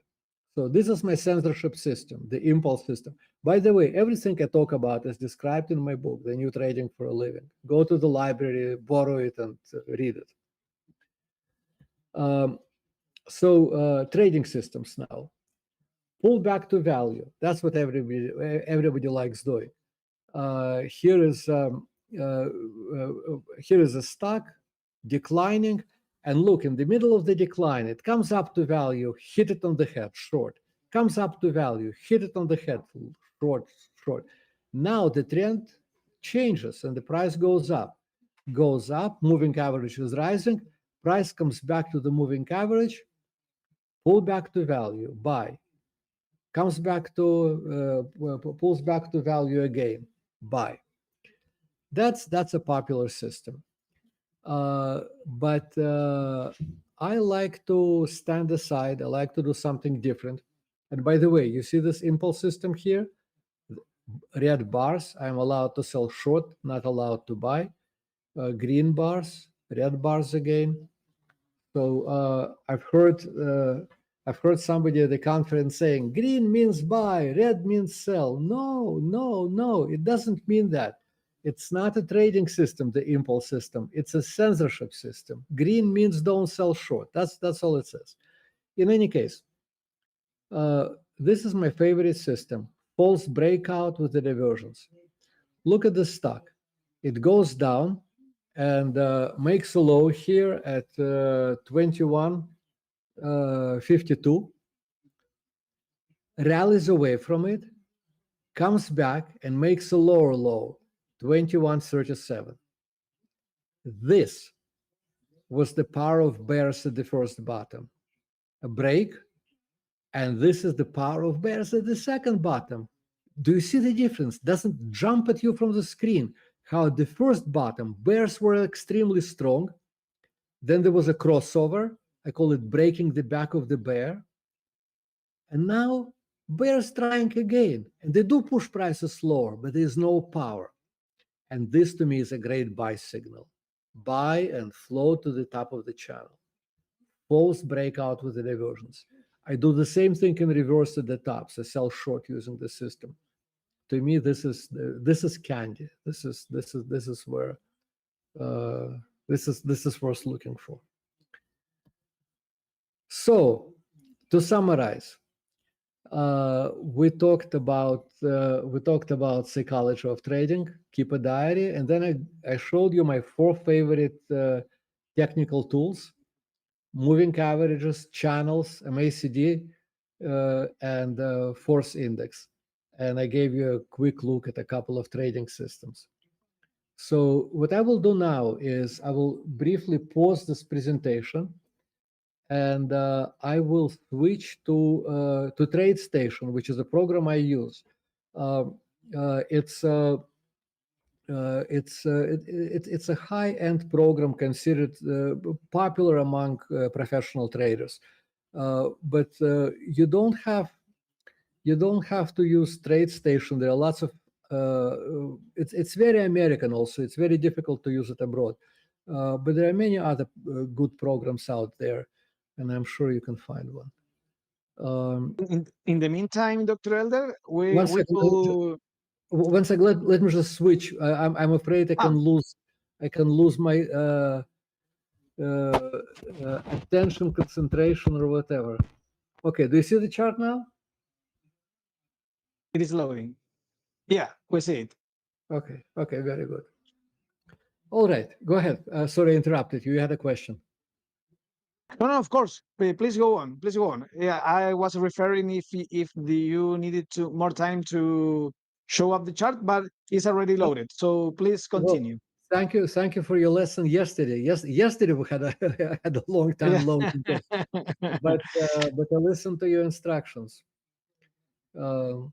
And I also appreciated your comment yesterday when we first talked about this conference. It was in April when the U.S. market was crashing on those tariffs, and you said, please prepare a presentation on trading in the bear market. And I said, oh no, the market, we just had a major buy signal at the bottom, major buy signal. I don't think it will be a bear market when in May. Here we are. Yeah? Here we are. So Actually, have to look forward. Yes. It was depressed. It was depressed market. Yeah. In that moment. My background is in psychiatry, as you know, and I say buy depression, sell mania. Markets are manic depressive, buy depression, sell mania. But of course, it's more complicated than that, because you have to analyze and rate how deep is the depression and how crazy is the mania. You can't do it automatically. Dr. But the basic principle is there. Yes. Yeah. In that moment, was the SPY, for example, at the bottom of your channels? Of course. Let me pull up a chart and we'll take a look.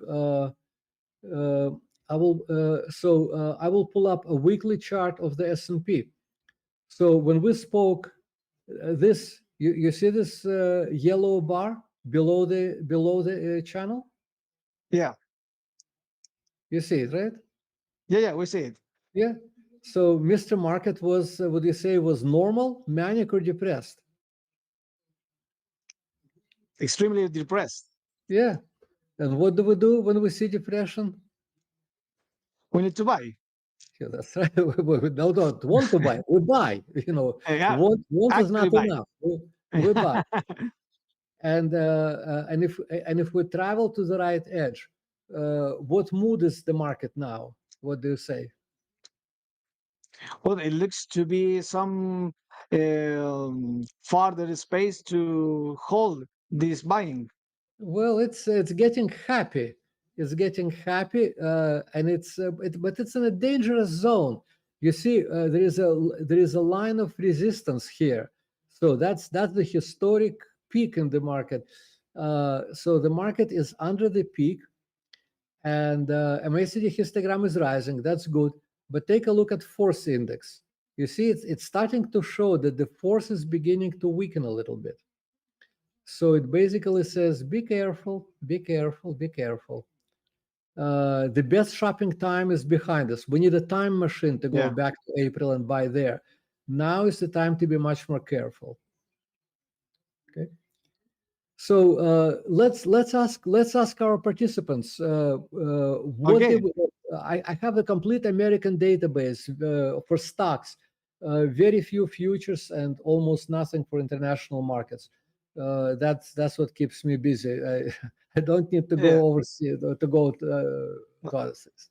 Me parece una excelente idea. El doctor Elder quiere recibir preguntas del chat. Él estuvo comentando hace un par de minutos que está muy enfocado en el mercado norteamericano, criptomonedas, Tesla, Nvidia. I just saw somebody say Bitcoin. I posted, I ran this group of traders together with my friend and partner. I ran this group of traders, and I posted a chart there, which actually triggered yesterday. I posted it on Monday. We do Bitcoin. Which chart do you prefer, white or black? Which one looks better for you? I think maybe white it's more clear, okay. but White, it's the same. It makes no difference to me. Okay, we do BTC USD, Bitcoin. Okay, this is a weekly look. It's very important also to begin your analysis at a big scale. People look at a daily chart, they don't know what's happening. They look at an hourly chart, at 5-minute chart. They get closer and closer to the market, and they lean into the screen, and they squeeze their chest, and no oxygen is going to the brain. It's a bad position for making decisions. I say push yourself away from the screen. Get a distance. Look at the big picture, and then come back. So this is the weekly chart. This was the peak in December of last year. Peak of Bitcoin Bitcoin reached about 110,000. Look at the power of bulls, right? You see it, how strong they were. Look at force index. It had a buying panic. You see this red dot. It shows that force index was out of the channel. Huge volume was coming in. Then Bitcoin fell down to value and a little lower. I call it breaking the back of the bull.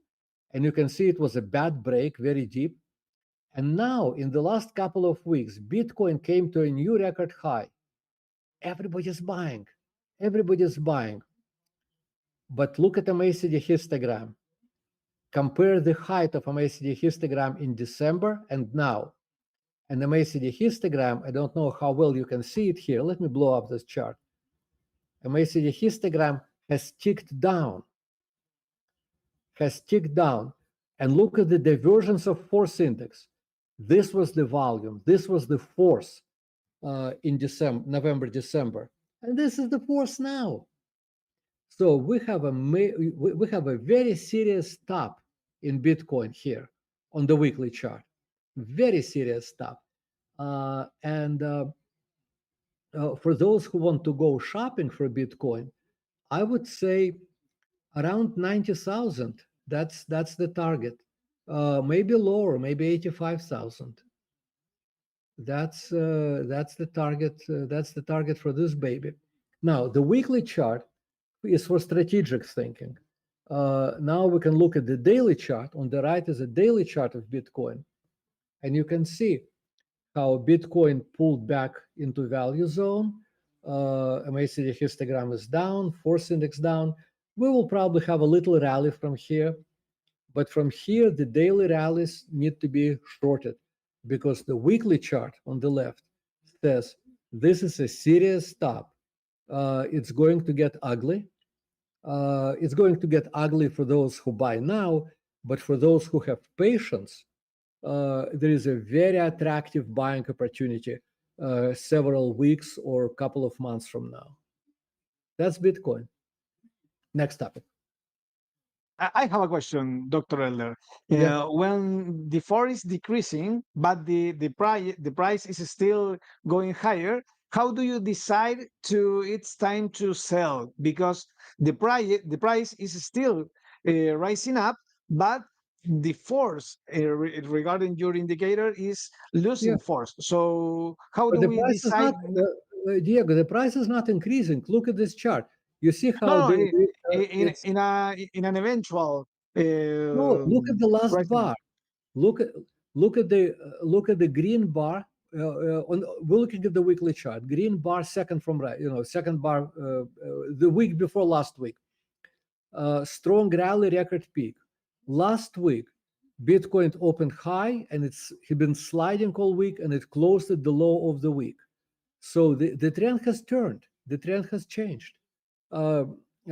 Just looking at the 1 week bar, and if you go to the right chart and look at the daily chart, you can see how all week long Bitcoin was declining, and it closed at the low of the week. The impulse system turned red, meaning buying is not allowed at this point. The trend has turned. Now, if you want to wait until it goes another 5,000 lower, yeah, you can wait for that, but the money is going to be gone. A trader has to live on the edge. You have to go out to where the market is, and you have to be sensitive to it and be quick. And if you want total clarity, if you want total assurance, if you want to get the total trend reversal, yeah, you will get it, but there won't be any money left. Perfect. I understand. Dr. Elder. What we're looking at next? Yeah. I am reading some questions from the audience. Okay.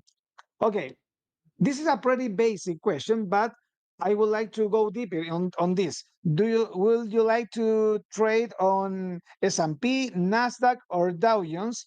Do you No. prefer indexes No. or stocks? No, because because those are very dangerous markets.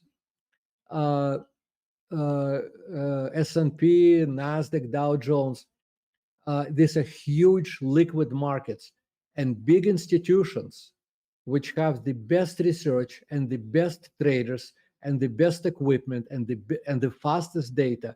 They trade those markets because the markets are so liquid that really big players can come into those markets.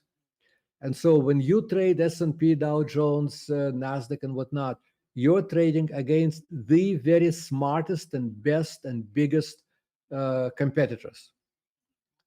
I want to trade things where competition is not so good.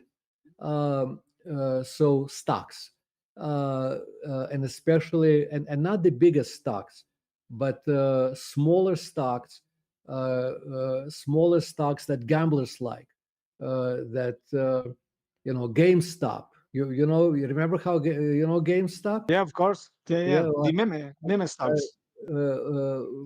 Last week, GameStop gave me $11,000. It's a stock for fools, and fools trade it. And so if you figure out what fools are doing and trade against them, there is good money to be had Or how about DJT, Donald Jesus Trump, his stock? Big institutions aren't there. They're simple guys who don't know what they're doing. That's what you want to trade. Trading in this huge, trading, people go into S&P because it's boggles the mind. Why trade S&P if you can trade with the toughest competitors in the world, against toughest competitors in the world? If you can choose simple stocks and trade against simple people. Remember, we're in a fight. Yeah? We're in a real knife fight. When you trade, you pick up a knife and you go to cut somebody's pocket, and they have a knife to cut your pocket. So you want the guy with a big knife or with not so big knife? I finished. Perfect. So you are a friend of these trendy stocks that suddenly goes popular, just like AMC, I'm not GameStop, MicroStrategy. Diego, I'm not their friend. I'm their enemy. Yeah. But you take advantage of these situations. Yeah. Okay, so on your side, you prefer stock market rather than futures. Yeah. Perfect. I grew up on futures, but I moved over to stocks. Yep. So I understand that you are not friend of leverage. Well, I think leverage. Look, leverage is a very, very serious tool. I use leverage, but a young trader coming into the market, it's like a 16-year-old kid and somebody gives him keys to a Ferrari, right? You know what's going to happen. A guy has to prove that leverage works wonders when you're right on the trade, and it works against you when you're wrong on the trade. So leverage is only for people who know how to trade. If somebody is learning how to trade, his leverage should be 1. Sorry about that. No. Don't worry. Please be just much honest that you want. But one question: do you think maybe leverage markets or derivatives could be an opportunity for people who doesn't have bigger amounts of money, and could be an opportunity to get on this? If they know how to trade. Yes, of course. Leverage gives an opportunity to people who know how to trade. If you start trading, and let's say you trade for a year, and you're profitable, and you're profitable at the end of the year, and you never have a loss more than 5 or 6%. If you're trading well, now you can have leverage. Start leveraging yourself. But for a guy who comes in, he hasn't traded before, and he says, "Oh, I'm going to get 10-1, 50-1, 100-1 leverage."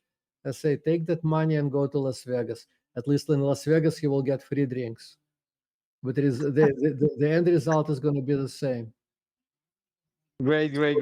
So leverage is for people who know what they're doing. Leverage is wonderful. I use leverage. I wish I had more. I don't have enough.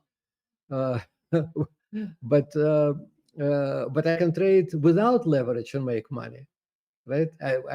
I know that. I go into the markets, and I will not make money on every trade. That's fantasy life, but I know that at the end of almost every week, I'm going to be. My time frame is 1 week, so at the end of I don't count money during the week, during the day.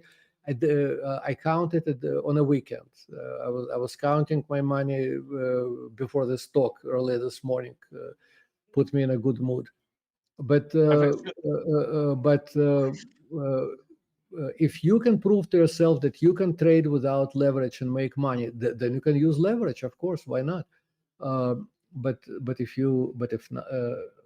for somebody who hasn't proven to himself that he can make money. Leverage is deadly. Perfect. So I understand that you are not currently an intraday trader. Instead, you're a swing trader. A couple of weeks. Pretty much. A few days, couple of weeks. No more. 2 weeks is my external limit, pretty much. But every once in a while, a day trade. If I put on a trade which I plan to hold for a few days, and it gives me 50% of expected profit before the close, I take it. If 50% profit is on the table, 50% of what I planned is on the table, there is no point, taking it overnight. Then it becomes a day trade. But it doesn't happen, it happens, I don't know, maybe. I think last week, I didn't have one trade like that. Previous week, I had 2 trades like that. So occasionally, it's not a common thing. And regarding the asset class, do you mainly focus on stocks, or you sometimes diversify on different classes of assets, maybe commodities, indexes, forex, or you are focused on trading? Options. Options. Yeah. You diversify with options. Yeah. Perfect. Bueno, no olviden, estimados, que estamos en la sección de preguntas y respuestas con el doctor Alexander Elder. Por lo tanto, si tienen preguntas interesantes para nuestro invitado, los estoy leyendo a todos. Estoy leyendo a Edwin, a Sandro, a Freddy, Overloaded. Así que estoy leyendo sus preguntas. What is your stand on Forex market? Pregunta Edwin Moreno. Say it again. What is your stand on Forex markets? Well, first of all, at this point, it's a zero. I don't do anything. Back when I was trading futures, most of my Forex trading was in Forex futures. Somehow I trusted them more. But, it's a funny thing. Everywhere in the world, in Chile, in Europe, in everywhere, in Asia, everywhere, people are very aware of Forex. In the United States, we live in a big, huge country, big, huge economy. We have a peaceful neighbor in the south, a peaceful neighbor in the north, nothing to worry about. And when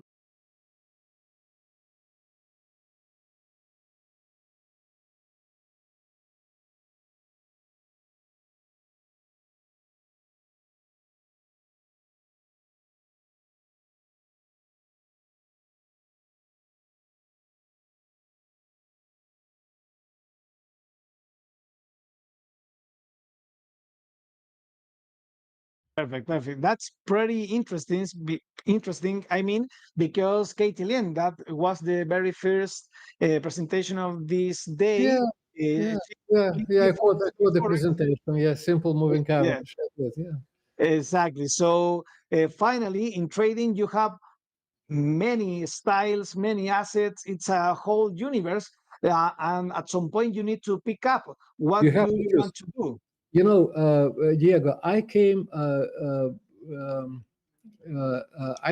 into trading from medicine.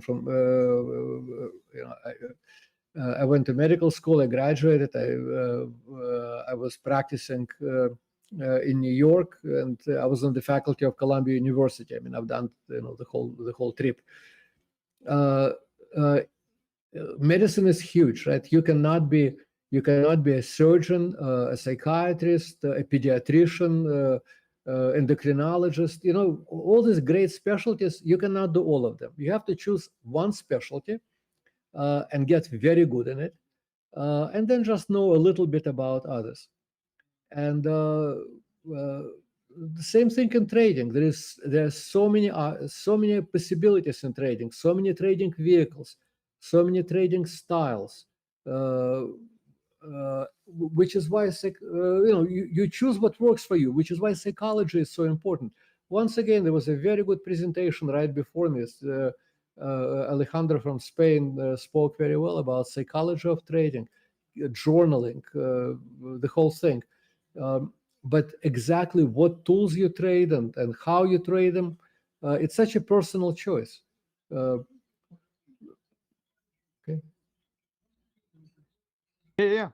Yeah. Well, so finally, when you have so much expertise over the time, you create your own trading system and you stick to it. You know, one of my most pleasant experiences, I just had it a couple of weeks ago. This, but it happens every once in a while. I always enjoy it. I run into some guy at a conference or somewhere who shakes my hand and says, "Thank you very much. I learned from you, and I'm become a successful trader." Ta ta ta ta ta ta. Very happy to hear. And then they always start apologizing, and they said, "But you know, I don't do exactly it the way you taught me. I changed something." And when they say that, I know I'm speaking to a winner, because this guy is not just mechanically took something, he took my system and changed it, made it his own. And that's how winners are. And that's what I expect the best students to be. Teaching a class like today, doing my best, and fully expecting that A, you will get useful information from it, and B, that you will take it and process it, make it your own, change it a little. So finally, there is no a specific recipe There's no to magic. I follow. can give, you know, I could give you my best trading system in every detail, and you would lose money with it. I guarantee, because it's my system. And your personality would not follow it exactly how I follow it. And not just you, but any trader in this room. You have to take a system that appeals to you. You have to test it, and then test it, and keep records of your trades with that system. That's how you make it your own. That's how you become a trader. Perfect, perfect. Sigo leyendo, estimados, sigo leyendo las preguntas que me van dejando en el chat. Aquí hay alguna que quizás podría ser interesante. There's one question that could be interesting. And it's, how many trades do you use to overview at the same time? Well, I look on any average day, I probably look at more than 100 stocks. And as far as trades are concerned, last week I closed, since I was doing my record keeping in the morning. Last week I closed 9 trades, and they were all profitable. The week before I closed 10 trades. So those are trades that I held for multiple days. So I know exactly what I'm looking for. And so I look until I see something that's attractive. And then I do my money counting. Where is my entry? What is my target? What is my stop?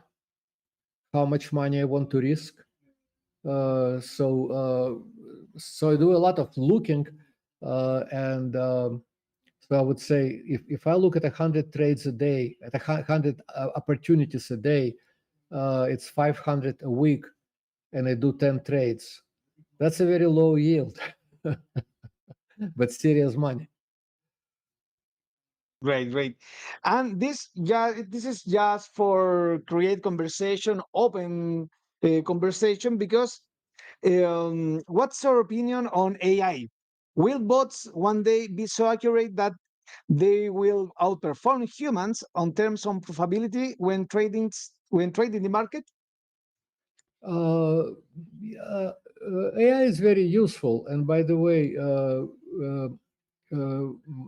my favorite site is perplexity.ai. Perplexity.ai. If a stock suddenly moves suddenly, I type a question: what caused the move? Just out of curiosity, and they will know it. But as far as trading, I doubt it.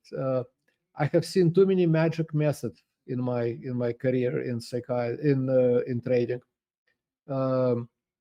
Neural networks, portfolio insurance, Elliott wave, everything. Magic. Something becomes very popular and then it doesn't work. So with AI, I simply don't know. I know it's useful for research, but that's about it. As far as for decision making and trading, I haven't seen it yet. There is no shortcuts in trading. No. It takes a lot of discipline. Which is why I opened my presentation by saying, keep a journal of your trades. You have to, when you enter a trade, save the chart, which is what I do. Save the chart, mark it up, write on it why you entered at this point. When you exit the trade, update the chart again, put all the records there. 2 or 3 weeks later, return to this chart and review it again. So it's record keeping and learning. Become your own teacher, basically. Somebody who is watching this class today is very good. I hope you get something useful out of it. But what about tomorrow? And what about next Tuesday? And what about next Friday? Who will be teaching you then? If you keep a good trading diary, you become your own teacher. How are we doing, Contenido? Yeah, I think we're well over an hour now, yeah? Yeah. We are just finishing. In fact, I am going to give some farewell. Estimadísimos, bueno, hemos tenido una sesión absolutamente maravillosa con muchos ponentes a lo largo del día. Estamos acá finalizando con el doctor Elder la presentación del día de hoy. Evidentemente, si este tipo de contenidos les es de mucha ayuda, no olviden dejar su botón de like en nuestro canal de YouTube, suscríbanse, vayan dejando comentarios de qué les pareció esta jornada, pero por mi parte, simplemente agradecer a todas las personas que nos acompañaron el día de hoy. Prácticamente 5 horas y media de contenido de trading, tanto a nivel técnico como de gestión del riesgo, de estrategias concretas. Así que, from my side, Dr. Elden, nothing more than appreciated for you. I'm so thankful for your presentation. Of course, the whole team of XTB Latam is so grateful for your presentation, very useful for our community. I give you the space to share anything you want with our Latin American community, and I'm absolutely sure that they will appreciate it. Well, thank you again, Diego, for inviting me to this event. I spent most of my days in the trading room, and this gives me an opportunity to share with people. And I find that it's something I learned in medicine. You learn by teaching, right? So the first a senior doctor teaches you, then you digest it, and then you teach a more junior doctor. And when you teach a more junior person, that's the proof that you know what you're doing. So in that sense, doing this conference is a pleasure. Thank you very much for your hospitality and best wishes. And I wish we were doing it in person. I would get a flight to Chile. But doing it online is also pleasant. Thank you very much. I would like to finish with a very short thing, because when I talk with some clients always buy a lot of screens, the very most expensive tools, the most expensive data platforms. Of course, only if you want. Would you like to share or show your trading spot? Well, I use two computers. I have, and now I'm using, 1 second. Let me just stop this thing here. So, 1 moment.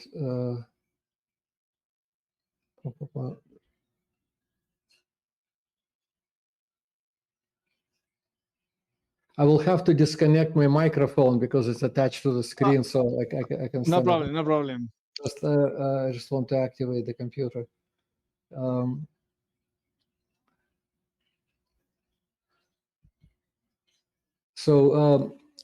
I used to trade for many years with a single screen, with a single laptop, but now I went to luxury. I have 2 laptops. Yeah. 1 second.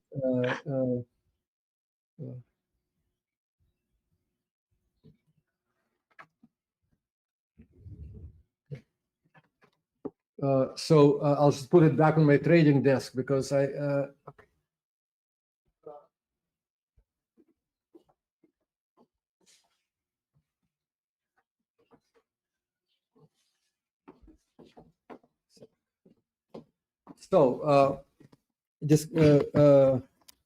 Can you still hear my voice? Yeah. Yeah. So this is my office. This is my security. I have a security team, and this is chief of security, and the other on the other floor. And this is my trading desk. You see, I have a treadmill desk. So I get on the treadmill and I walk as I trade, and I find that trading. Okay, so now we're in business. So trading and walking at the same time. I walk at a low speed. It's the speed at which you walk down the hallway. I concentrate better. You know, some people sit and they rock and they, but I walk. And so I'll stop it now. And so in the course of the day, I walk maybe 8, 10, 12 kilometers. And it's good for me. But this is my workspace. So the treadmill, the desk, the forest outside. If you can see it, it's a rainy day today. But so all day long I'm walking into this forest. Security has left. Собака, where are you? Oh, security is here. Very important to have security. It gets cold here in winter. I have my stove here, my firewood, and then when I look, that window was south and this window north. This is where on a clear day I see there are mountains out there, 20 kilometers. Very peaceful. Basically, it's a very peaceful place, good place to concentrate and to work. I don't have big screens. I mean, I have a screen here, a big screen here, but that's where my wife and I sit sometimes and watch a movie. Yes. That's her office. Her office is on the lower floor. Absolutely spectacular. Life in the country, this is very. You see the fireplace behind me. It's a peaceful place, good place to concentrate.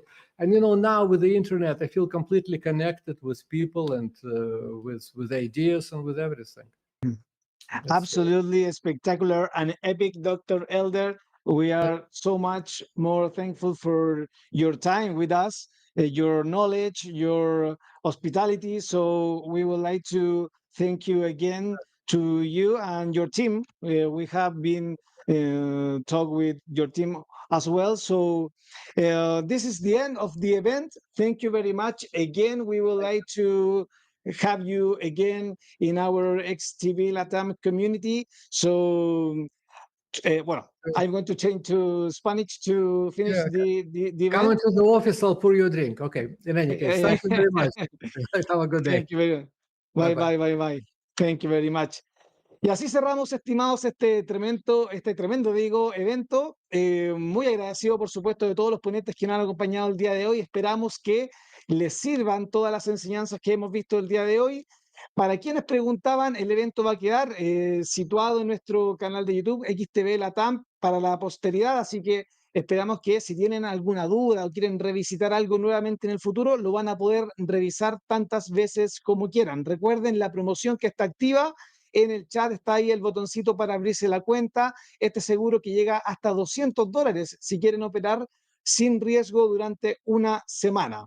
Nuevamente por mi parte, los invito a dejar like, suscribirse, hacer todas esas cositas que obviamente nos sirven mucho para seguir generando este contenido. Por mi parte, nada más que agradecerles nuevamente. Nos estaremos viendo como siempre la próxima semana para seguir el mercado global y seguir como siempre con nuestras aperturas de mercado. Que estén muy bien, estimados. Muchas gracias por su asistencia. La mejor manera de empezar a invertir es la app XTB. Haz tus primeros pasos con una interfaz intuitiva, cursos en video llenos de conocimiento y miles de instrumentos que se adaptan a tu estrategia. XTB es una completa herramienta de inversión en tu mano. Descarga la app gratuita